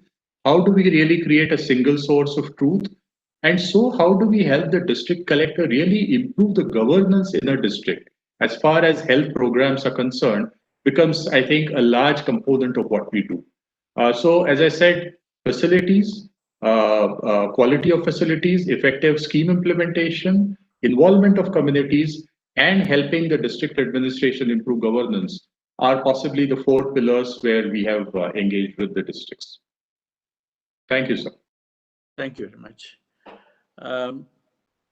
Ms. Tiwari, one of the major problems, of course, is that while on-location health services are weak and can still be improved with a lot of effort by engaging the local people in terms of their capacity building and they're becoming important informed participants in healthcare, still people will require some degree of advanced healthcare on occasions. And our emergency transport systems in terms of connectivity between rural and urban areas are relatively poor in some parts of the country. And even centers of advanced care are also a little far away. So how do you think that we can actually improve it, and what's the role that the corporate sector can play in ensuring that some of these weaknesses can be addressed?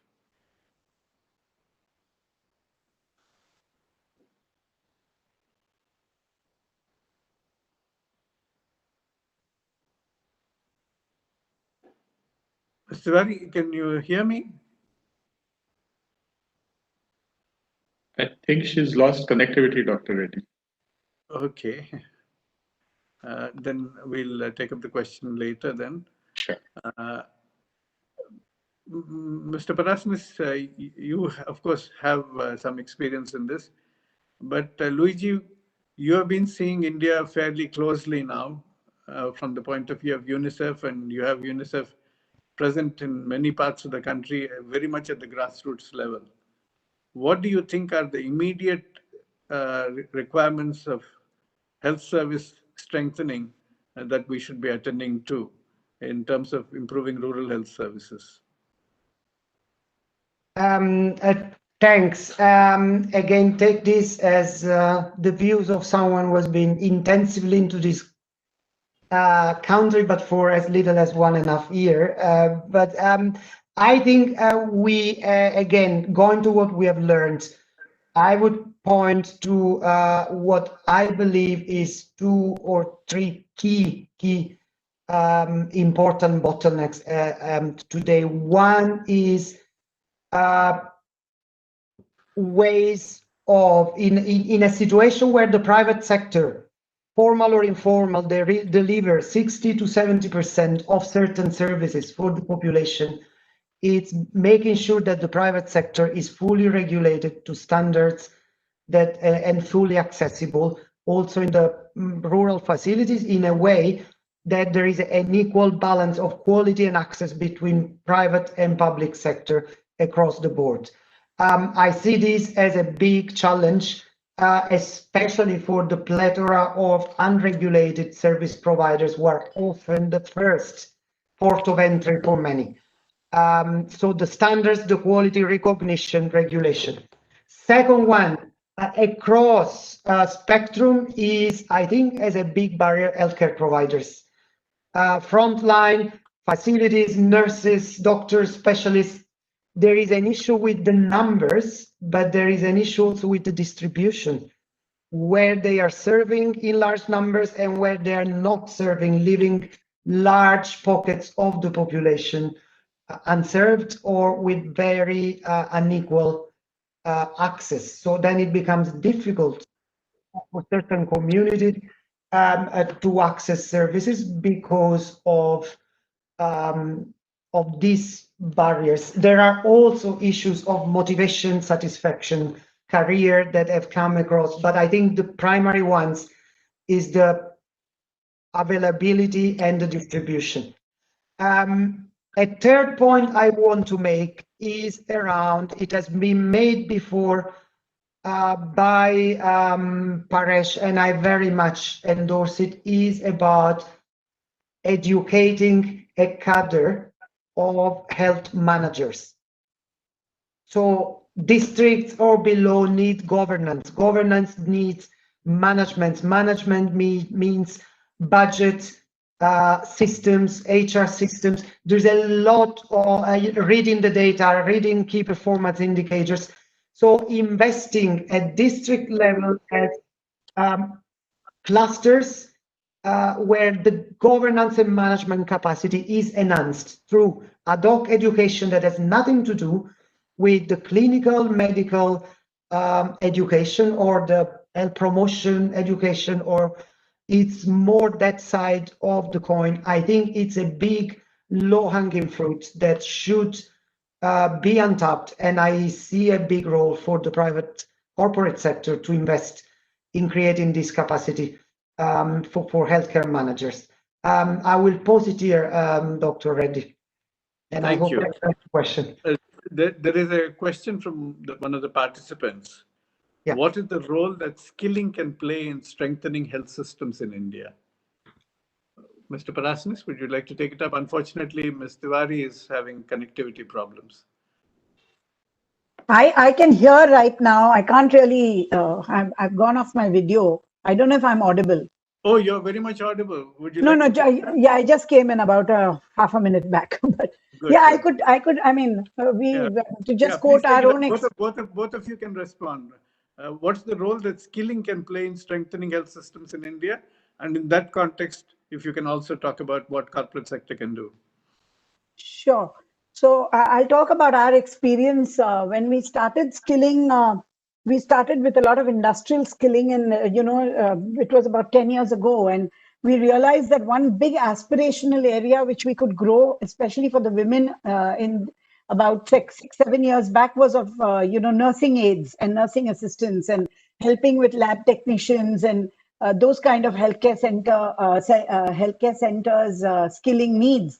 And while we did train thousands of people on as bedside assistants, I must say that many in some of the states, many of the hospitals, the local hospitals were not willing to pay these people who came from these smaller villages and towns appropriately. So let's say while in some states we saw a great traction, in some others we saw even the minimum wages not being met.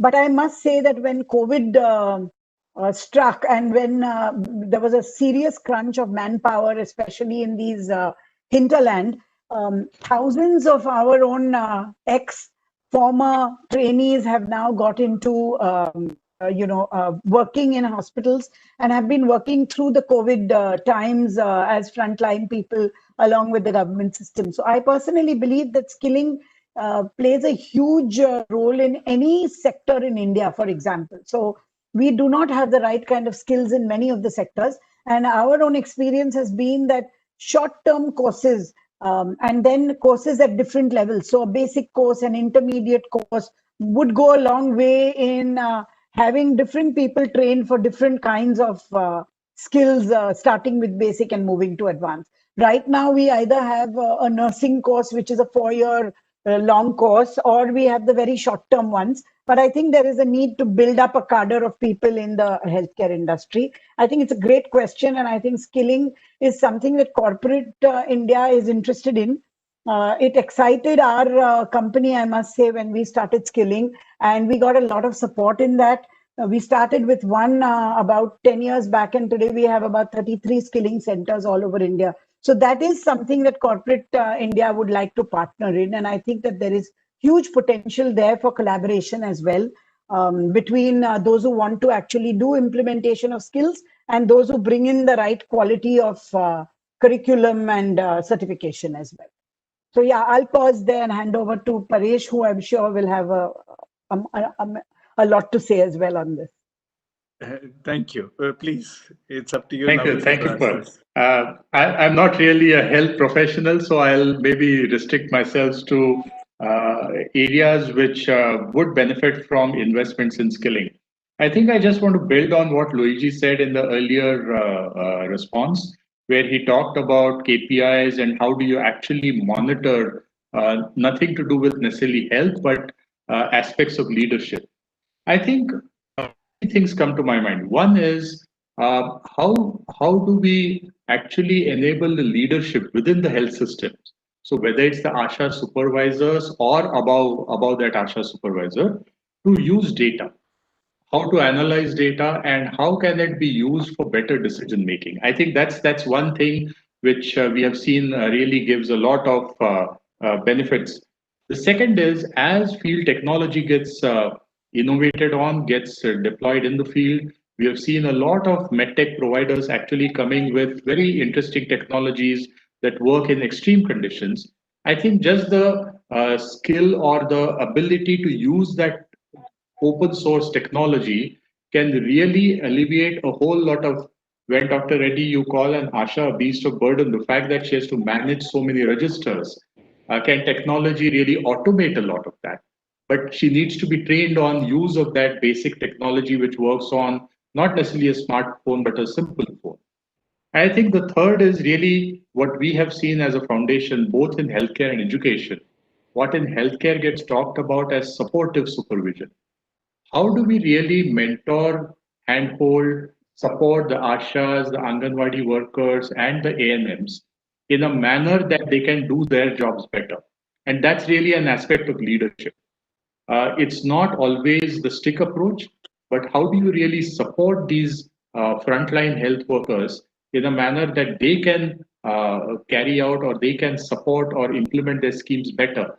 I think the whole supportive supervision aspect is possibly an area where corporate India can come in with specific solutions that might help. Thank you, Doctor. Thank you. There's one more question which says that given the time that infrastructure strengthening is going to take time, how best can ICT, information communication technology, be used to strengthen rural healthcare system? All of you have dealt with that in some way or one way or the other, but would you like to give your concluding comments, each one, on the potential that there exists and how best it can be strengthened? Luigi, may we start with you? Yes, and I want to take the question from another angle. As much as what the first part of the question talks about, insufficient infrastructure, I think that the solution goes beyond technology alone. I like to think of technology as a tool in our hands, not a solution in itself, unless it's part of a thought health system as a whole. So it needs to enhance a health system that is integrated. Otherwise, rather than being a positive solution, it becomes a disruptive add-on to everyone's work. I will make examples in which collectively we may have failed in thinking, I will replace 20 registry books with a tablet for a community. Frontline workers, I will not make the name of the cadre, it's just, but then if that tablet doesn't work, if it's too complex, if no one reads the data, if there's not feedback, if the batteries are not replaced, there are hundreds of examples. Have we really brought a solution or a disruption? I also want to invite our colleague who made the question to think we have platforms that are there and that are untapped. And that is with or without technology. I'll make an example because it speaks to something that was, I think, by Paresh recalled earlier. It's one example for many. The village health, nutrition and sanitation days are a great example of outreach care services. The services go out. if I go out with one vehicle and the vehicle is empty, if I can carry with me 20 bottles and I only carry one, I am doing a huge first injustice to the concept of efficiency of the health services. Second, to my population. So integrating services into an outreach platform that has existed historically for immunization is at our ends. It's as simple as such, and yet it's not happening at scale. So things like that may require technology, may not. At times, we need also to look at what are, besides and beyond technology, low-hanging fruit or untapped opportunities in this insufficient infrastructure, which I think would enormously enhance coverage for population if they happen in the way they had been conceptualized. Over from me, and thank you. Ms. Tiwari, there's a very interesting question that has come up, saying that we are actually not providing any incentives, but on the other hand, giving disincentives to nurses. The nurses not only are fewer in number than required, but qualified nurses are actually being grossly underpaid in the cities. And when they go back to the villages, they carry their tails back, and even when they go back to their homes, they carry those tails back. And that disincentivizes other people from joining the nursing profession. What can we do to improve the status of the nursing profession so that nurses are available in adequate numbers, both in rural and urban areas, but especially in rural areas? So I'll catch up with you. Yeah, I think there's yeah. We don't once we talk. Luigi, Pearl is speaking. Okay, thank you. Yeah. Okay. Am I audible? Yeah, you're audible now. Okay. So, yeah, with due respects to this question, I mean, this is quite not the experience that we've had, though you are absolutely right that nurses are not paid well in many, and this is not only rural, it's in many, urban, smaller hospitals and clinics as well. And, but I don't think it is any different than many of the other sectors that we see where the smaller outfits often exploit the skills and the labor that they have and do not really pay them well. My experience and our experience has not really been that this negates, more people coming into this sector, because our experience in trying to use bedside assistance or nursing assistance as a skill for not just women, which is whom we started with, but now creating a lot of male nursing assistants as well, has actually been quite aspiration in all the centers that we've started this. In fact, we always have a queue of people waiting for one batch to be over so that the next can start. And this is not only because of COVID. This started well before COVID, because there is already a feeling in the family that this is a respectable profession that people are going to get into. Some people look at it as noble, some look at it as respectable, but there is actually quite an aspiration for, and we've seen a lot of examples where young women have come and done a short-term course, 6-month course, got into a job, and has then come back and asked us to help supporting them to do a full-fledged nursing course as well, which spreads over years. So our experience is rather different, but I'm sure, I mean, there are all kinds of experiences that people have. So I would react saying that this is not about negating getting nursing as an aspirational profession, but the fact that skilling itself as a mindset needs to be seen in India as a very good thing to do, because overall everybody till a couple of years back and even now believed that if a child, a student completes standard 12, the right thing to do is to just do a normal graduation. But today, I think that is slightly beginning to change, and the mindset needs to be that if there are good quality skilling courses, then after the 12th grade, putting a person into a good quality skilling course may actually lead him into far more economic development of the family than, doing just a normal BCom and then finding no job to do. So I think that there are both sides of the coin. Thank you very much. I understand the panel discussion has stimulated the participants so much that there are a lot of questions flowing in, but we have already exhausted the clemency of the clock. Therefore, we will have to close the session now and possibly let the questions flow later on through other channels. We have certainly seen how much of interest is there in the idea that rural health services must be strengthened, that all sectors of society, private sector included, must be partners in that effort. And there are very many areas in which we can actually join hands together and enable rural health services to become much more efficient and equitable than they are now.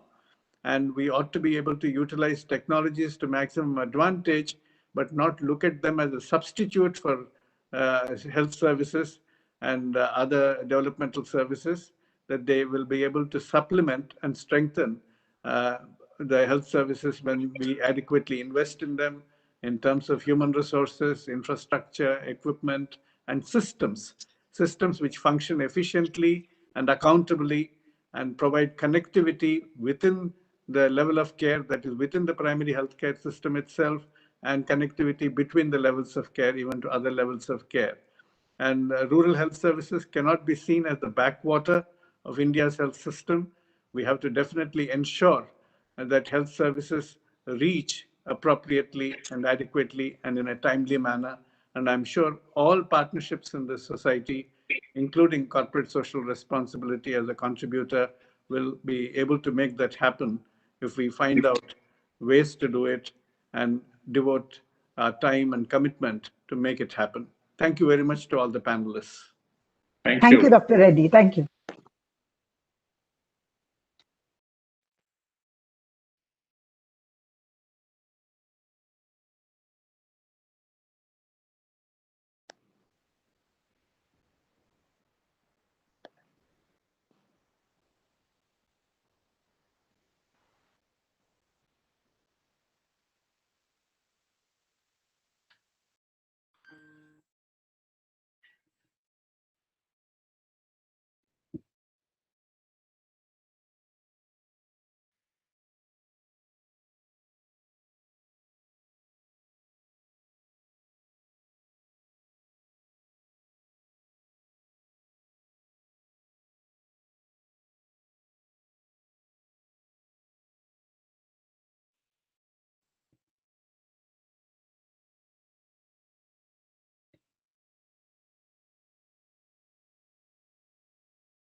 Good evening, everybody.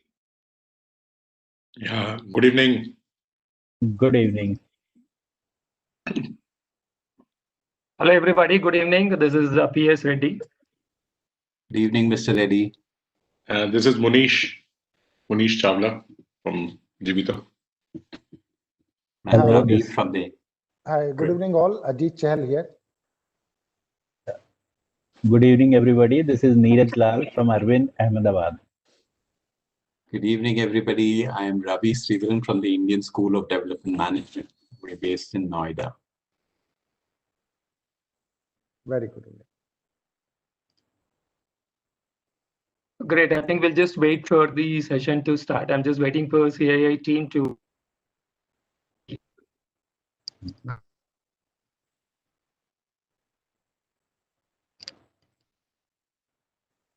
Mr. Reddy, where are you based? I is in Jamshedpur, Mr. Sridharan. Jamshedpur. Yeah. Beautiful city.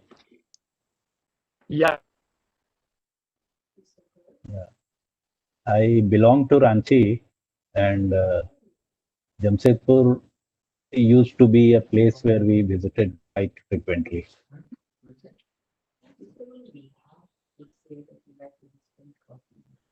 Yeah. Where I love coffee. I say instant.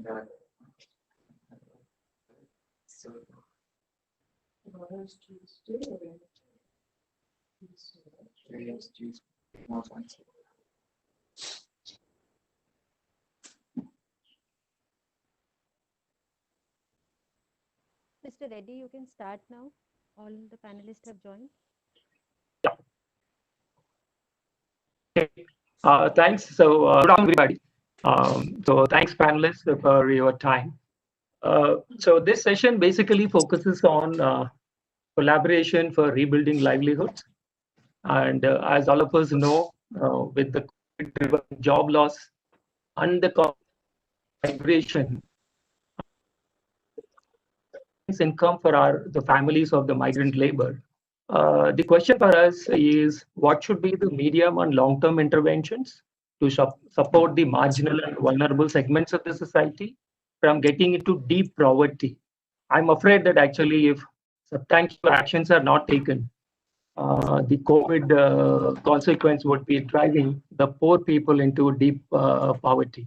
So therefore, how can companies engage for rebuilding the livelihoods of vulnerable segments of the society in a post-COVID scenario through their CSR activities and also support the urban poor?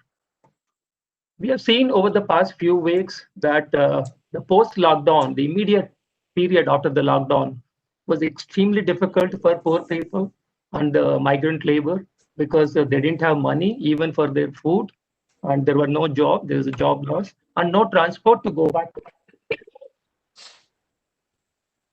These migrant labor, I believe, they returned to their village just before the agriculture season with sufficient money in hand to buy seeds and fertilizer and other input material, and they return back to their urban location once the harvesting season is over. But this time, I believe most of these labor have gone to their homes with empty hand, and therefore there was no money to buy the seeds and fertilizer. Therefore, the risk of their income from the agriculture was big. It was at risk. So therefore, I am aware that many corporates, including our company, realizes this, and they had undertaken initiatives to support the poor farmers through this season, because this agriculture season, that is sometime in May, June, was very important for the farmers and for the country as a whole. And we also realized that there is also a need to strengthen the so-called agriculture income for the migrant laborers as a long-term initiative, and also to create livelihood opportunities in the rural India, so that you are able to maybe some kind of create a balance between migration from rural India to urban. And also there is a need for us, I believe, to leverage the power we have in terms of the vast land which has got huge huge opportunity for India becoming the hub for for food grains to the world, because I believe there is no other nation in the world which gets more sunlight than India. The kind of land we have is can feed the entire world. That's the kind of input that is coming. But for in many reasons we have not been able to leverage this. Given this background, I request the panelists to share their views and perspectives, and then see to it that how do we then focus on rebuilding livelihoods through collaboration. So I would request the panelists to share their views quickly in about 5 to 6 minutes. And to start with, I request Mr. Ravi Sridharan. I would like to introduce Mr. Sridharan to the participants. Mr. Sridharan worked for 24 years in the corporate sector, most of which was at HSBC, where he was the regional marketing head for Middle East and Africa, head of consumer products for Asia Pacific, consumer banking, head of Indonesia, CEO and President Director of Bank Economy, a local bank in Indonesia that was acquired by HSBC. He quit his corporate career and switched to the social sector in 2011, joining Ajim Premji's foundation, where he was the head of education, leadership and management. He's an MBA from IIM Ahmedabad and a BTech from IIT. Thank you, Mr. Sridharan, for joining us. It's all yours. Thank you very much, Mr. Reddy, and good day to all of you wherever you are in the world. And I hope all of you are taking care and staying safe from this most horrible pandemic, something that we've never seen before in our lifetime and something we will hopefully never see again. This really is the equivalent of a world war and its impact for the current generations, maybe worse. I was just reading about the agenda for the summit, Rebuilding the Development Journey. This is so apt. We have today lost at least 3 decades of social and economic progress. The intention in this conversation is really to understand how to rethink and recalibrate CSR strategies and navigate the uncharted territory to address social problems. I have just one big point to make, but I'm going to use my time to explain that one big point. I've always believed and said this many times that there are two countries we live in. There is a Bharat and there is India. And these two are very, very disconnected. Yes. India is the better off, working in formal environments, mostly in cities, maybe English speaking, have great education opportunities, and possibly study till graduation and beyond. On the other hand, Bharat lives mostly in the villages and small towns, working in the informal sector, very often in agriculture, have not had great opportunities to study and even clear school. And I've also felt that this India is very removed from Bharat. What everyone will tell us is that COVID has totally exposed the fracture lines in our society. The biggest fracture line that has been totally exposed and shocked the conscience of this country, for me, was really the divide between India and Bharat. This was captured poignantly on TV channels in the houses in India who watched millions of people from Bharat trekking thousands of kilometers back to their villages and towns, losing their homes, losing their lives, losing all sorts of things, losing their dignity. This fracture line has actually since then got worse. And this is not even now seen on TV. So let me share some of this for our audience today. The people of India, they have seen what I call a V-shaped recovery. The capital markets took a deep plunge and is today higher than where it was prior to COVID. The Standard & Poor has recorded its highest ever level with a furious growth of 51.5% since March 2020. The BSE large cap has increased over 70% in the last 6 months after it slumped with COVID. COVID cases, I'm glad, have started coming down. And yesterday I was seeing the number was at some 22,000, which is the lowest since August 2020. So this is India. Whereas in Bharat, what I'm seeing is what I would call an L-shaped recovery, if you can call it a recovery, which means it's gone down and it stayed that way. It went down, and sadly, when things go bad, the weakest and the most marginalized go down the fastest. And when things get better, the weakest and the most marginalized come up the slowest. Inequality has risen in India more than anywhere else in the world during COVID, except for Russia. Just to give you a statistic, if the income levels are down just 25%, and the reality from what I see and hear from our work on the ground is much worse, 354 million more people will go into poverty, with 40 million going into acute poverty, meaning they will not even have food. The Global Hunger Index puts our country today at 94th among 107 countries. And by the way, this is below Bangladesh, Sri Lanka, and even Pakistan. You will possibly start hearing of death due to hunger soon on these TV channels that we talked about earlier. This means 45% of our population will be in poverty. Same as what it pre-liberalization. That means we have slipped back by at least 30 years. Sadly, of course, in our country, 94% workforce is in the informal sector without social security or protection. I get a sense that the large number of COVID cases in Bharat are not even being measured and reported. Just to put this all into context and say, what does it take to recover from this economic crisis of lost incomes and livelihoods, which is really the topic of our discussion? The country needs 19,500 crores per month to reach the bank accounts and hands of the people who have lost their income and livelihoods. And if you have to sustain this for a year, that is 2,34,000 crores, which is approximately $30 billion. Where are we going to find this money?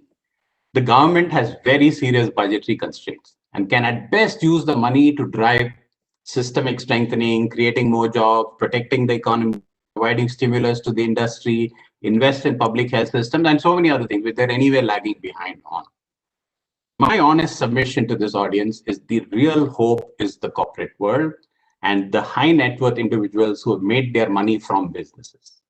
So what do I mean by the corporate world is the only hope when the CSR budget is all of 14,000 crores and I talked about 2,34,000 crores that this country needs, which is 17 times the annual CSR budget of the country. So let me explain this, right? Just let me start by putting these numbers. Our most admired wealth creator, the Sachin Tendulkar of wealth creation, Mukesh Ambani's wealth increased by $48 billion during this pandemic. The profits of the top 100 companies in India, and I was just calculating this for the last year, is about 400,000 crores, which is $58 billion. The top 1% of the country, which owns, as probably all of you know, as from the Oxfam report, 42% of the nation's wealth, while of course the bottom 50% only has 2.8%, this 1% wealth is equivalent to 450 lakh crores. Now, I'm not suggesting we take away all these gains of Mr. Ambani has made, or we take away profits of the top 100 corporates, or even the money from the top 100. My suggestion is very simple, and this is really appealing to the corporate leaders and the high net worth individuals. Please recognize that only you can do something about the situation. There is no other money really available in this country. So can the top 100 corporate CEOs and 100 billionaires of this country come together and declare the current situation where another 340 million people from our country will slip back into poverty as an emergency, and pitch in their corporate and personal wealth to save this country and a large number of our brothers and sisters and others from this crisis? We need to treat this like a war situation. I mean, it is a war against poverty, hunger, and deaths. Can we all take a little bit of a heavier load than we have? I mean, a simple thing like a 4% cess on those with 10 lakh income will generate 15,000 crores. That's two times the total CSR budget of the country. Can the top 100 companies announce this year that they will spend 10% of their profits, so it's not like, from their revenue, on CSR? That would be an additional 70,000 crores. If you levy 4% wealth tax on India's 953 richest families, which is a billionaire, 953 richest families, that would give the government another 230,000 crores. What I'm saying is there is money. The will to bring that money, the will to bring it into action is very important. These are not draconian measures that I'm suggesting by any stretch. What we really need is a strong sense of anguish among all of us in India for more than 500 million of our country fellows from Bharat who are suffering and collapsing from this catastrophic hit of COVID-19. The word I want to draw your attention to from the preamble of our constitution, which we all have sworn our allegiance to, and is honestly the crying need of the hour, is fraternity. Let's bring out this most critical quality required for a good society and a good country, brotherhood. And by brotherhood, I obviously mean all genders. Let's not allow Bharat to suffer and wither away while India prospers. And the last point I want to make is what I have seen on the ground is really the government is not able to reach. It's struggling. The systems are collapsing. The private sector is really not there. It's the NGOs who are really working in these far removed communities and putting themselves at risk, etc. But sadly, the NGO world is today being completely squeezed of funding and struggling to raise money even to stay afloat, when we need to be supporting them and making sure that they all stay afloat and reach the 7 lakh villages in this country. We really need to bring the human being in us, the conscience of the corporates, the conscience of the high net worth individual. I think there is a lot, but I think we can do a lot more. We need to treat this as an emergency. And this is really my humble request. And if you're able to do this, the solutions will come. We will find ways of deploying it. We will find ways of making it happen. I know I'm running out of time, so I'm going to stop there and thank Mr. Reddy for giving me this opportunity. Thanks, Mr. Idranath, and thanks for your wonderful input. So I now request Mr. Manish Chawla.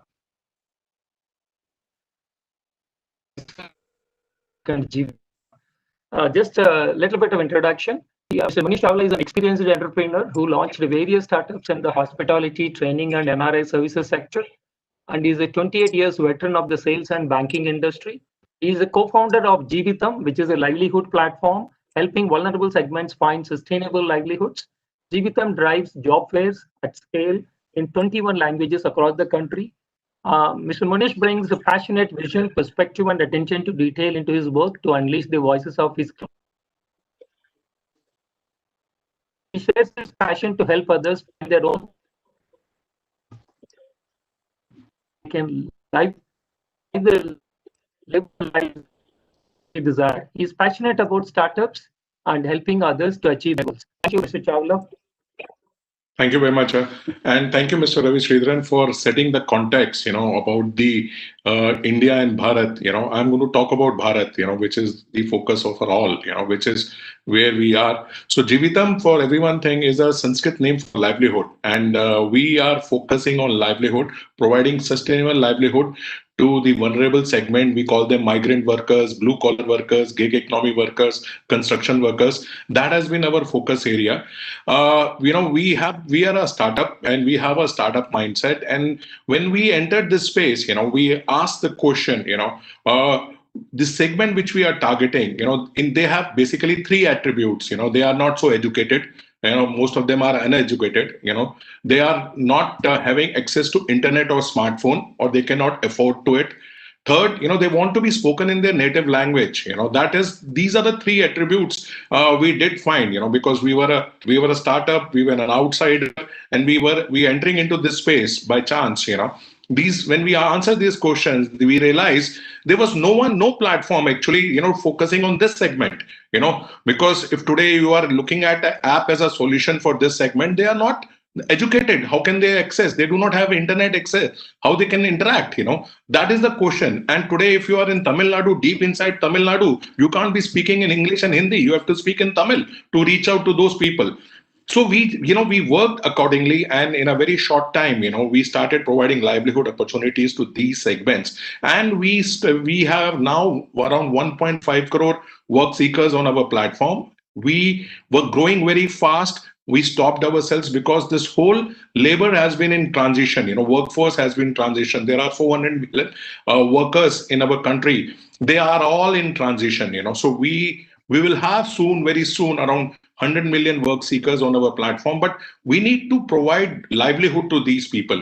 That's what we have done in this. We believe in impact. In the last 9 months, we have given an impact to around 1 million work seekers. We have helped them find livelihood, sustainable livelihood. We have done in our own way. This is there, wherein these work seekers who, as I said, not educated, not having access to internet, smartphone, we reached out to them through a very innovative AI and voice-based technology, wherein we reached out with them the available livelihood opportunities and mapped them to the available opportunities. That is what we did. I'll just give you a brief context of this Bharat, which Mr. Ravi Sridharan has talked from a Jivitam point of view, from our point of view.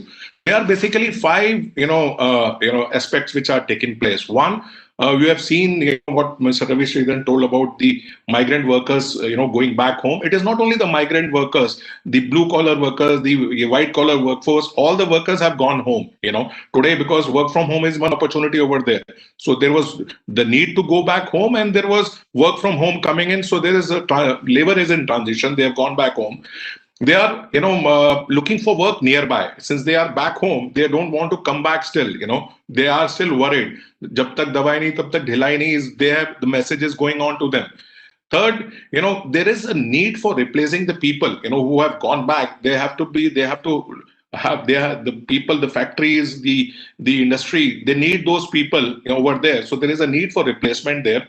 One of the big things which we also saw was college students. There are 1 crore college students who enter the workspace. They were basically having no one looking after them. Unke to exams hi nahi hue. They have not exams being done. So they are still having a challenge. And there is a lot of opportunity for these people to, the way the consumer is spending, the way the whole industry is going, there is a need to skill and reskill.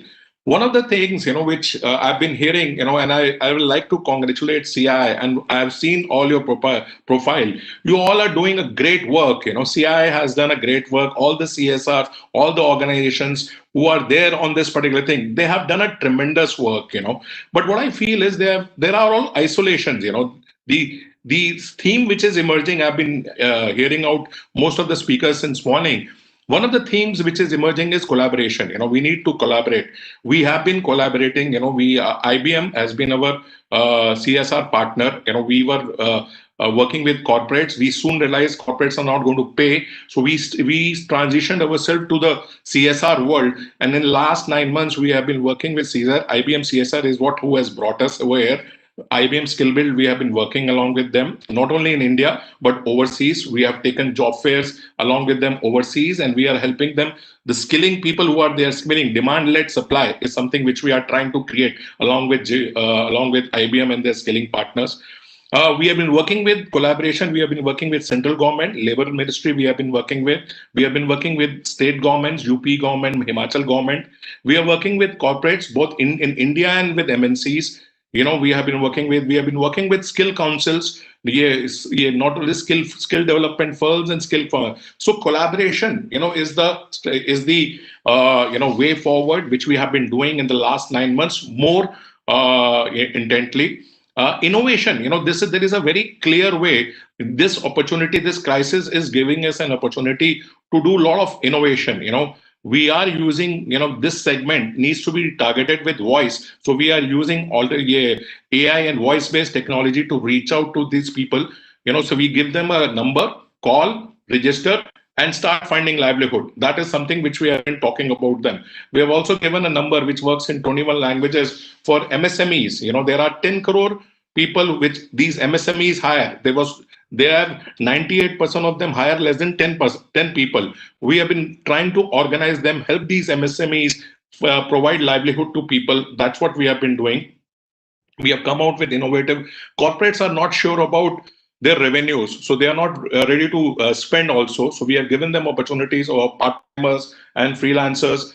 We have done digital job fairs with central government, and also innovation is the key. And lastly, I'm just closing in my 5 minutes, 6 minutes, which were given. Reimagining, we need to reimagine the way we are doing CSR. We need to reimagine the way we are finding livelihood.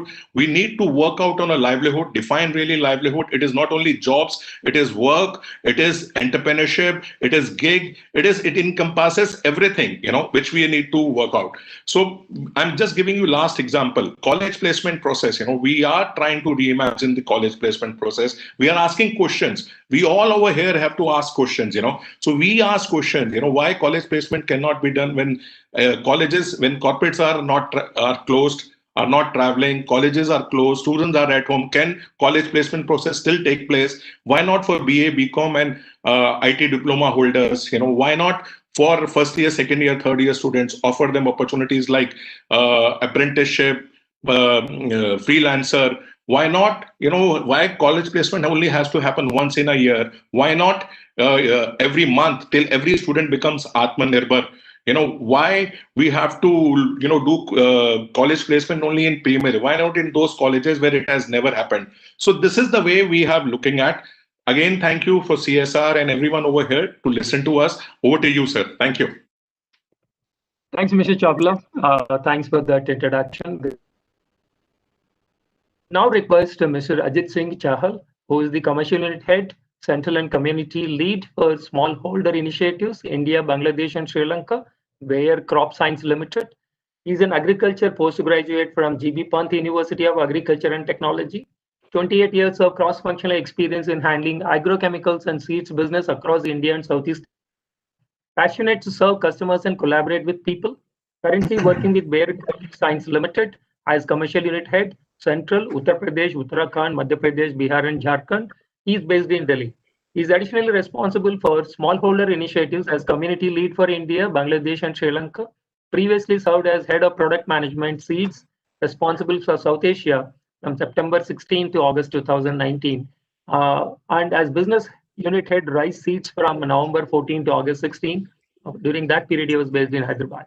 He also worked as General Manager Commercial Operations from January 10th to October 14th, based in Lucknow. So,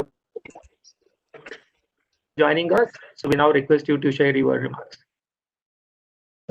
Thank you, Mr. Reddy, and thanks CII team and other colleagues to join this webinar, and very interesting topic and very relevant topic. May I request CII team to flash the slides?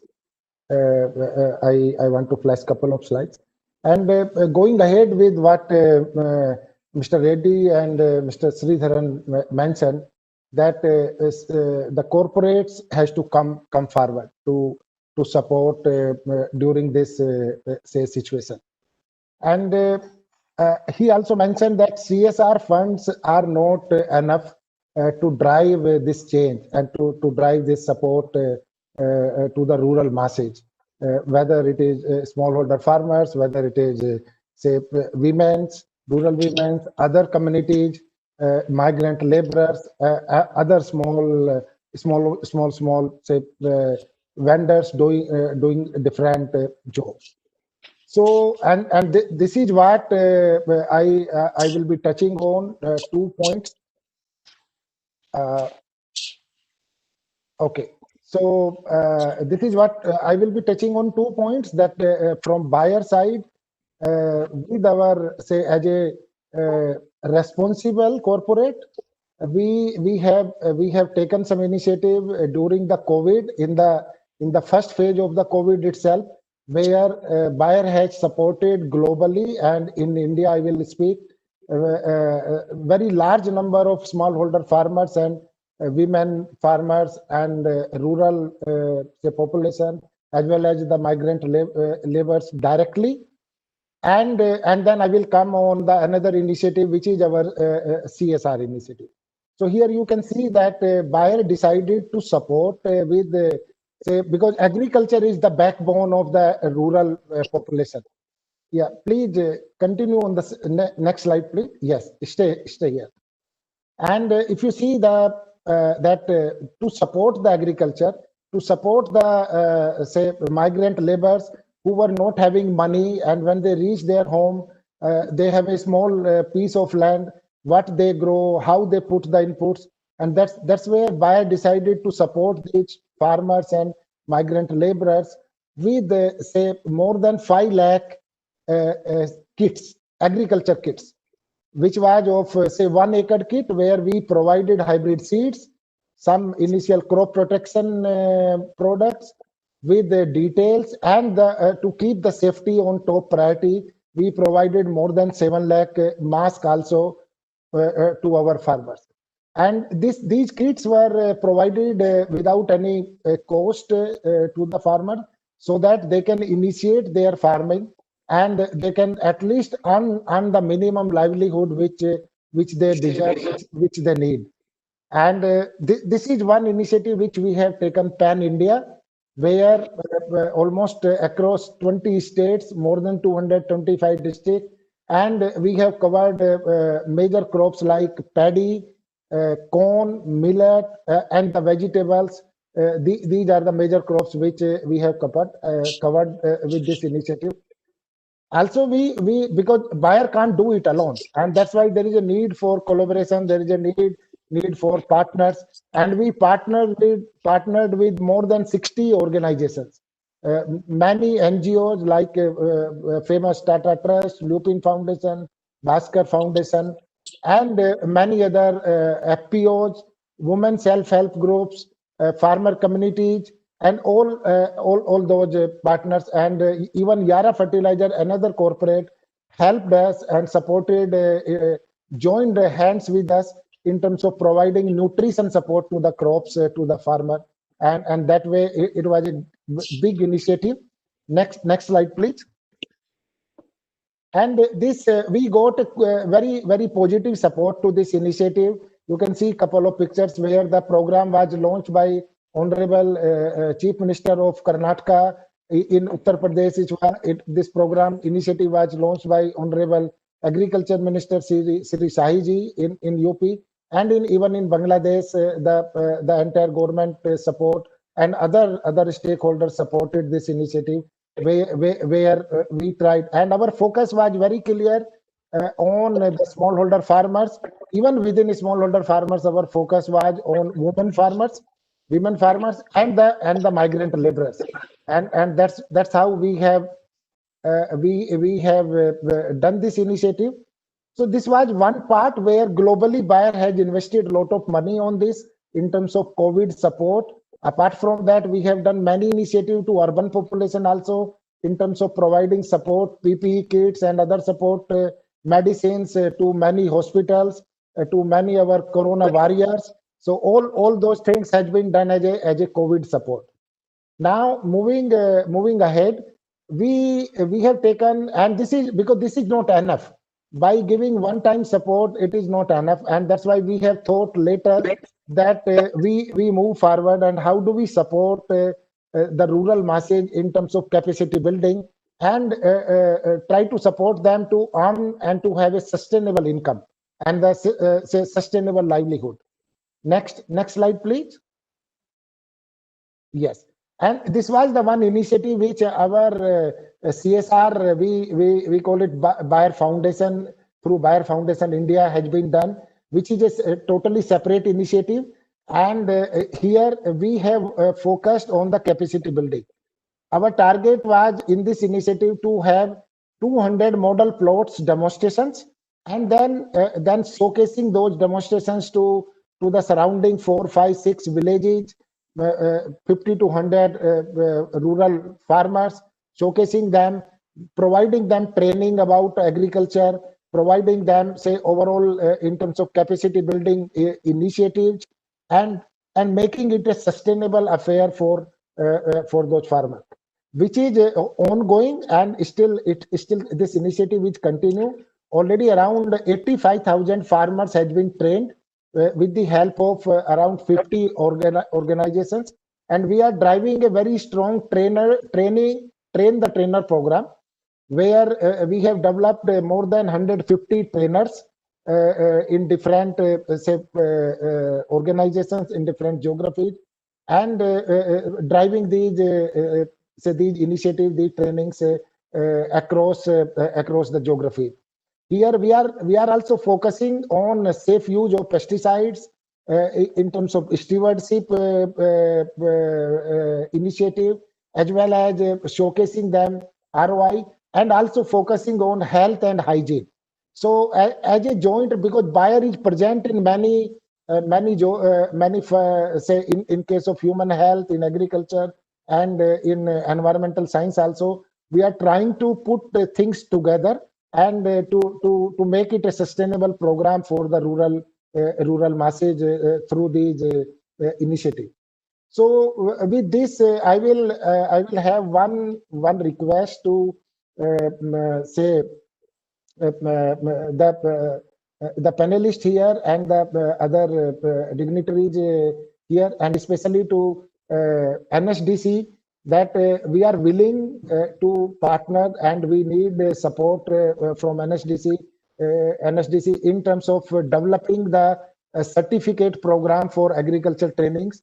We are ready to provide support, and so that we want to develop a large organization who can drive these capacity building trainings and initiatives across the country in 2021. And now to handle the post to end my statement here, to handle the post-COVID era in 2021, Bayer is planning many other initiatives, and now under the umbrella of Bayer for Bharat. And this is what we want to drive, that Bayer is there for Bharat, and how we work together with multiple say stakeholders, different institutes, organizations, and the government to really make a sustainable impact in the livelihood of our rural masses and the smallholder farmers and our laborers. So with that, I say thanks for this opportunity, Mr. Reddy. And any question later, I will be pleased to answer that. Thank you very much. Thanks, Mr. Chahal, for the great input. So I would now request Mr. Neeraj Lal, who is Head CSR Arvind Limited, to share his views.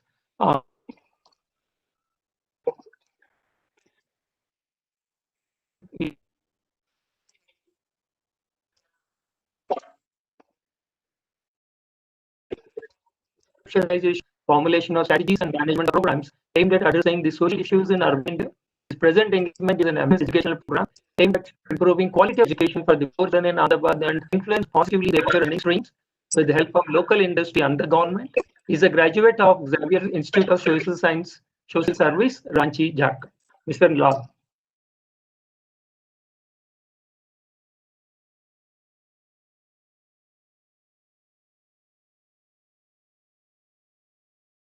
Mr. Lal?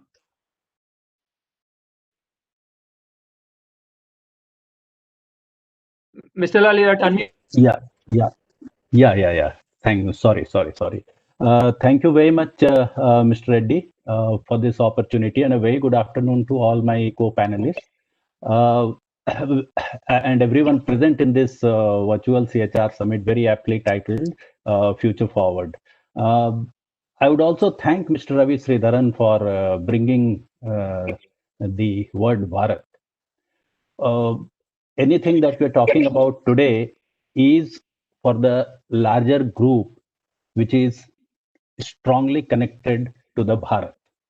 Uh, I would say for any disaster, any pandemic, rescue, relief, and rehabilitation, these are the three processes that all of us go through. Rescue is done by government. Relief, we have provided, all of us have provided food support. For us, since we are doing that, we all the masks and PPEs and all those things have gone for that. But larger question is for rehabilitation, larger question is for our livelihoods. So my focus today is going to be on the workers who were on job and for because of pandemic, they lost the job. Means anybody who was earning 10,000 rupees, 20,000 rupees, 50,000 rupees, they had a set lifestyle. Yes. And because that set lifestyle is disturbed, there it's the highest pinch. On a certain date, a salary was getting credited, and now that is not there. We can feel it very strongly because for us at Arvind Limited, we are a integrated textile and apparel manufacturing company. We are the worst affected in this pandemic. So if you look at the worst affected industry and the least affected industry, perhaps below aviation, tourism, and entertainment, we are the most affected one. So while it was all going on in field, we are providing food and masks and those things. Mid-April itself, we started internally discussing about the livelihoods that would be lost in spite of government suggesting everyone not deducting salary, please don't cut job and everything. However, post-lockdown, we knew jobs would go. So we also realize very strongly that if the economy has to revive, the livelihoods must be revived. And that is why we are part of a platform, Revive, and that platform revives concept and implementation and what the impact was, what the challenges that I would like to kind of explain in next 3 minutes, which I am left with. Revival for me means getting back. People getting back to the work, and industry getting back their people. These two things, if are working, it's not charity, it's not philanthropy, it's enlightened self-interest. What we did, we basically identified three categories. Three categories: one, where people can be, they have lost job in one sector, can immediately be placed without much ado to another sector which is doing good. So for textile and garment, if somebody has left, they can be connected to pharma sector, for example. They are needing people. Second thing was that without any skill upgradation. Second, you take people, provide a clear program for 3 to 4 months, train them, and then place them. And while everything is happening, ensure that a sustenance grant is given to them. And third, people who are very entrepreneurial, take them on a larger training program, entrepreneurial skill, and then place them with a capital. So for doing this, to design, to define, to design, to deliver, we are working with our partner Samhita Social Ventures, and we designed a program jointly, which is called Revive. This is basically a collaboration platform, and this is co-funded by USAID, Michael and Susan Hill Foundation, OMDR Network, and corporates Arvind Limited, Godrej, Brihati Foundation, and a group of about 12 industries. This is a returnable grant platform, and a returnable grant is similar to a zero interest loan backed by only a moral obligation. There is no force required to provide this capital in form of returnable grants for beneficiaries to either sustain their work or to find alternative opportunities is the larger purpose. This is expected to actually reach between 60,000 to 1 lakh workers next 2-3 years, and will give about preference to youth and women. What we have tried to do, we have identified people, identified industry, and we have matched. So this has happened, and about 1,200 people are already on that format. The larger training program, which has started last month, is going to take 2-3 months, and within this period, everybody is going to be provided with a sustainable grant, and that grant will carry over a period of time until they find an occupation, and all these people get into a remunerative job over a period of time. Huge challenges. Number one, to identify people where they are, because everybody has moved out. It's a tremendous challenge, but we are working with the industries which are perhaps closed or are working at a very small numbers. We have taken all the data, and that whole team is connecting with them, reaching out to them, and placing them with other people. People who have moved out, we have talked about people going back to their village, the real Bharat. Uh, People don't want to come back. People Yes. don't want to come back. It is very rational. It's very. If I am at their place, I would not like to go back. The way cities have treated, the way people like us have treated our people, it's something that would break anybody's heart. We have seen people walking from Delhi, walking from Gurgaon, the auto cluster. Everybody is walking back, and why should they be? The industry had to take care, which we failed miserably. So this is what we are trying to do, and I believe, if I would agree with Mr. Sridharan, if our whole might come together, and there is a strategy to suggest, we have money, and this is what this Revive platform is trying to do. And I'm sure, 100% sure, that if all the industry people and high net worth individuals come together, we are sure we will not let our people go on a street, and everybody will back to their livelihood. So thank you very much. I have taken 30 seconds extra. Thank you very much. Thanks, Mr. Lal.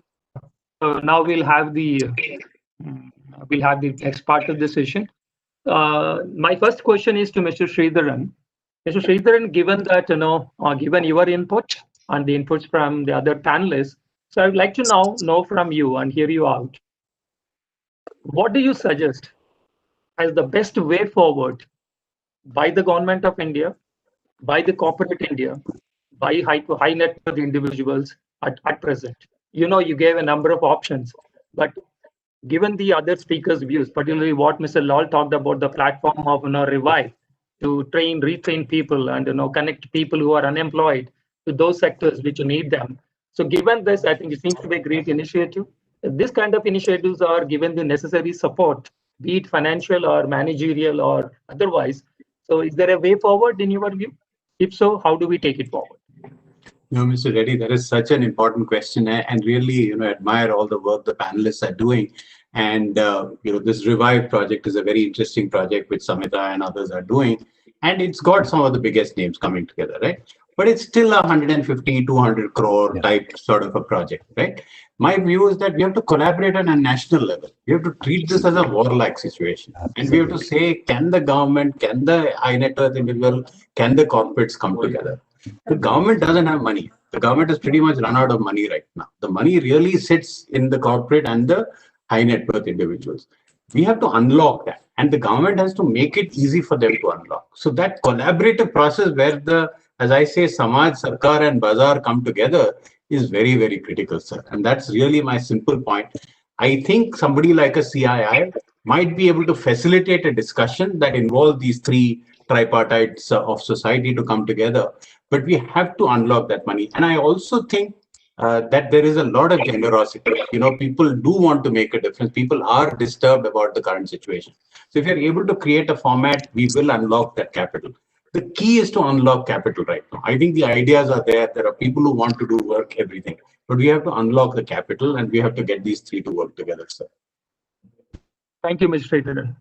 Sridharan. So my next question is to Mr. Given the platform you have created, Mr. Chawla, and the inputs we have from Mr. Sridharan, how best your platform can be leveraged and the vision you have for your organization can be, can be realized for the cause of the country at present, and I think that's a very good question.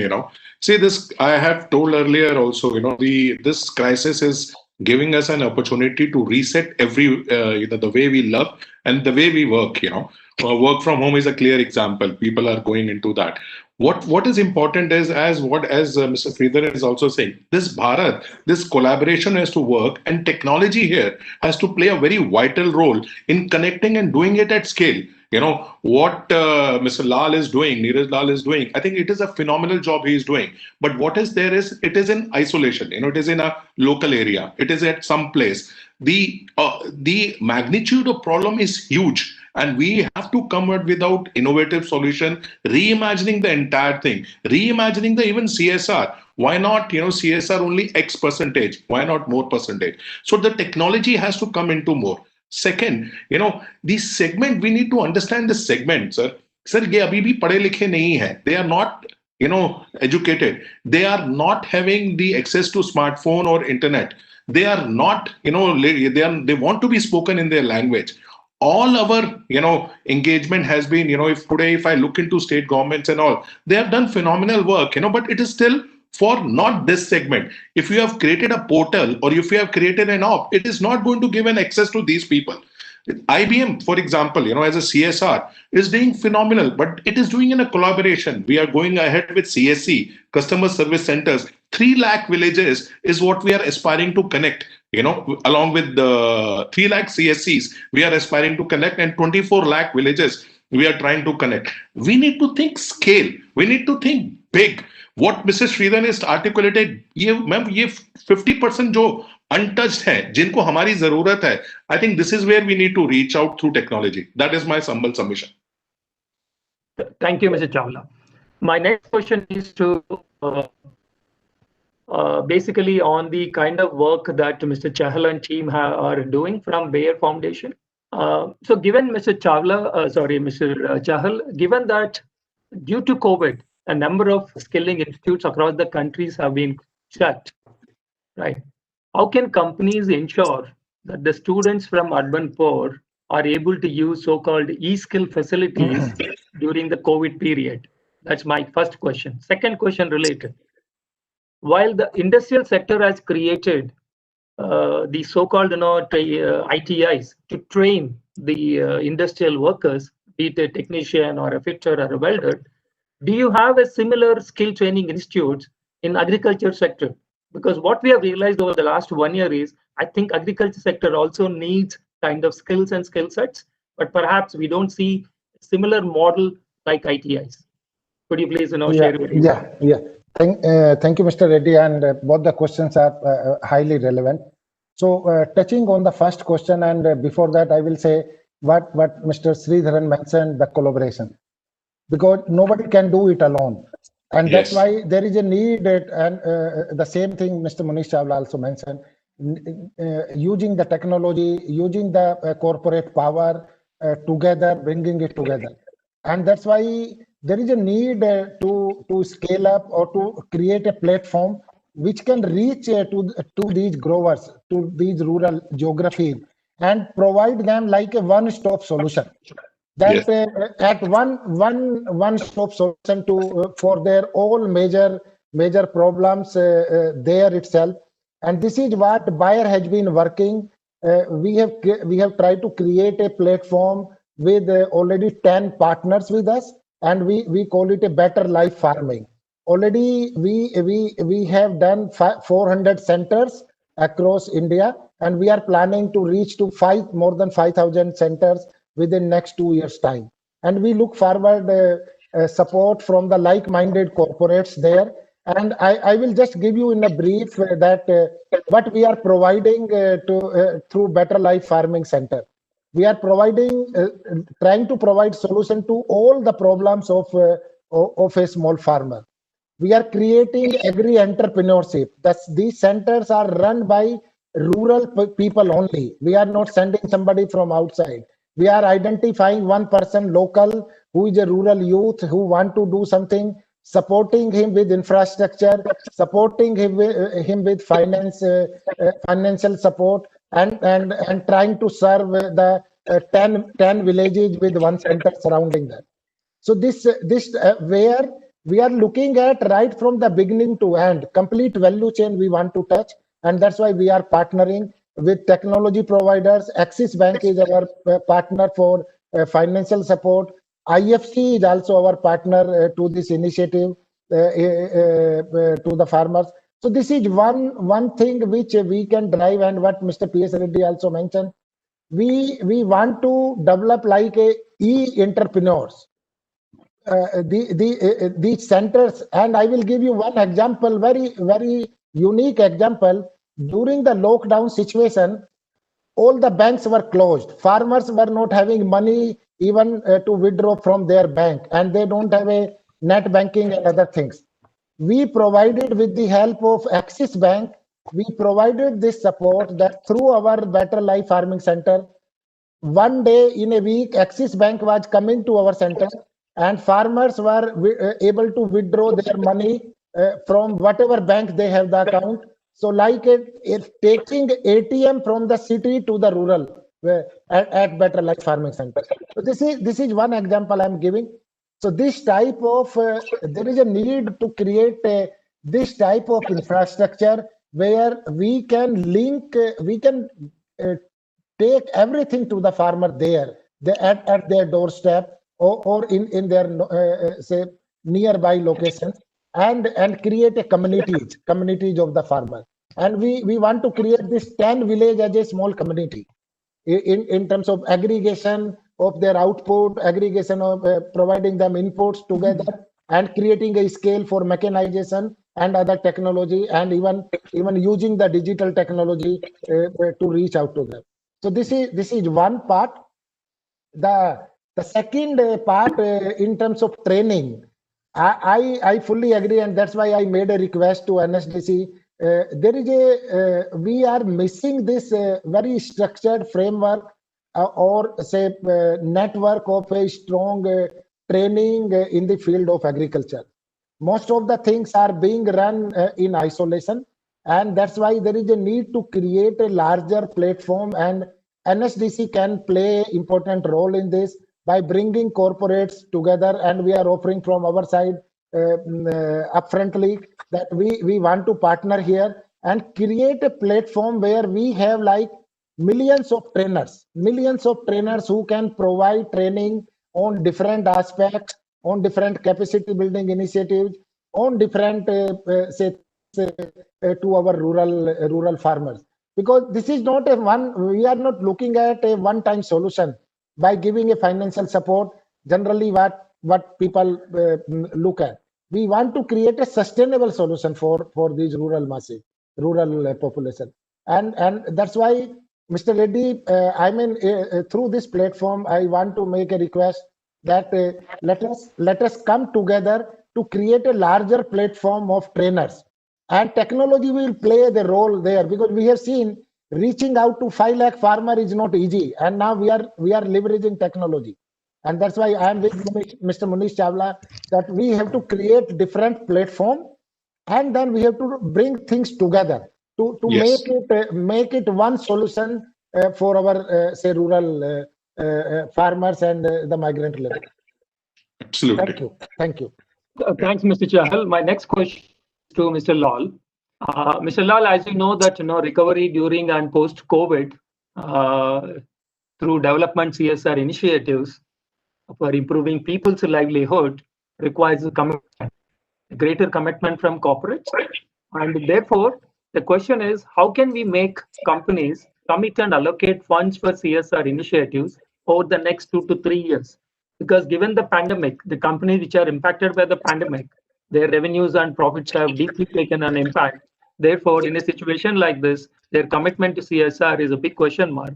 Therefore, how do you expect the companies would commit such CSR funds over a period of next 2 to 3 years?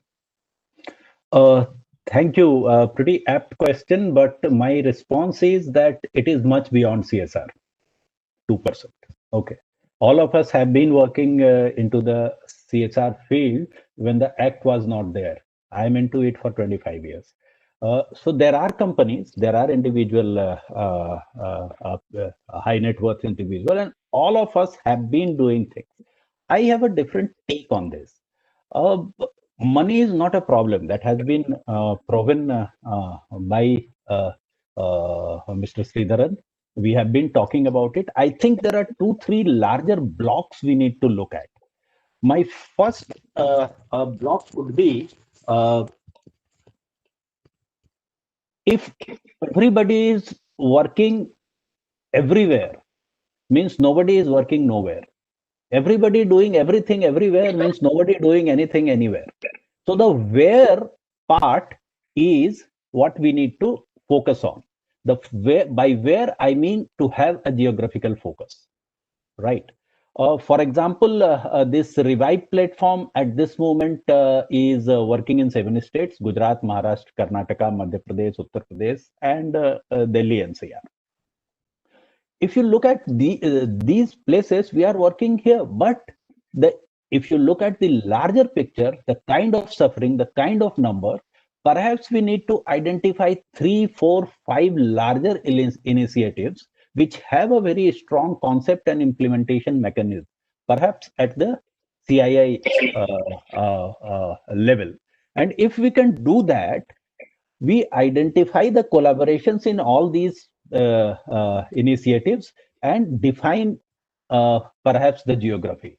That's the only way to me is getting into a larger, doable, and in a shorter time frame. If we can do this, identify 4, 5, 6 things which are doing well within the country, bring them at one platform at CII, and then identifying geographies that these things are working in these geographies. This would really reduce the running around, and it will bring results. Finally, I will again come back to from where I have started. Our focus is on worker. Huge number of people have lost jobs. We need to work with industries where the jobs have been lost. We have been going. It is easy to do at the industry platform like CII. Where the jobs have been lost, you go identify these people and create the trust that yes, these things are available. You guys can come back. So 2 takeaways for today. One is collaboration, where we are talking about certainly about industry, about training institutions, about government. But one thing we are missing are the industries where the jobs have been lost. These need to be part of this complete larger strategy. Once this part of collaboration is done, then the second large piece is technology. So if you work at collaboration, including the people where the jobs have been lost, and marry the technology, these two will give us a long-term solution. And I strongly believe that pandemic is an opportunity. Pandemic is an opportunity to reset the clock. Pandemic is an opportunity to look at things differently. How many have had thought that we will be working from home? Yeah. Everything is working. Everything is working. We are teaching in our schools, and children identify things at 9 o'clock night when the parents come back with their phone, and we connect with them. Things are working. Things are tough, but everything is not lost. So collaboration, technology married to at larger CII platform, and I think we are game. We will be able to do it. So thank you very much for the question. But these are the takeaways: collaboration and technology. These takeaways I will be with, and we'll get on to CII also if we can harness all these collaborative efforts together. Thank you. Okay. Thanks, Mr. Lal. We have one question for Mr. Munish Chawla. Can someone without a smartphone also seek livelihood? If so, how? I think that's a very good question. I think, what happens is, if you go on any job platform, say Naukri, Monster, or anything, you go and fill up a form, and there are certain fields you fill up. What we do is we give a number, which is a normal number. You call and the questions are asked to you. What is your name? Where do you stay? What is your qualification? And we ask around 8, 10, 12, 15 questions based on the requirements, and a person answers those questions over the phone. The voice to text technology converts the entire thing into a Excel sheet. The way it has, if you fill up a form on Naukri, it will be converted to an Excel sheet.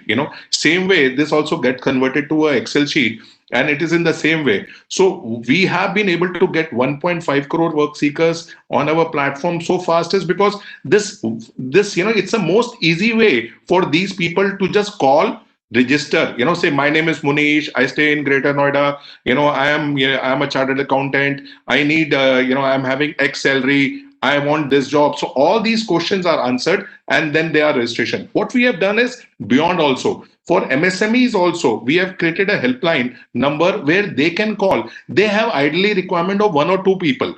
Now they do not get served by anyone. These people can also register their requirements, and the matchmaking then happens. Our AI technology does the matchmaking. It is as simple as this. It is just like an Uber, where you just ticket and you get a ride. That's the way we have make it. Call, register, and start finding work. That's it. Thanks, Mr. Chawla. Thanks a lot. So I thank all the panelists. We're running out of time. So thank you for your inputs. I would like to just summarize that I think we had a great opening from Mr. Sridharan, and the rest of the panelists really taken it forward. And we had a perfect closing from Mr. Lal with his perspectives. So for me, the key takeaway is that, yes, government of India may not have sufficient money, but India as a country has got a lot of money, provided we are able to find ways and means of getting that money, channelize it to address the needs of the 50% of the population. Otherwise, they will be getting into deep poverty. I think so. It is the responsibility of all of us. It is a collective responsibility of all of us. And as Mr. Sridharan rightly said, fraternity is the need of the hour. Absolutely. So if the so-called the more matured and the educated Indians are able to take their responsibility without being told, and if they are able to leverage the platforms like G, and if you are able to collaborate with the kind of work that Mr. Chahal and Mr. Lal are doing, I guess that collaboration, the kinds of inputs which all of you have shared, I guess is the way forward, which institutions like CII can only get the corporates and the high net worth individuals and the government of India and the people like all the panelists here. If all of them are able to brought together, I'm sure the power of that collaboration, in my view, is going to take the country and the country risk of deep poverty. Thank you so much. I thank all the panelists for your time. And thank all the participants for your time and the questions. Thank you. Thank you. Thank you, everybody. Bye. Thank you, everyone. Thank you, Thank you very everyone. much. It was a very wonderful discussion. And now we come to the closure of the CSR Summit 2020. And thank you, participants, also for joining the summit. And please kindly share your feedback at the email address. Good night. Have a great day. Thank you. Thank you. Thanks. Okay.